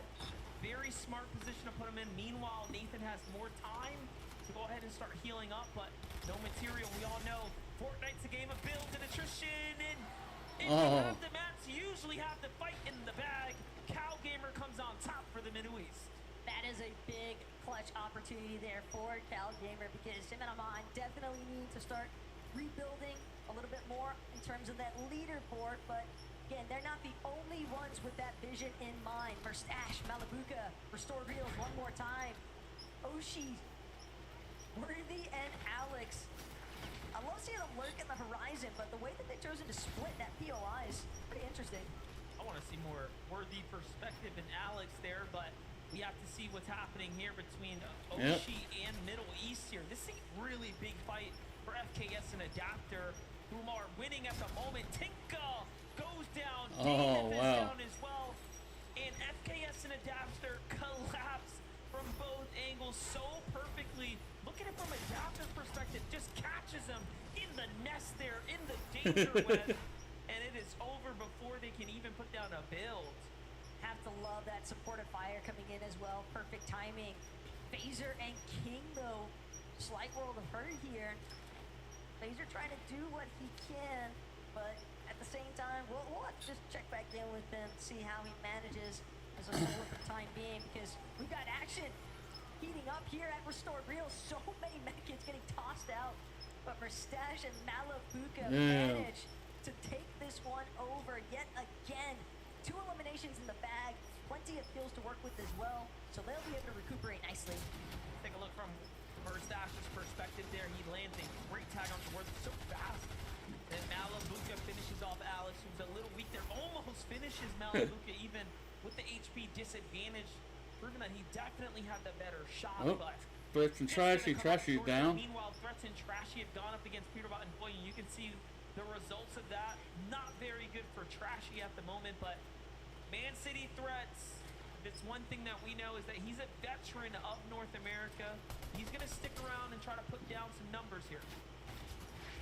And a lot of players, definitely big fans of that thermal scope as well, but it's going to take more than 1 or 2 nice shots for Threats to work his way out of this position. Keep in mind, he's still possibly going to get sandwiched here if he's not careful. Peterbot Pollo still close enough that they could continue to play spoiler there for Threats. The Yapko and Swizzy also on the wraparound here. They're going to choose to just try and work their way through Charon's Crossing. Not really interested in sticking around. Garrison Shari, center zone right now, chasing down Phaser. Phaser gets inside the tunnel. We've seen some very fun plays go down here, but this dynamic not too exciting. And it's just simple math, right? There's so many places you can be. Kiros takes down Shari. They already took down King, and it's gonna be Phaser and King are out of the match. That duo. Meanwhile, Out of this game. Weezy and Thomas HD right now, very much situated, coming off of the victory royale. No one in sight either, right? Very, very comfortable as far as the spacing is concerned right now. Hey, we already heard what the comms sounded like for Queasy and Thomas and what their intention is as far as the matches here today. Just get height, don't get eliminated. It's as simple as that, or at least it sounds like it on paper, but taking height in the first place is the real challenge. It's so easy, right? Just do it, basically, is what Queasy's trying to say here. 5-5-4. Keep the mentality locked in, and they do just that. And honestly, I think the more important insight, how much he depends and relies on Vico and Flixie. that, hey, Surge, we got it covered. I have one Bolts of and the Bryce best are duels, just like, right? Like in the we're just gonna game sit right here in for the now. world. Obviously, HD, no stranger to hitting those shots when they matter. Meanwhile, Flixie and Vico, they have to make up for that shortcoming in game number 2, falling in the mid game. Yeah, and it's all gonna pop off here yet again by the Forecast Tower. One that's situated in between Reckless Railway and Olympus. And realistically, Bryce Bolts, you have to keep in mind, Differnazen, their backyard, that's exactly what they're after. They find Job and Michael trying to just sneak around the low ground, but it's not gonna work this time. As Bolts and Bryce find their first elimination. It's a nice amount of surge damage as well, so they can afford now to stay engaged in this fight for the Forecast Tower in comparison to maybe Vico, Flixie, depending on what their surge tags might look like. Yeah, and you know, Job and Michael had that strategy. They were going to come in with this surprise contest, and it just seems like things are a little difficult for them. But Swizzy and Jobco, right, talking about coming over insurmountable difficulties just to make it this far. Swizzy finding his footing here. Damn. Take down Ping and Walks. Just one of the 2 for now, but still, elimination starting to fall their way. These are critical points now for the tournament standings. On the other side, Clix and Vino make it out of the drop. Now they're on their way to the north side of the zone here. Still cold, so dangerous on the outskirts here. Cold, making sure to just use the natural terrain, keep himself as concealed as possible. But again, Clix and Vino are more than aware of just how much attention the Forecast Tower is bound to draw towards them and their initial rotates, but it seems as if Veno and Clix were a little bit more fixated on trying to deal with Shari, Giras, but now having to look back because of the tags that came into play from Fold and Acorn, and Sherry probably a little bit happy about having some of that pressure alleviated temporarily. Clix and Vino need a real good game this game. Rotating back here, so he's a little bit more keen Our first now. 2 games haven't been as good as they would have hoped. Nice find on the Cactus here. This map awareness from Clix and Vino, given that this is their natural terrain, is flexing right now. But Giras and Shari, they let up the pedal a little bit. All of a sudden now, they're perched up above them. Flixie and Vico here do not want to give this one up here, though. They have chased Michael into the storm. Michael just wants to save his teammate Job, but no. He's pushed the wrong way. First through Bryce and Bolts, now through Vico and Flixie, and just like that, it's over. One of the beauties of LAN, 42 teams left in this game. Vico's mom getting a chance to see him in action, just Oh, Ritual and Reed eliminations. Love to see against Mapali and Kyoto. They're going to depend on each other here, trying to power through the likes of Toyota and Mipoli, but Ritual, he's lost his shield entirely, has more than enough to recover though, but what he needs is for Reed to continue to buy him time. So much pressure. Both Mipoli and Toyota choosing to take the same angle, at least for right now, but that could provide the wiggle room opportunity here for Reed and Ritual to get a wraparound effect. They get to lock in right now. Asia Yep. has had quite the appearance so far. So I'm looking at the standings on the side, but things are starting to get updated here. I'm seeing teams fall, players and teams get eliminated as things continue to develop here. And talk about Asian teams in the distance. You have Zagu up close. You have Bobby getting closer and closer. So it's almost like Reed and Ritual are just getting surrounded by this entire region. They're fighting for that bunker. It's not just Asia either, if I'm not mistaken. It looked like Buga and Aviv are also kind of moseying their way over towards this action taking place by the weapon bunker, but Reed shredding through Mipoli's shield. Not enough to crack him just yet, but still forcing him back. It's Holy clear crap. that Reed and Ritual just want box control, take over the space overlying that bunker so they can make sure that they defend it with their own builds. Oh, Kyoto and Mapoli trying to situate themselves with the first stab at the bunker. Bobby and Larpex trying to do the same there as they lurk nearby. On the other side, though, high ground here for center zone. Looking for any teams off in the distance. Chicho and Trulix. The surprise pop-up in that endgame last round really showing up for themselves there. Team Falcon and Valiant. If he hits proud of that one. if he hits someone from right there, man. Ooh, okay, Chicho, we understand. The Monarch pistol, clearly one of your preferences for a reason, but still, I don't expect Chicho and Trulix to leave this position anytime soon. This is their bread and butter. Surge base up, take control of teams that are going to be forcibly rotating from those outskirt positions on their drops, and just funnel, control the way that they're actually moving on the map. Oh, look at this. Unfortunately, second place Rise in Humanow down and out. Once again, opening things up for a second there, but so far, that Asian team has put up quite the performance, right? Representing for their region. That's really the best part about this. We play all year to get the best players from every region globally together in one space to compete against each other. That's a hell of a surge space. Event here, but on the other side, Vico and Flixie continuing the story here. They have the bunker now. Probably One of them has the slide bug. Knowing that they can take their time, but there is another team starting to approach their position, but it might just be a duo that's gliding overhead. Doesn't seem like they're gonna bother stopping or recognizing the fact even that there's a duo still lingering inside of this weapons bunker. Chapentini, on the other hand, dealing with the likes of Baka and Pars, outskirts of restored reels, and this could be a rather dangerous position because keep in mind, Trulix, Chicho, they've got a surge base nearby as well. They could look for prime third-party opportunities, get some good tags in here. Chapentini now on the run here from Baka and Pars. Smart disengage, given that low ground terrain is going to be a lot more difficult to play from. Baka and Pars, honestly, not in such a strong position themselves. 28 builds is nothing for a player like Baka, especially in this type of lobby. He really has he needs to farm up. Piecemeal something together, or their end game is it's going to crumble. It's going to crumble. Part of the problem for Baka and Pars, though, is that landing by the shipment station, their intent is to try and make a play for one of the forecast towers. We've seen them throughout the majors in the regular seasons, right? And they've tried to consistently make plays for forecast, but they've got to deal with the likes of Peterbot and Poya, who are also making rotates, and it can be difficult for Baka and Pars as well to just maintain their map position because they have so many teams kind of surrounding them, looking to cut them off at every position. Though it's only game 3, I do want to hit the VODs and see what's going on with Batman, Booga, and Rapid there. They haven't quite really popped off up to the expectations, but hold up, Rift Island now officially secured by Baka and Pars. This is honestly a very, very good pickup here if they, of course, can get the loot, but an elimination would be even better. TD gets hurt in the process here. Chap secures the high position here in defense for his teammate. Singles out Baka. Baka down to just wood builds. They need to get some of the outskirts here.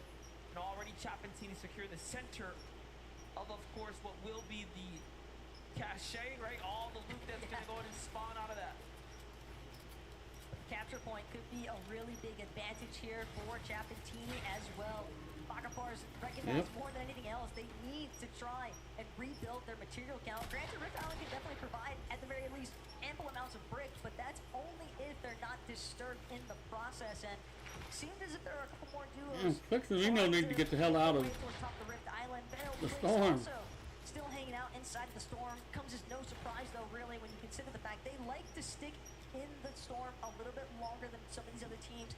They're usually pretty consistent about getting those surge tide damages, but they can also be very dependent on the vending machine to accrue the heals to make sure that they can afford this time inside Storm. Vending machine makes a massive Miss difference. Morta still in the house. As well, as far as having the heals to string together a strategy like this. Cammy and Seti clearly have a stronghold on their area.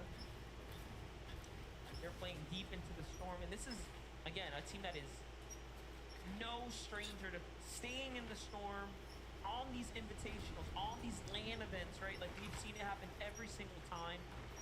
They almost welcome the storm, right? To stay away from the other opponents there.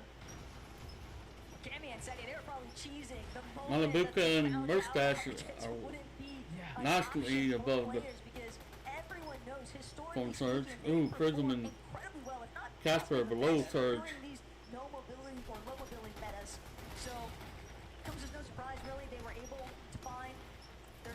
damage. A little bit to work with at least. That's our rotations, but Malabuka Mustache.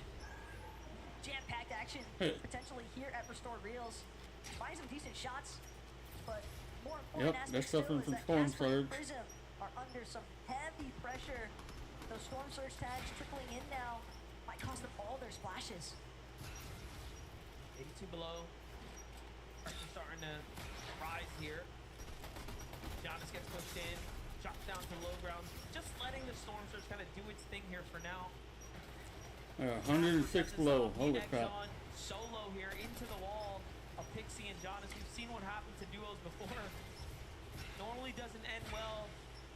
Malabuka and Mustache also lurking nearby, hearing what's happening here. And again, you can technically out-sustain the damage that's dealt, but 25 a tick, not to mention the other teams taking shooting at you as well. Shield crack has gone out. That might be the go sign here for Giannis and Pixie. They recognize the fact, though, this duo looking a little bit too desperate for it. Mustache Malabuka instead gonna strike from behind. Casper, Prism, they were so fixated on Giannis and Pixie, they had no idea the real threat that awaited directly behind them. Yeah, now Mustache and Malabuka have nothing to worry about. They have so much damage. The refresh is there. They're going to be fully focused in on likely getting to the Mustache has 140 builds, so and they're way almost 400 above the team, so clearly they're Storm. very much aware. But wait a second, Pixie knocks on the wrong door. This is a full duo. Little did he know, he was likely thinking this is what was left of the other team that was just there. And Giannis falls for being out of position now. Mustache and Malabuka really racking up the eliminations this game. Devious work there by Mustache and Malabuka, though. The way that they were able to separate Giannis and Pixie in that moment. Keep in mind, Pixie definitely still trying to do what he can, but yeah, that is just some very tactical. That's moving too fast for me. My eyes can't handle that.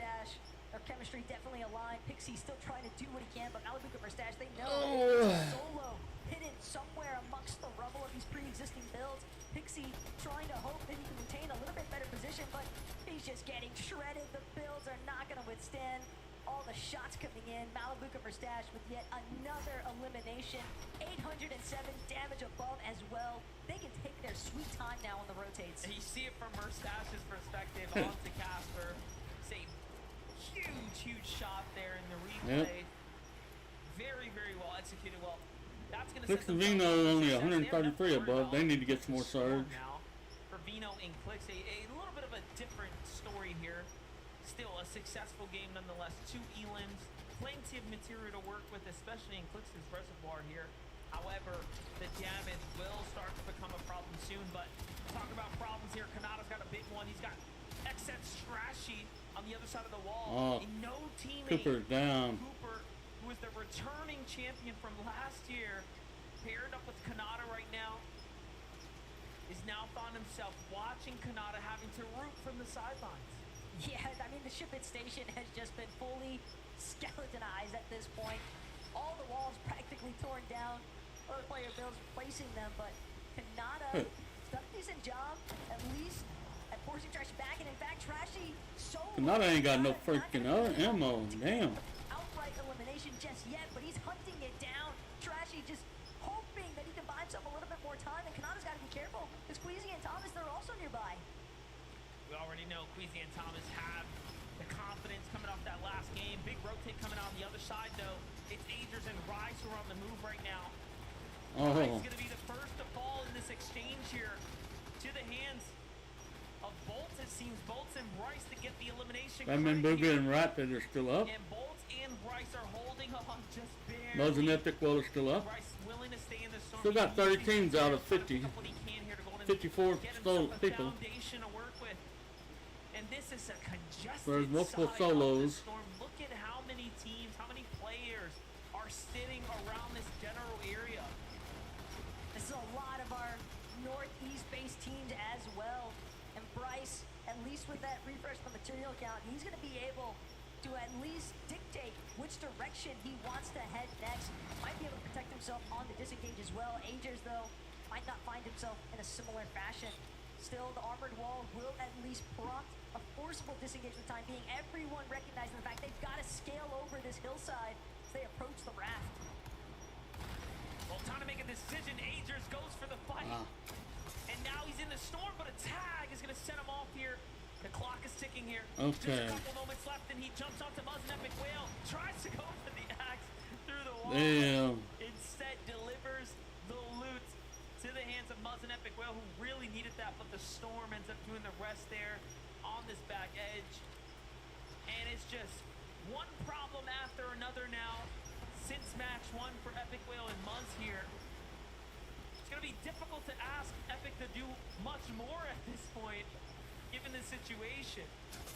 So he can survive, but that dream is shut down instantaneously.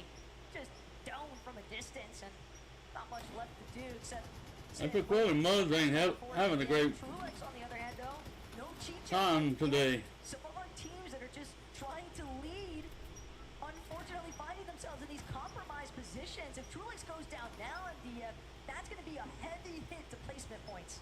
Yeah, definitely will set them back, given that they set themselves up with such a strong position now after that first game. Obviously coming in with a little bit of a lead, but how long can that lead last when you have people like Peterbot and Boyo putting sights on you? And looking at that update there, Cole and Acorn are down. Yuma and Rise are also down. This match 3, almost a defining moment for some teams here that had a real chance to break away, but as all things balance here, it's almost like we're brought down to reality. So, Trulex, really the only player now in the lobby. Okay, good. Clix and Reno is killing it. But for how much longer? He's just trying to stay as concealed as possible and hopefully connect. An elimination, really? Yet again, Dukes now forced to play this one out as a solo. His boxing get collapsed upon. Vico though loses Flixie. Another one of our teams in the top 5. Flixie and Vico went down. That is actually going to be very, Flix and Vino's still in it. 18 teams left in this match. Better for the likes of Peterbot and Boyo, who are very much there. Thomas, HD, and Queasy, who have been running their way up the standings here. Donnie Boone still in the house. This much visual. Not even need to build walls on the side is a sign of confidence on its own.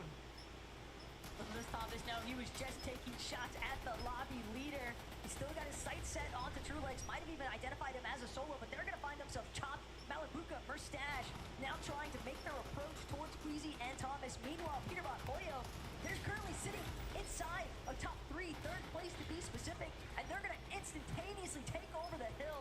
Prime position, also catching shots, tags, connecting onto Queasy, but the hill height is the real W here. Well, I hate to call it early, but it is not looking good for the lobby if you're rooting against Peterbot and Boyo right now, as they have got themselves the natural elevation, the material count, and the base already set up. Meanwhile, Queasy finds himself in a bad rotate there, taken down. Elan's earned this game. No chance that Thomas can survive there if he doesn't fight his way up. He doesn't even have Max here, the shield bubble, the saving grace, but also the flare to the And he's got a match. Holy crap. There's only so much that Thomas can do from this current position. They're definitely not going to win game 3. Yapko and Swizzy throws out the shield bubble. It's his last hope at this point, hoping that there isn't a duo underneath him, but unfortunately he won't even get a chance to reconsider where he wants to go next. Peterbot and Boyo more than content to take the shutdown. Yep. Oh crap, Peterbot and Polio on top now. They've got high ground, so it's going to be hard for any other team to. Peterbot looking down, putting tags onto the roofs of these builds. Huddy and Kovacs have 7 eliminations, but very little material now. It's going to get super scrappy down here. They're in that conversation of top 5 here, though, as they've managed to nearly fight their way into a top 16 left, 6 duels. now. But things are slowing down. Everyone really thinking about what the next move's going to be, what's best for their situation here in the tournament. Versus Malabuka look up, they say no. Peterbot and Boyo are still there. Huddy and Kovacs, they're actually going to opt to play from inside Storm. Now they're going to make their move, but they're so late on this rotate. Peterbot and Boyo are bound to catch wind of this. Immediately the shots rain in. Kovacs trying to scurry around, but he won't escape. There's too much pressure. Peterbot damn. as well. Another duo life getting flamed here in the mix for Stash. Malabuka now caught wind of Reed. Unfortunately, front side of zone is not going to be controlled by Reed and Ritual much longer. Malabuka for Stash here to play. Yeah, and they did all that for a top 5, right? win points, but the problem is now you're giving Peterbot and Pollo so much more time to decide about how they basically want to win this game here. Ritual still trying to work his way through. He's crouching, he's breaking the builds, but Peterbot and Pollo MDF, I hate to call it early, but they are looking primed to take over here in match 3. Unless Murstache and Malabuka have something to say about it, currently contesting Yapko and Swizzy. This could be a massive refresh for builds. Swizzy and Yapko, 8 elims. What a monstrous game for them here. Top 3, breaking his way through the builds here. He still has a lot of gas in the tank here to work with, but Malabuka and Murstache put up such a strong defense there. A great tag onto Murstache to go on and set things up, but he steps in now. It's time to throw it all down. It's all or nothing. Right hand peek here for Murstache is going to work well. Peterbot and Pollo jump down from the high ground to go and get in the mix. One of those goes to them. Murstache is down. Malabuka's down. Wow. 2v2. All they got to do now is find the last shot, and Pollo, hungrier than ever, is going to get one. They just need the second now. Peterbot, Pollo, they're tracking him down. Swizzy staring just a layer above. Pollo's going to fall though. This could be massive. Swizzy could actually take it. Ooh. Trying to shut Nextly down. Peterbot, oh my God, is all he needs. Peterbot and Pollo take game 3.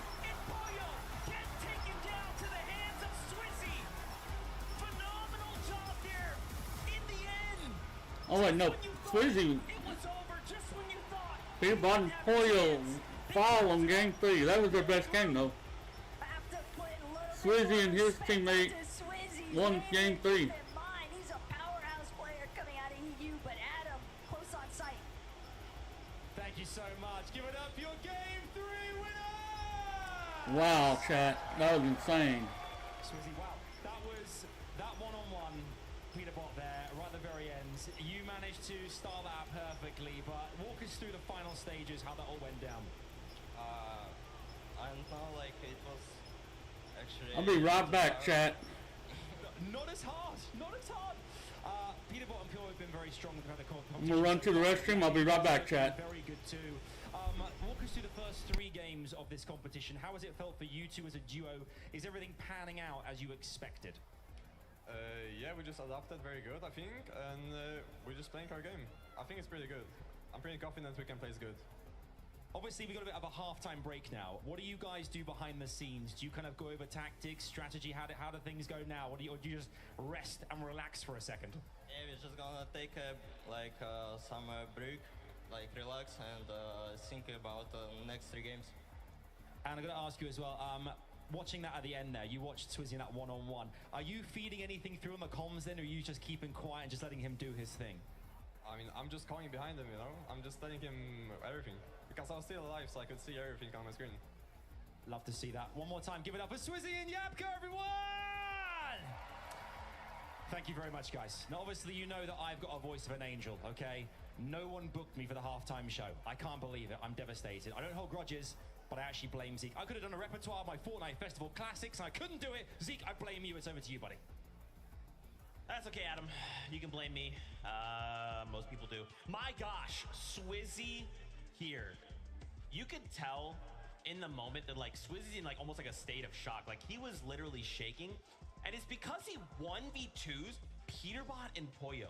How many people in that exact situation? You're literally just like, it's that's it. These are the guys that I don't want to be fighting. This is it, the final moments of the game, and he answers the 1v2. One of those games that you go ahead and you're like, yeah, this one's over. We all thought. Peterbot and Pollo, yeah, they got it, right? Up on the higher ground, and then it comes down to the 1v2, and it's like, yeah, they got it. And yeah, I don't know, Swizzy just hitting incredible shots from the low ground. Peterbot just not having everything reloaded right there at the end. Makes all the difference. We are in the Swizzy era, man. I can't believe it's taken us so long to see this player on the big stage. And if this is what we've been missing out on, oh my goodness, I can't wait to see what we have in store. This guy has been performing at the highest level of Fortnite for about a year now, right? We saw towards the end of last year in Chapter 4 just how impressive he was when he won FNCS with Putrick. We wanted to see him at Globals. Unfortunately, we couldn't. Even this year, they qualified. They've been dominating EU. We couldn't see him with Vanya, and we thought, oh my goodness. I mean, cool, we get to see him, but it's not going to be the full power duo we thought we would. But Swizzy and Yapko been looking good, man, and Swizzy in particular, shining as always. I just cannot believe that 10 eliminations onto that duo. And again, on the flip side, right, we still have to give props to Peterbot and Pollo. right. They just absolutely dominated that game for so long. And those final few moments, right, when there's 3 duos remaining, you just wait. You're like, okay, when they start to fight at the bottom, we look to strike. Unfortunately, though, Swizzy was on the other side. Yeah, this was actually one of those games that Peterbot and Pollo pretty much secured second place, or it, could have been that victory royale way earlier than that. It was actually the 6th to 7th zone pool where everybody was actually northeast of Grimgate, but then the zone pulled southwest. It pulled all over that green river that gave everybody the dashes. But the difference there was that Peterbot and Pollo, they actually saved those dashes for All right, I'm back, zone. chat. Once they were able to rotate in All the right. 9th zone, they used those dashes. They got ahead of Queasy and Thomas. They built up on the hill, and they had high ground for the rest of the game. Yeah, and like you said, from there you just expect it to be easy street. Let's go and ahead for the and- most part, it was unfortunately those final moments we